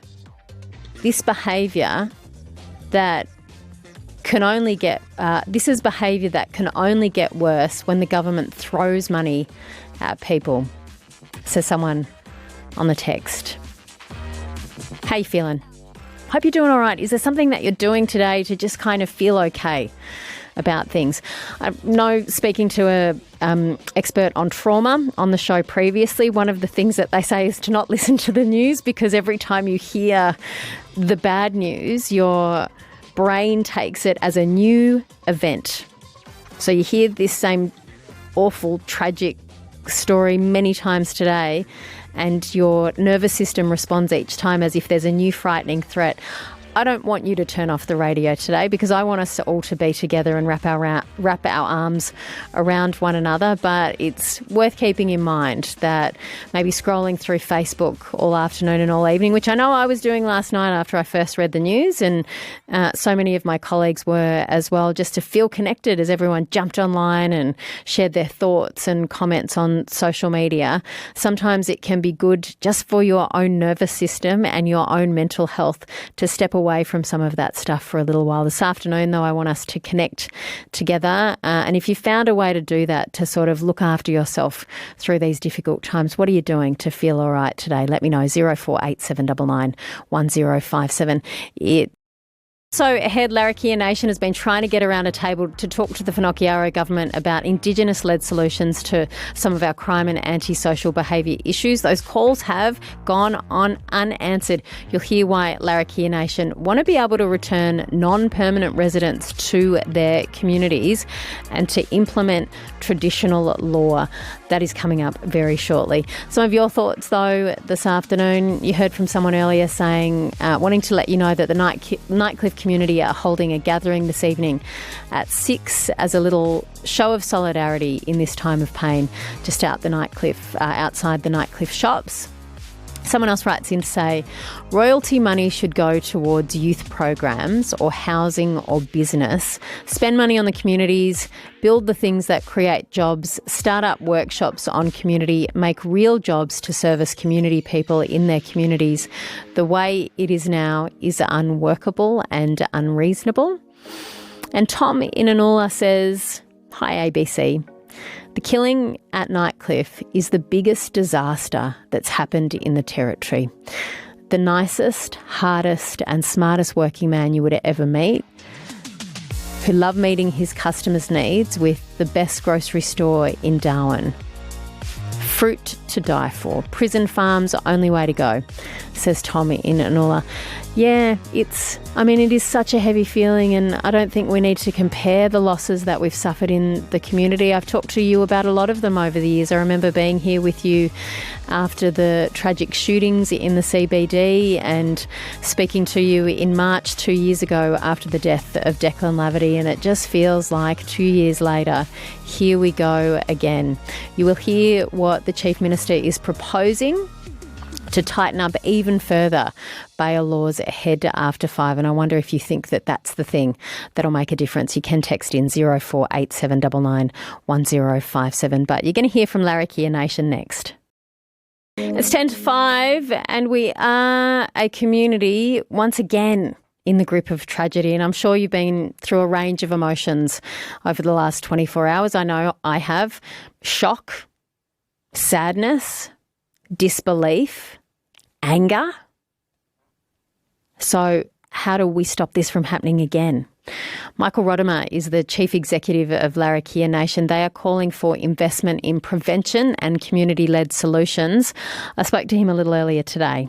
How have you been feeling today about this latest tragedy? Yeah, look, obviously it's a stark reminder of the systemic issues that we have, but, this really hurts to the core. It hurts everyone. This kind of behaviour needs to stop. And, I think it's another senseless, tragic loss of life. And we need to come together and come in solidarity and just look at how we can become a better Northern Territory. I think everyone in the community, Michael, has a connection to that corner store, even if it's not your local shop. I know for me, I've often popped in there to find interesting little treats, even though it's not my corner store. What has this little shop meant to you and your family and your staff?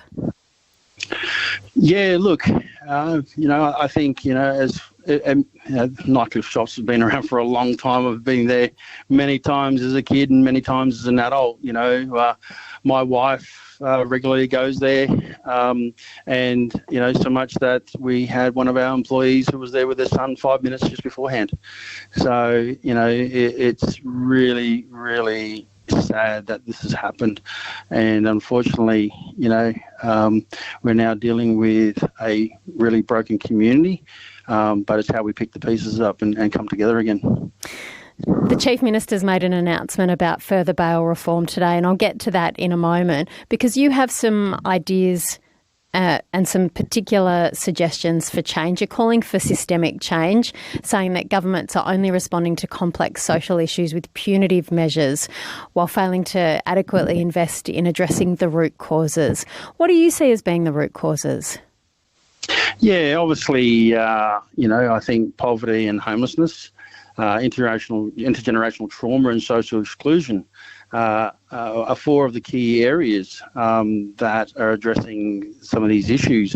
I think when we're 12 times the national average for homelessness, our government needs to actually work harder with the Commonwealth to get a bigger piece of the pie so we can address this drastic need. We've got people who are living 20 to 30 as an average in 3-bedroom houses in remote communities. We've got a 10-year public housing wait list in Darwin and other regional centres. It's not good enough, and we need to invest in the right places, not be reactive with building new prisons, because that type of punitive measure, it's just a symptom of a failed system.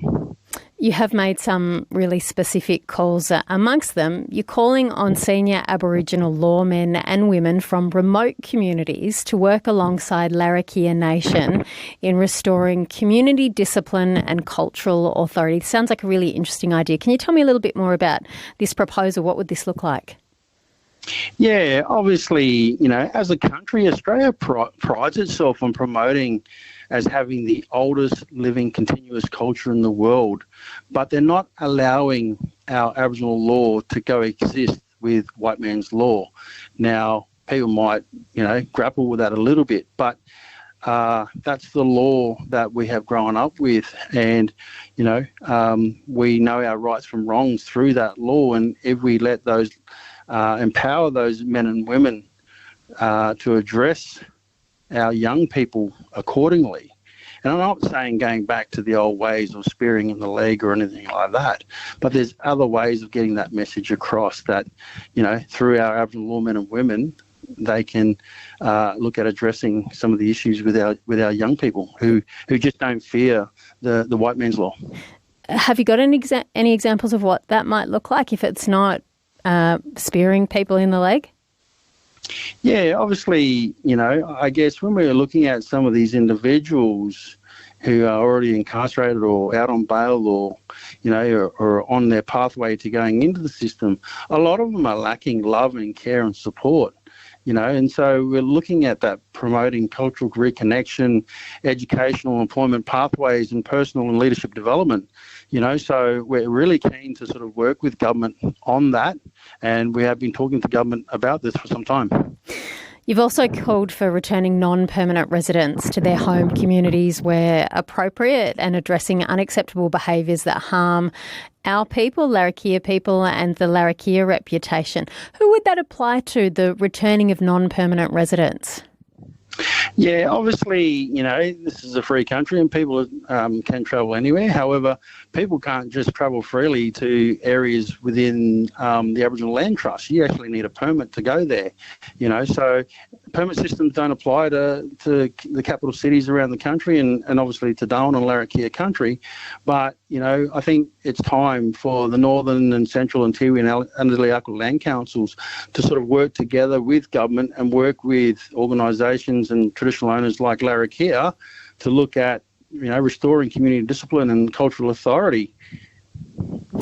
Tell me more, though, about returning non-permanent residents and permits. Does that mean that people from remote communities who are maybe known troublemakers might be banned from Darwin? Yeah, definitely. Whether it's 3 strikes and you're out or something like that, I'm not sure. But, I think we need to have a look at, we've got people here in Darwin.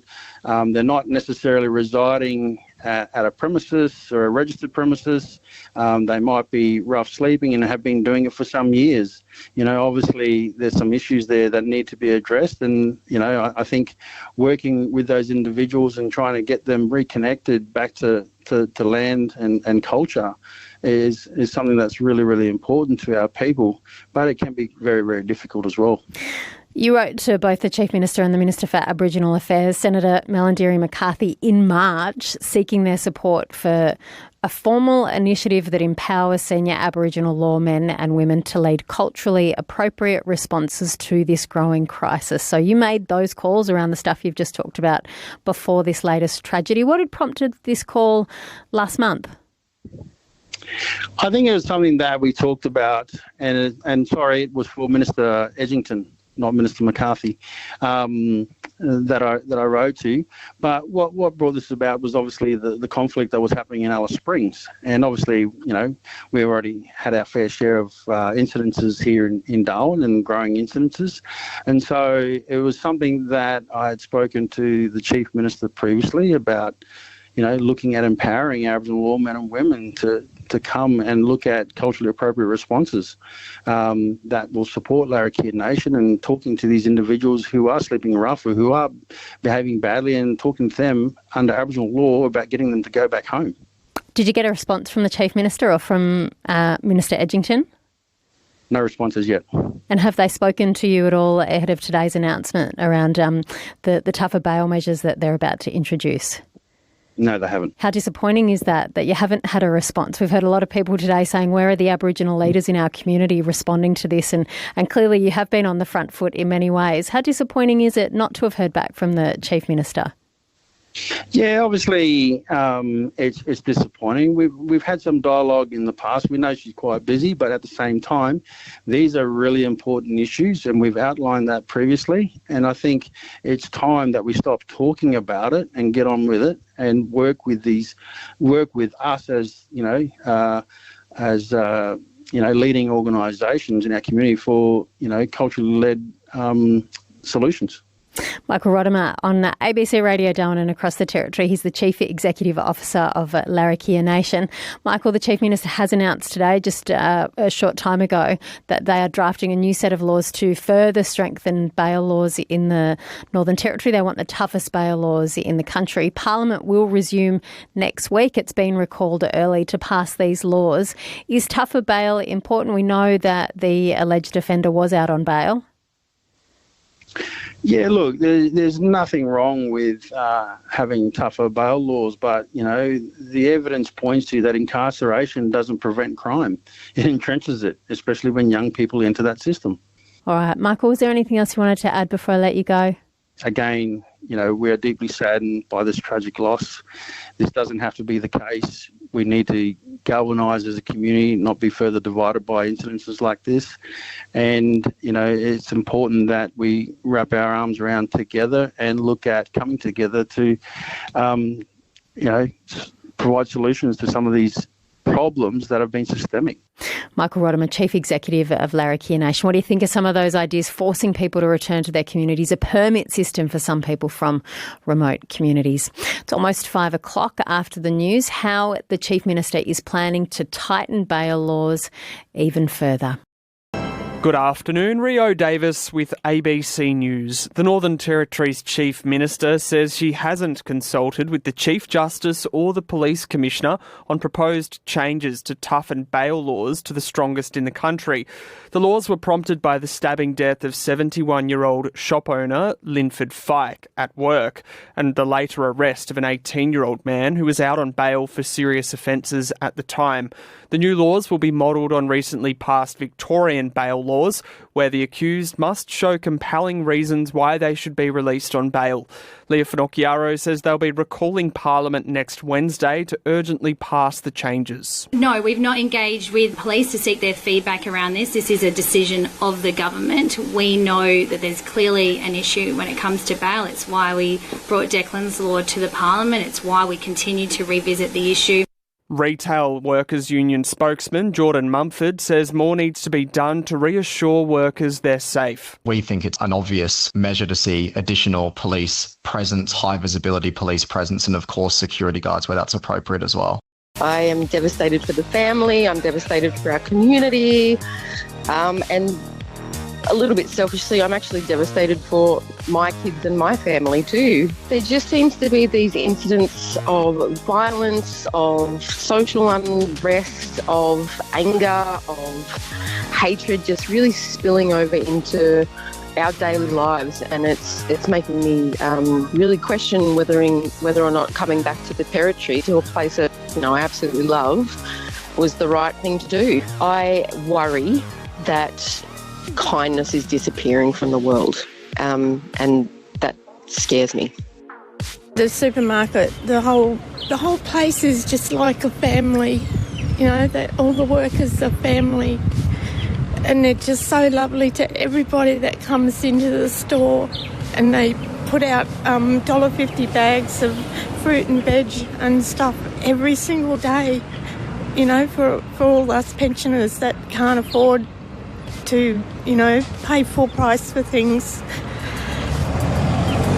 This shop's been here for so long. It first started here, then it moved across the road, and now it's back here. It's been back here for years, and it's the best little supermarket in Darwin and the friendliest.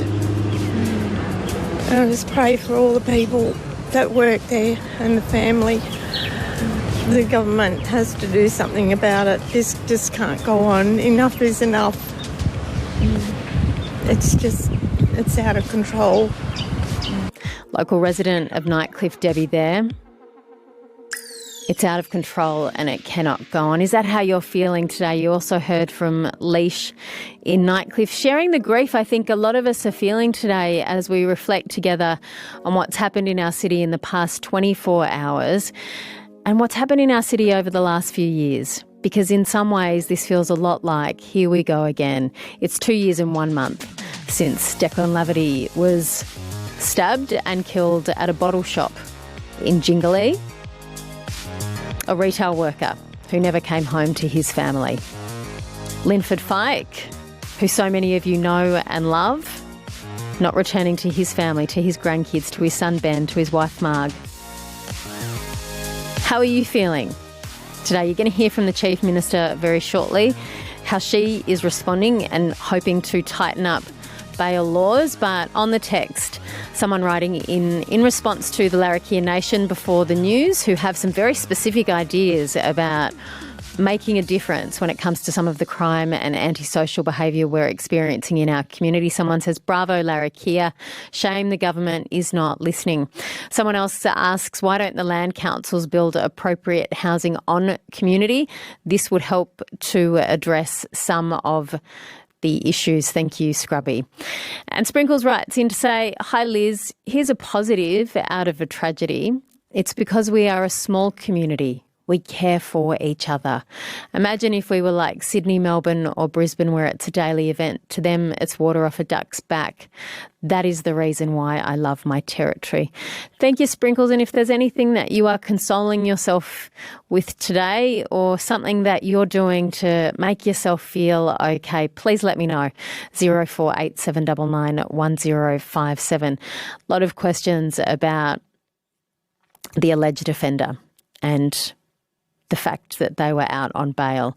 Someone writing in to say, why wasn't he locked up? No bail with these criminals. Thank you, Janine Impami. And Gerard in Nakara says, hi Liz, tightening bail laws is just a look at me, I am doing something action. I don't have faith in these changes, stopping desperate drug, alcohol or gambling addicted people from doing desperate things. This needs genuine, targeted and long-term effort and resources from all stakeholders. Politicians, people coming in to stay around the cities, people in the communities and the rest of us. Everything has to be on the table, including general reduction in access to alcohol and gambling. You think gambling's underlining some of these issues, Gerard? Certainly something that governments at all levels don't seem particularly willing to touch. Thank you for getting in touch. And look, have had a few texts through from you guys today, not just of sadness, but a lot of anger, which I think is understandable. A lot of you calling for even harsher punishment for offenders, some even calling for the death penalty. A pretty extreme response, but that's how some of you are feeling today in the aftermath of this devastating crime, where, I know I've said this a few times, but 2 years after Declan Laverty was killed at the bottle shop in Jingley, it's 2 years and 1 month since that happened. And it feels a lot like, here we go again. Is that how you're feeling? A tragic stabbing at a local business, a beloved community member just doing their job at a local shop that most of us have been to and never coming home to their family. And the government response, the same again, responding with new tough on-crime measures. And we're wondering if this time it will make a difference. How are you feeling today? And is there anything that you're holding on to feel good in the face of tragedy? 1300 057 222. You will hear from the Chief Minister and the bail changes that she's hoping to get through Parliament next week, and the CLP have the numbers, so whatever they put forward will pass. Parliament is reconvening early so that those changes can be made. What is planned? I'll let you know in just a moment. Liz Travaskis. Yeah, it was brilliant. On ABC Radio Darwin. And the Northern Territory. At 5:12, and before you hear from the Chief Minister, Noel had some reflections to share. Hello there, Noel. Yeah, hello. Condolences to the family and the community for what's been perpetrating on the Darwin community and beyond. I agree with Mr. Rotumah from Larrakia. I don't believe cultural authority is exercised enough and not given the power to be exercised enough. Our culture is strong and it doesn't allow for this type of behaviour, and I believe that change will come, but change will only come when Aboriginal law is respected and actually given carriage. And this has been a topic of conversation. I've worked in this area since 2010 in cultural responsive trauma-informed practice and care and delivering programs to police and also beyond to communities, community control, health organisations and such. And time again this comes up. Because of trauma, because of the results of trauma, it rewires a person's system. If a person has fetal alcohol syndrome plus ongoing trauma from their childhood, they are totally reactive. They are totally in another space. They're not in the normal paradigm of thinking. They're not in the normal understanding of community and community responses. If Aboriginal law was enabled and Larrakia also could be respected enough to be empowered enough to be able to work their law on their country with elders from other countries in order to stabilise and not marginalise Aboriginal people anymore, but build capacity in Aboriginal people to actually walk in their culture. Culture is good, culture is safe, and culture is respectful. But we live in a society where culture has been marginalised, language has been marginalised, everything to do with Aboriginal culture in terms of its capacity to harmonise with nature in all society has been marginalised. We need to understand and walk forward with Aboriginal people. We need to walk in their shoes. We need to listen. We need to have respect for our elders, and elders need to be able to do their work. And this is the only way that we're going to get change, because with that authority, these things wouldn't happen. Noel, it sounds like you're sort of echoing what Michael from Larrakia Nation was getting at, that cultural law needs to be a part of the solution here. And I'm really hoping that that the government gets to sit down with Michael there, because he had some very clear ideas about moving forward together. 1300 057 222. How are you responding today following the tragic death of Linford Feick yesterday at the supermarket? And have you got ideas about what might make a difference? Because here we go again with some of the same conversations we've been having for, sadly, a very long time in our community. 1300 057 222. It is 5:15. What has the Chief Minister got in store to try and make a difference this time around? You'll hear from her next. ABC Radio Darwin, a new name for an old friend. Tune in anytime at 105.7 FM, online or via the ABC Radio app, which you should download to your phone right now.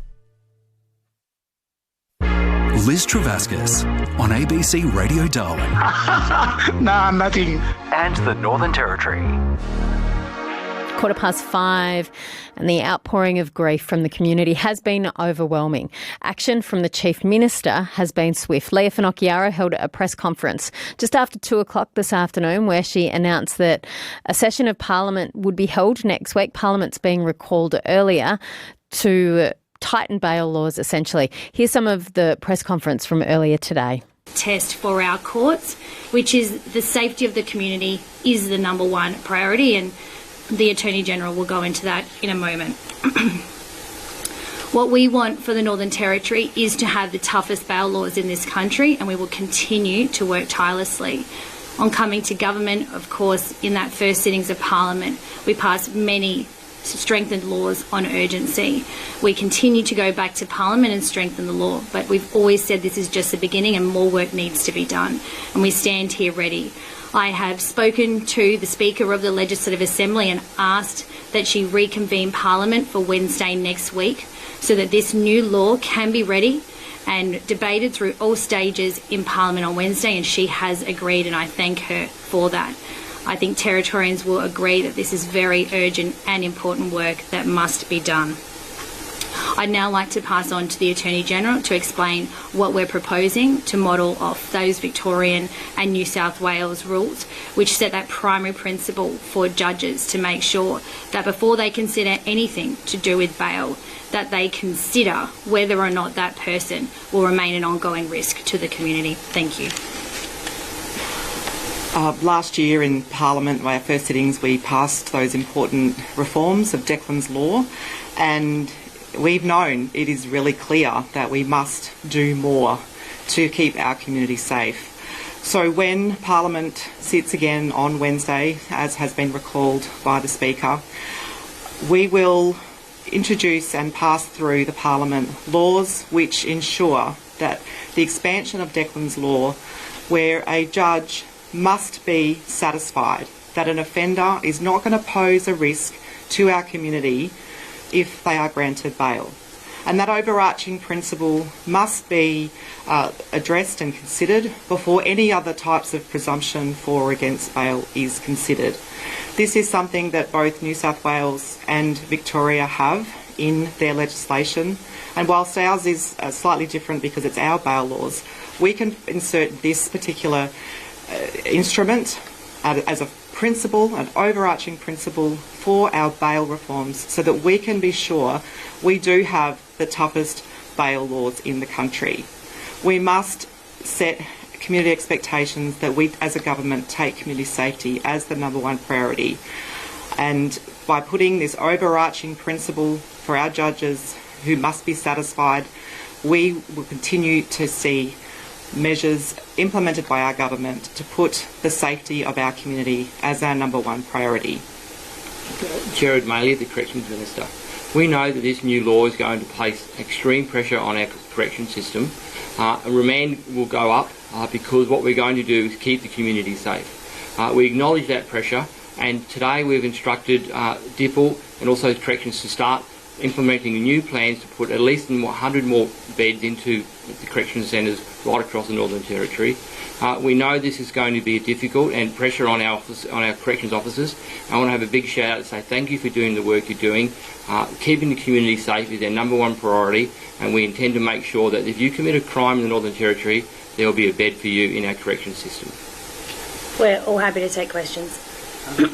Still, Chief Minister, there's still going to be discretion for the judges. They've made it pretty clear previously that if that discretion is there, it doesn't matter what the presumption is, they will use it as they see fit. How is what you've announced today going to change anything? What we're really trying to do is make sure our laws meet that community expectation, and whilst judges do require a level of discretion, that our laws are as tight as possible. This has been done in New South Wales and Victoria, and we're confident it could really set a strong benchmark for community safety here in the Northern Territory. It means judges must consider the safety of the community if they're going to bail that person before they go on and consider all of those other bail factors. And importantly, this has come from the Chief Justice himself in that 4-page statement that he made following the bail of a young person to larger money for a funeral. And so since that point, we've been investigating this as part of our broader suite of reform to the Youth Justice Act, which we've been working on and made very public that we will be ready to go for that reform for end of July. But today's decision of Cabinet is to bring that forward, get that done urgently, and of course now the Speaker will reconvene Parliament on Wednesday. And excuse me, importantly to us, I've also spoken to Samara Laverty to have her blessing to make sure that strengthening Declan's law is something she supports, which she wholeheartedly does. You passed that legislation after Declan Laverty's death. In this case, according to the reports in the Australian, you've got an 18-year-old, might have been 17 at the time, who was facing charges, serious charges. How is it that the system allowed him to get bail when he was facing those charges? Well, the information police have provided is that the person was on bail, and in the fullness of time, police, and myself included, will be able to provide more information. But right now, what we know is that someone on bail has gone on to commit alleged additional offences. Now, we have to remember police have someone in custody, no charges have been laid, and this investigation and process, this important process that has to take its place, cannot be prejudiced or jeopardised. But what we are doing is making sure we take strong action right now, and so that work is already underway and has been underway in urgent preparation for Wednesday. Is there proof that Declan's law isn't working? No, Declan's law has been working, and it has been keeping Territorians safe, much safer than it was had Declan's law not been there. We've always said it was just the beginning, and that important reducing crime package we took to Parliament in that very first sittings just 6 odd weeks after the election was an incredibly important part of getting the Territory back going in the right direction. We've always said there's more work needs to be done, and whilst from time to time we're seeing some good indicators across a range of factors, we know more needs to be done. We know we're coming off a very, very high base, a crime crisis that we've never seen in this proportion before as a Territory. So we continue to go back to Parliament. Just a few weeks ago we passed stronger laws for police around powers of entry. We've been doing this big body of work around reforming the Youth Justice Act, and there are also some Traffic Act changes that we're in the process of developing as well to better support our police. Of course, then there's all of the root causes of crime work that we're doing with Minister Cahill, with Minister 𝘼𝘾 around education and school attendance. So, you know, there is no one measure that's going to address this, and we will not stop until the Territory is safe. Chief Minister Lia Finocchiaro joined by Attorney General Marie-Clare Boothby and Minister for Corrections Gerard Maley. Parliament will resume next week, where the government will move to change bail laws to make them some of the tightest in the country. It will mean that judges must consider above everything else the safety of the community before they decide to grant bail or not. What do you think? Is that the solution? Are you surprised that there's still room to tighten bail laws? Did you think that Declan's law had tightened bail laws as tightly as they could be? Have you got some thoughts on what's been announced today? 0487991057. Tom McClelland is from the Criminal Lawyers Association of the Northern Territory. Tom, good afternoon. Tightening up bail laws even further the answer to community safety here in the NT? Thanks for having me. Look, before I engage in a discussion about public policy and the law, I think it's important to acknowledge that this is the day after a really tragic event, and lawyers have feelings just like every other member of our community. So I just want to acknowledge that, and my heart goes out to everyone that was involved and affected. It's just terrible. We've heard the Chief Minister respond swiftly with proposals to tighten up bail, an early sitting of Parliament next week. The legislation would place community safety as the primary consideration of the judicial system when it comes to bail. How different is that to the bail laws that we currently have? I might just start with a general response, which is this. It's not working, what we're doing. Locking up more and more people is not working. And any discussion needs to start with that idea in mind. In relation to the difference between the proposal and the current situation, at the moment, community safety is one of a few things that judges have to consider when they're considering whether to grant someone bail. And there have been reforms recently in Victoria. The concept of community safety has been basically brought to the forefront in bail decision making. But it's important to remember that those jurisdictions, taking Victoria for an example, yes, they do that in their law, but they also have a much greater commitment to supervised bail and supported bail accommodation. For example, in Victoria, if someone is on supervised bail, they often are brought back to court maybe once a month for a check-in with the judge to see how they're going.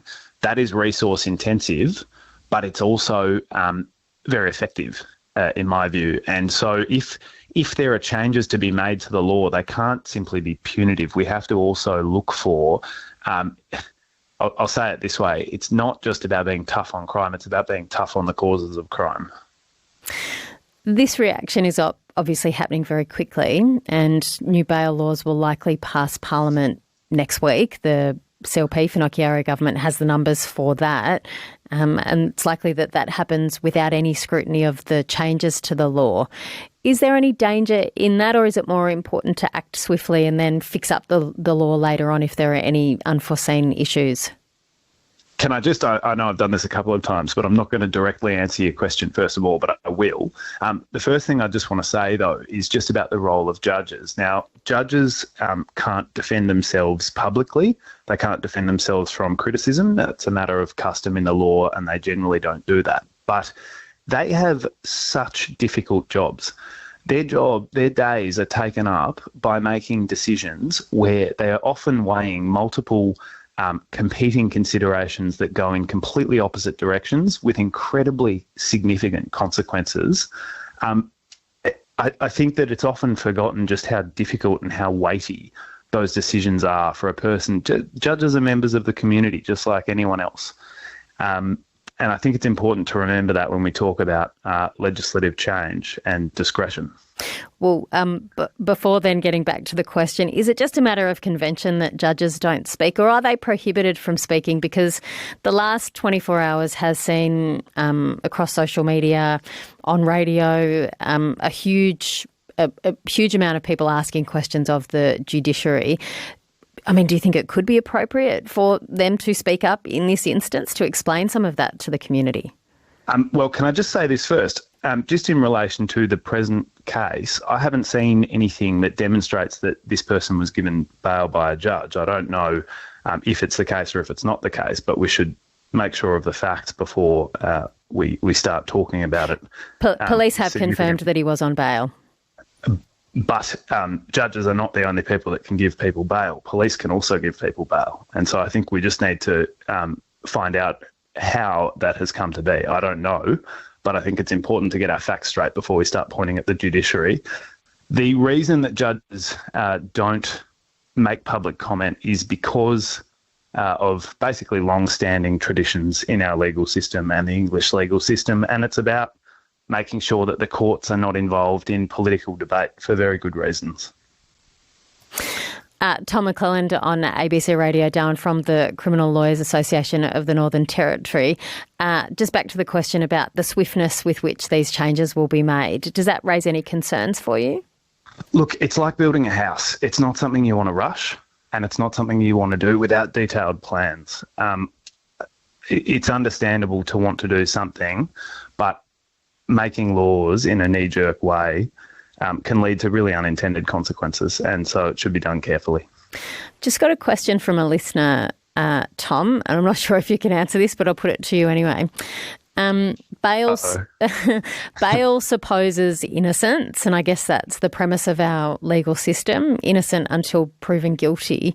But this texter asks, what do we do when the assumption of innocence hurts society? Big question, but can Tom answer that? Well, let's just start with a historical analysis of why we have the presumption of innocence. This comes from a time where the king in England held prerogative power and basically could do whatever he wanted to anyone at any time, including disappearing you off the street, right, and convicting you without any evidence and giving you very little recourse to actual judges and courts. And over decades and centuries, we realised that it's actually very terrible to incarcerate people in gulags and interrogate them and torture them. And the only or the best defence we built into our system was that every person who comes into that system is presumed to be innocent at the start. It's really the central bulwark we have, the central protection we have against government incursions into our lives. And you're talking about upending probably the most essential protection for individual liberty in Australia. I mean, I'm not sure what I can't recall the premise of the question. It was something like when the presumption of innocence begins to hurt society. I don't know how you would ever assess that, but I think that what is lost in this debate is the fact that this was hard won over centuries of just the most terrible things being done to people. If listeners are interested, look up star chambers. Look what used to happen to people. People being tortured, broken on the wheel because they were exposed to the wrath of governments. Now, I'm not suggesting that would happen now, but there are very good reasons that we have these principles. They're not just flights of fancy that governments have dreamt up. Tom Cleland from the Criminal Lawyers Association of the Northern Territory. Chris in Driver, I hope that goes some way to answering your question. Tom, was there anything else you wanted to add before I let you go? Only that as a community, everyone wants the streets to be safe, and it's a question of how, and it's a question of what we do and whether or not it actually addresses the causes of crime, because at the end of the day, that has to guide the debate. All right. Thank you for your time. Text in if you have some thoughts on what Tom's had to say or on the changes to bail that have been announced by the Chief Minister today, 0487991057. And if Nightcliff is your community, how are you feeling on the streets of your suburb today? I got a message from someone who said, I'm so sad for the little shop staff and my beautiful community that's been my home since I got here 9 years ago.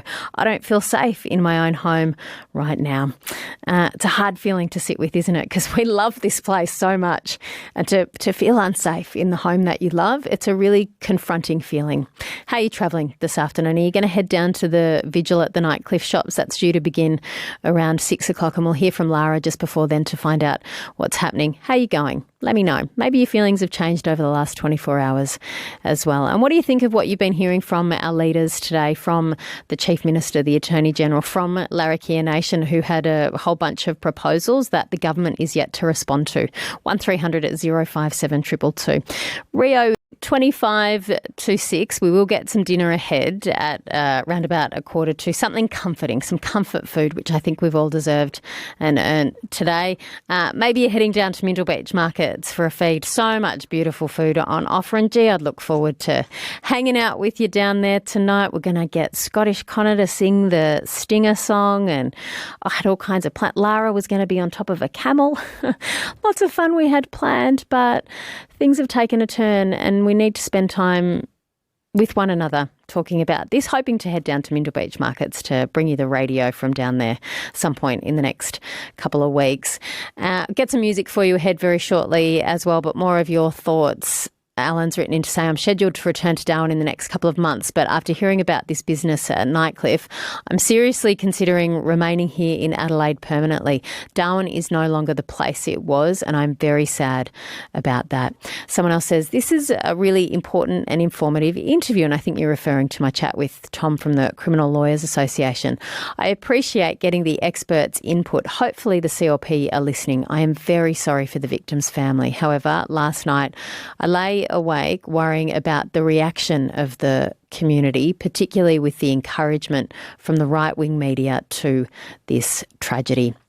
Jeff and Catherine writes in to say, Liz, I feel scared for my kids and sad for the great families that are planning to leave. Catherine is also unsafe and awash with violence and theft. Someone else says, my son has moved to Darwin for work. He's a young man. I worry constantly that some needless, mindless thing might happen to him. And Mark writes, what is the Northern Land Council doing about this situation, getting all these itinerants back to their home communities? Also, who is responsible to get this perpetrator that was out on bail? Thank you, Mark. You can text in and let me know how you're travelling. I am going to play a beautiful song from Emily Wurramara for you ahead very shortly, local singer from Groote Eylandt. I think it was her first release, Lady Blue, song that always makes me feel good when times are tough. But before that, ABC's Lil Watkins was at the Nightcliff shops this afternoon to catch up once again with the local MLA, Kat McNamara, who's been spending the day speaking to constituents and concerned shop owners in the area. Lil started by asking for the members' response to the government's proposed changes to bail laws that we've been hearing about this afternoon. Yeah, so I'd like to get more detail and more understanding of how that would work. I don't come from a legal background, so I do, rely on reaching out to all different organisations and experts to see how that would work. Because, obviously we do want the safety of the community to be our priority, right? That's my priority. And is that going to achieve what we want to achieve? I will be looking into that. Although the thing that I do want to see, which I still feel is missing from this government, is putting the money and resources into preventative measures.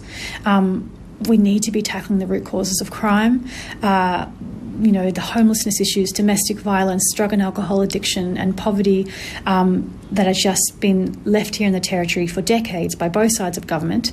And until we get on top of them, we're just going to see this continue. Yeah, absolutely. And I totally appreciate where you're coming from, but at the same time, a lot of your constituents are calling for action right now. Yes. Parliament's going to be sitting on Wednesday. The Chief Minister has urged independence. She wants bipartisan support to get these reforms through and to go tough on bail in particular. Is that something that you will back? Yeah, so, once again, I watched the press conference, but I need to get more information and still speak to people about what this reform actually looks like on the ground because, yes, I do agree that we need to be the safety of the community is of utmost importance. And if that's going to ensure that, then great. But right now I can't. I've got to do some more work in speaking to people and figuring that out. What would your concerns be around this reform? What would you like to have nutted out so you could back it? Well, I guess my concern around, which covers most of the bail reforms that CLP government have put through, is that what they actually look like on the ground in practice is filling up prisons and just continuing the cycle of recidivism. And that's what I'm concerned about. Sure, I know it feels good to feel like you're being, quote unquote tough, but when all you're doing is throwing people into prisons with no therapy, no other services, and they're out on bail with no bail support services, if we've got this massive homelessness rate, people are out on bail without any safe place to go, particularly if they're young people, then all we're doing is just going around in circles and seeing it continue. So that's my problem with this, is that it's not actually solving the problem. We can't be making policies based on feelings. They have to be done on evidence. And just in terms of action now, there's been a lot of push to try and get the Nightcliff police station men 24/7. Is that something that you want, and how are you going to make it happen if so? Oh, look, yeah, so I've actually already been writing letters and contacting the police minister and the chief minister about this. I was around when it was built, and I know the sentiment in the community is one of extreme frustration that it was promised as a 24/7 police station, and that was never going to be possible. So I have been writing to the Police Minister and Chief Minister. I've requested that the opening hours are extended, that we get more foot patrols. This was months ago. I've been asking for this, more foot patrols through the Nightcliff shops, and that the capabilities be increased there at the station. I haven't yet to date had a response to that. Sure. Now, in terms of action now, what would you like to see? I would like to see, I think I would like to see some action on the Nightcliff police station. A lot of people are feeling quite frustrated that it is it was made for them to feel safe, but it doesn't make them any safer. They want somewhere to go, that they can knock on the door and ask for help and not be sent away and told to call a number. So I would like to see a greater capacity at Nightcliff police station. I think that would really help. It's tricky because so many of these issues are a very long-term stuff that needs an incredible amount of resourcing and action. But for now, people deserve to feel safe, to go to work and come home safe to their families. And if they're not feeling that, then there's something terribly, terribly wrong. I think the Nightcliff community and the broader community as well in general, I really want to just come to them, just shower them with love and support and know what a valued member of the community he was. And it's an absolute tragedy, and we're all just devastated for them. Greens member for Nightcliff Kat McNamara speaking to ABC reporter 𝘼𝘾𝙆 𝙁𝙗 just a little bit earlier today. Members of the community are starting to gather at the Nightcliff shops to pay their respects from about 6 o'clock this evening, and I'll take you there before we wrap up. A few texts in about the response of the Criminal Lawyers Association. Heather from Alice writing in to say, how can McClellan say locking them up doesn't work? It's just started. Judges have been giving people a slap on the wrist for years. There needs to be boundaries set and consequences for repeated behaviours. If you commit violent crimes on bail, you should forfeit your right to bail, says Heather in Alice. Thanks for getting in touch, Heather. Someone else says, fair point about bail laws, but it's plain as day they're not working. How about letting frontline workers arm themselves? You are not playing with toys, you are playing with people's lives, and this needs to be stopped immediately. Someone else writing in to say, get the lawyer off, absolute waste of space defending judges. Was important to hear, though, I think, why the judges aren't speaking up in defence of the decisions that they made. They kind of can't. So I guess Tom was trying to speak on their behalf. And James writing in to say the NT Criminal Law Association may find their approach and views are significantly at odds with the general population. What do you think of crowds beginning to gather down at the Nightcliff shops for a vigil to pay respects to the Nightcliff community and the owner of the Friendly Grocers, Linford Feick, who we know died yesterday after a stabbing in the shop? We'll catch up with Lara, who's headed down there very shortly. Some texts through. Of course, you have the tree-hugging, bird-loving, pathetic member for Nightcliff on spewing her rubbish, says someone on the text. Yeah, I mean, she is the local member, so I think it's appropriate that you hear from her, whether you agree with her or not. She is the local representative. And Frank from Karama called in to say, this isn't the territory that the old timers built. You used to be able to leave the house unlocked, leave your stuff out, and nothing bad would happen. What this place is now is something completely different. And I got a message from someone saying, Liz, I'm so glad Larrakia Nation has stepped up and reminded all of us that these senseless acts of violence will continue until the causes of this behaviour are addressed. And someone else calling in to say, give the power to the countrymen, let them make their own laws in Parliament, have them sit down and let Indigenous leaders take responsibility for their future. There's a lot to reflect on, isn't there, today? And mostly what I'm reflecting on is how sad so many of us feel following this tragedy again, and that it just feels a little bit like here we go again. It feels more than a little bit like it is a case of here we go again, 2 years and 1 month after the stabbing death of Declan Laverty at a bottle shop in Jingallee. It feels like a very similar thing has happened last night. Hey mate, I am currently just on the corner where the shop is. The crime scene has been cleared, and I arrived about 10 minutes ago, where I think I counted about 25 people here. That number has doubled, if not tripled, since then, of people who've come down with flowers. I don't think there'd be a florist in Darwin with any flowers left this afternoon. There is a pile of hundreds of bouquets of flowers there. Lots of incredibly emotional people. I think when we talk about that collective grief, as we have been all afternoon, I'm looking at it right now, people with their arms around each other, crying with one another. Lots of people who have gathered around that tree that's on the corner right next to the Nightcliff Village sign. Lots of people would be able to picture where I'm describing, where all those flowers have come to rest. Lots of people gathered around it, but also stood in front of the flowers. I did that just a moment ago, and I mean, messages from all sorts of people wishing condolences, and 2 cards right at the front which stood out to me, one with Dad and one with Poppy on it, which I can only imagine are from the family of Linford, who I'm not sure if they're here, but I think indications would suggest that they are. There are candles lit, and it's a really sombre mood, just growing by the moment, of people who've come to pay their respects for a great community man who's been lost in our community, and just, I guess, standing together, as we were listening there with John just before, of what we can do to be together in grief, and that's what I'm watching right now. Often when people get together for various reasons, there's a bit of a hubbub. People are chatting and catching up. Would I be right to assume that it's quite quiet there, Lara?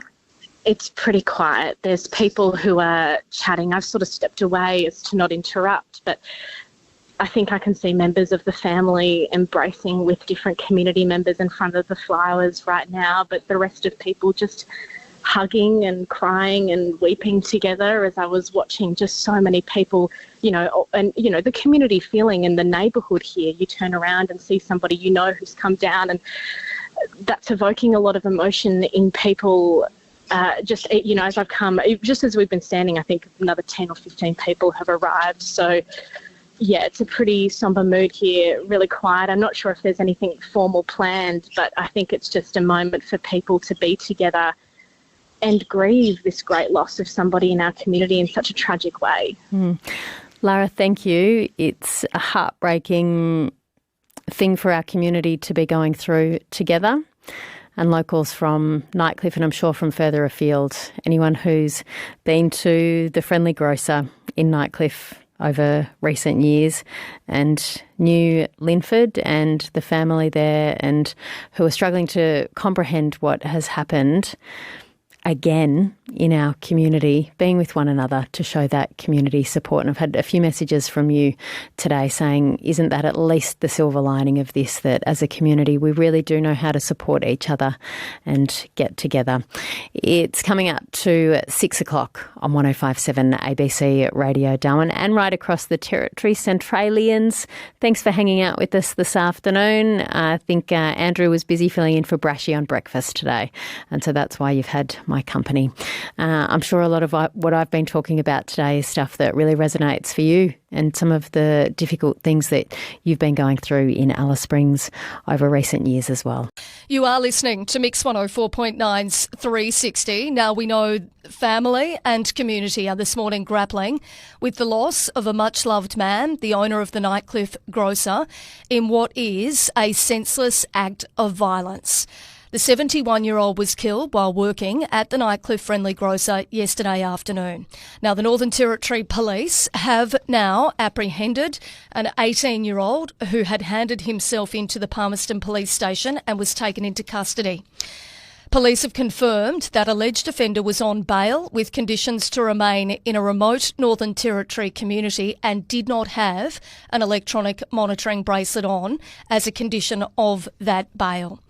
Now, joining me in the studio is the Chief Minister of the Northern Territory, Lia Finocchiaro. Good morning, Chief Minister. Oh, good morning, Katie, and to your listeners and to every Territorian grieving today. It's an incredibly sad time. Chief Minister, when did you first learn what had happened in Nightcliff and what was your reaction? Yeah, it was late yesterday afternoon and obviously just gut-wrenching devastation, and to think that another person went to work yesterday and didn't come home, and another lost loved one, another lost member of our community, a much-loved, well-known, embedded part of the Territory community. And it was just absolutely devastating, Katie. Chief Minister, have you spoken to the family? Yes, I've been in contact with Ben, the son, and offered our sincerest and heartfelt condolences. I've, obviously expressed anything that we can do to support, to let us know. And obviously the family, they did mention the outpouring of love and support, and that they feel just really surrounded by that strength. And I thank Territorians for wrapping around as Territorians do in our greatest time of need. So, they need time to grieve and process the shock and horror of what has happened, but we stand with them in solidarity. I mean, the fact that a 71-year-old man went to work in his place of business yesterday and is now not going to be going home to his wife, Margaret, of 51 years, his children, his 7 grandchildren, and I'll use Margaret's words here. She said this is so hurtful. An 18-year-old kid has done this in a dreadful moment of anger because he was confronted with theft. It's a level of violence that we as a Territory, I think, have become way too accustomed to. Some of what we have dealt with in the last month alone is heartbreaking. I mean, I've spoken on this show on numerous occasions about the absolutely devastating situation that Trevor Miller, Palmerston resident, is in after allegedly being very seriously injured, lucky to be alive, after 2 teenagers allegedly invaded his home. I mean, just yesterday I read out a press release from the Northern Territory Police in Katherine where a woman, a senior Territorian, had to hold people out of her home with a shovel. It's disgusting behaviour. And now to see that this grandfather is not going home, it's so heartbreaking on so many levels. I think people today are thinking, how has this happened again? When is enough going to be enough? What needs to be done to address this? Why is there this level of extreme violence?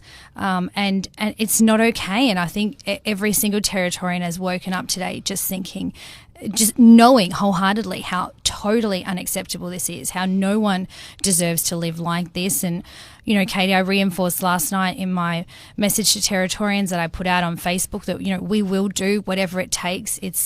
We've done a lot. It's nowhere near enough.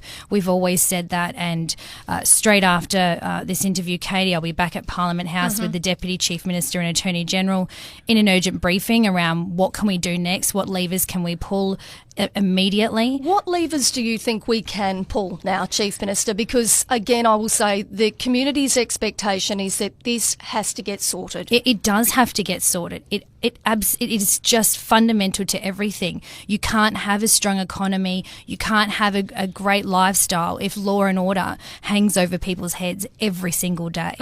And so, we're looking particularly around bail. Obviously, police made it known this morning that the person was on bail, so we're certainly looking at that. There's limited detail, unfortunately. My understanding, I will try my best to get this confirmed, but my understanding is that this person was on Supreme Court bail, which indicates to me that they have previously committed a serious offence. Yeah, that's my understanding too, Katie. And so police are doing media at 10:30, I believe, and will be able to provide more detail. So how on earth are we in a situation where somebody who has presumably, and I don't want to overstep the boundaries here, but yeah, we're making a lot of bail. assumptions, but yes, so they're on bail. how is it that somebody that's on bail can then be, how is it that somebody can be bailed without an electronic monitoring device to a community and then able to come back to Darwin and allegedly kill someone? Yeah, great, fantastic question. I'm asking the same question myself,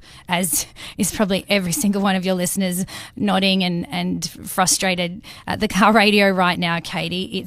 It's a really challenging space, but we are absolutely determined. So we're in urgent talks around that this morning, turning our mind to a range of options, including, of course, removing detention as a last resort for youth offenders. So we need a bit more detail to be able to make sure that our response is targeted and going to hit the mark. But I will have more absolutely later today. Some will be asking this morning if Declan's law and the changes that were implemented are working, if somebody has been able to be bailed in this way. Yes, and that is a great question as well. Declan's law is certainly having a really good impact. Now, it's not a 100% strike rate system, as is no law, unfortunately. But we have seen really fantastic numbers of knives being taken out of circulation. We've seen those bail numbers reduce. So it is working. Again, I don't have enough detail to know what the situation of this offender was and whether Declan's law had any interaction with it. But there's always more you can do. I mean, you and I, Katie, have talked a lot about all of the reforms we've got. Even on that Monday, we're working on. we were talking about it. We did. You know, just days ago, we're talking about it.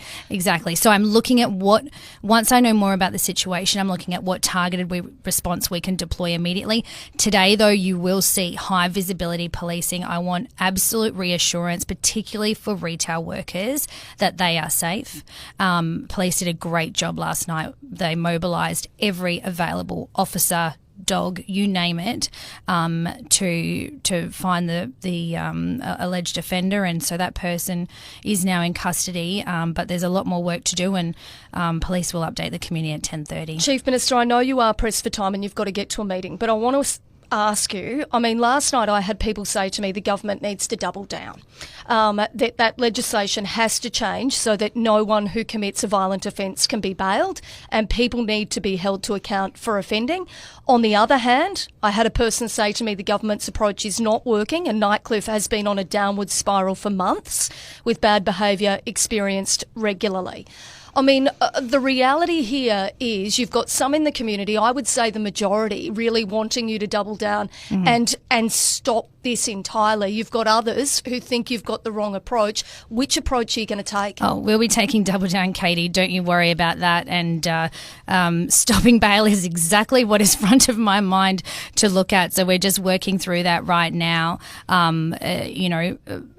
It is just a tragedy. And I have to say, Katie, and I think your listeners will appreciate this, you know, one of the, amongst thinking and being so concerned for the welfare of the family, you know, I thought immediately of Lara Laverty as well. And so I called her last night, who, you know, she's reliving this. You know, I spoke to obviously the local member out there at Nightcliff as well. And the number of people and the impact this has on an entire community. It's not just the grieving widow or the children or the grandchildren and the customers, and it's the entire community feels this, and I express that to the family, that we stand with them in their grief, and we're here to wrap arms around each other as a community and say, we will not tolerate this. We will not let our territory be taken down by terrorists. You know, really, this is a terrorisation of people that is, we've just at unprecedented levels. Is that what you think it is at the moment? Do you feel as though we are under attack? Yeah, we are. We absolutely are. I mean, people are quite literally under attack every single day. People are making decisions about how they move about, how they live their life. I mean, we talked on Monday, Katie, about people in Katherine going to the shop at 7 a.m. to avoid any kerfuffle later on in the day. You know, I mean, this is having a huge impact. It's why, you know, within 6 weeks of government, we'd passed all of those laws. We continue to go back to the Parliament, strengthen, listen to police, support them. And it's nowhere near near enough. You know, it is nowhere near enough, and we've always said that this is just the beginning, and I'm hoping today to have a very strong announcement for the community. Well, Chief Minister, I think it is, it's safe to say that the community is really sad and upset. Very. But that sadness could very quickly turn to anger if the government does not stand up and really, try to make some change action in this place and take that action. Now, just before I let you go, I mean, what is your message this morning to Territorians who I'm really worried that we're on the verge of people getting really angry? Yeah, people will be very angry today. They will be frustrated. They will be sad. They'll be confused. A whole range of emotions, and people will feel those emotions all differently across the whole day. And so it's important to stand together as a community in solidarity against this. We all deserve to be safe. We deserve to have freedom of movement. We deserve to make the decisions we want for our lives and for our kids and for our future. We deserve to see our loved ones come home every night. And that is front and centre of our minds. We will provide a bigger update today about the strong action we'll take in response to this and the further work that will continue. But I just ask everyone to take care of each other and, make sure you keep the family in your thoughts and prayers today. Chief Minister, I really appreciate your time. I know you need to urgently get to a meeting. Thank you very much. Take care, everyone.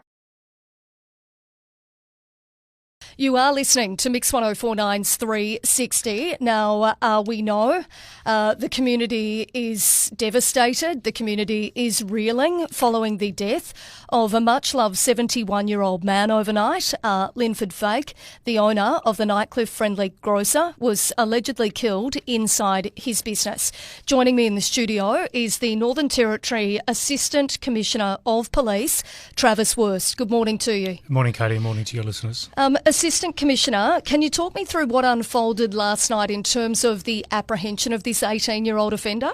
Of course. So just prior to 5:30 yesterday afternoon, police received a call regarding an incident that occurred at the Five Star supermarket in the Nightcliff shopping precinct. Police and St John's responded almost immediately to that. Came across a person who sustained an injury to their upper chest. When they arrived, there were bystanders who were present at the time were providing good critical care to that particular person, but unfortunately, despite that care, he passed away at the scene. The person who was involved in the altercation, he left the area after inflicting an injury upon that male. He left the area on a push bike and was not able to be located by police immediately. Northern Territory Police then moved into a search phase. We rolled out multiple specialist resources as well as frontline staff and scoured the community for this particular person. We identified him through some good work by the Trident team around a potential identity, spoke with family. Through the engagement with family, that person just after midnight this morning, so at about actually 12:35, he attended the Palmerston Police Station and handed himself in. He was subsequently arrested for that particular incident and is currently still in police custody at Palmerston Police Station. He's yet to be charged with any offending.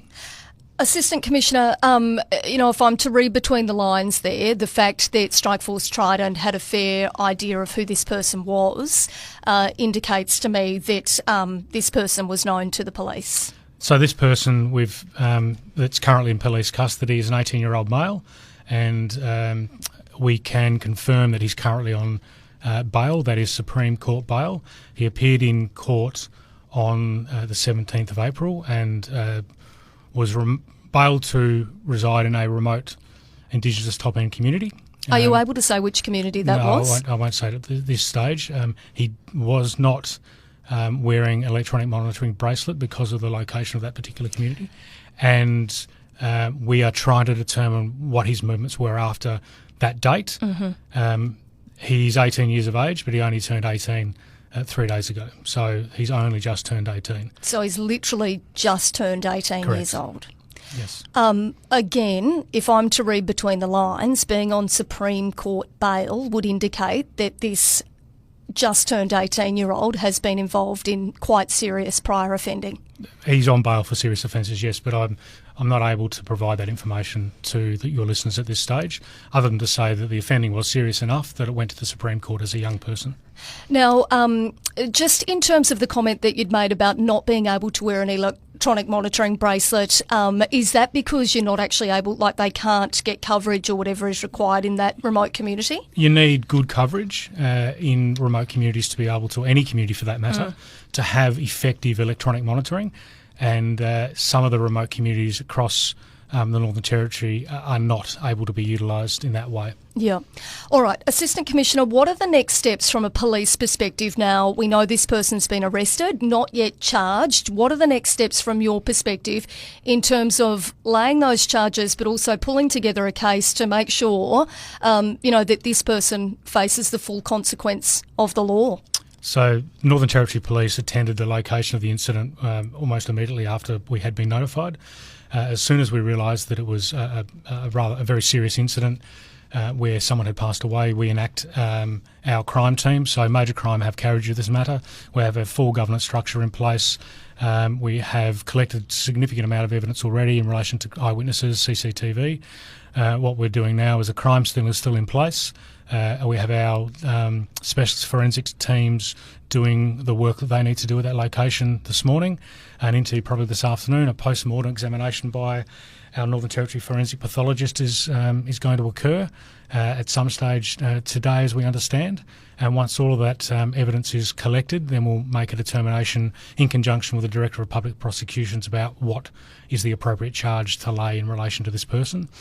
The male that's in custody will remain in custody until such a time as that charge is laid.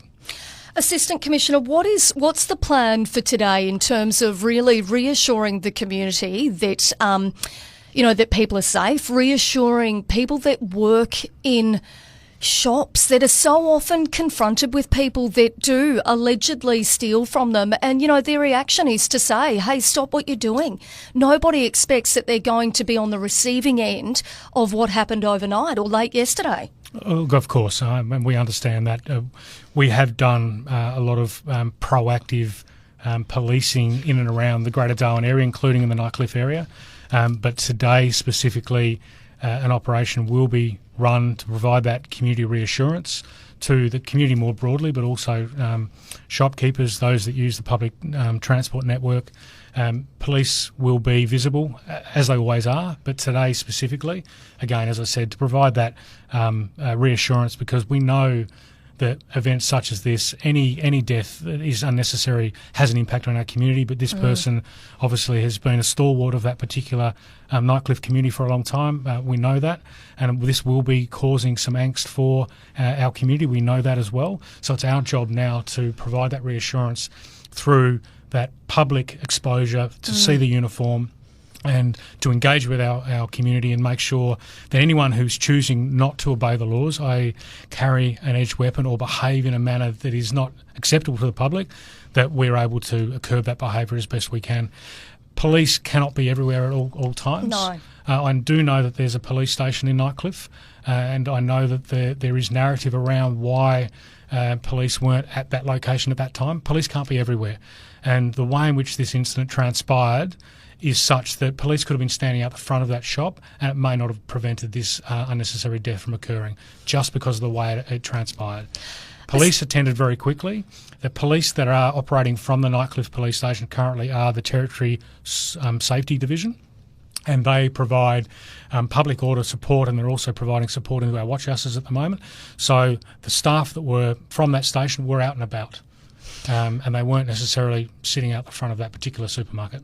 Assistant Commissioner, what do you say to people that feel that Nightcliff Police Station is a white elephant, that that it's not working?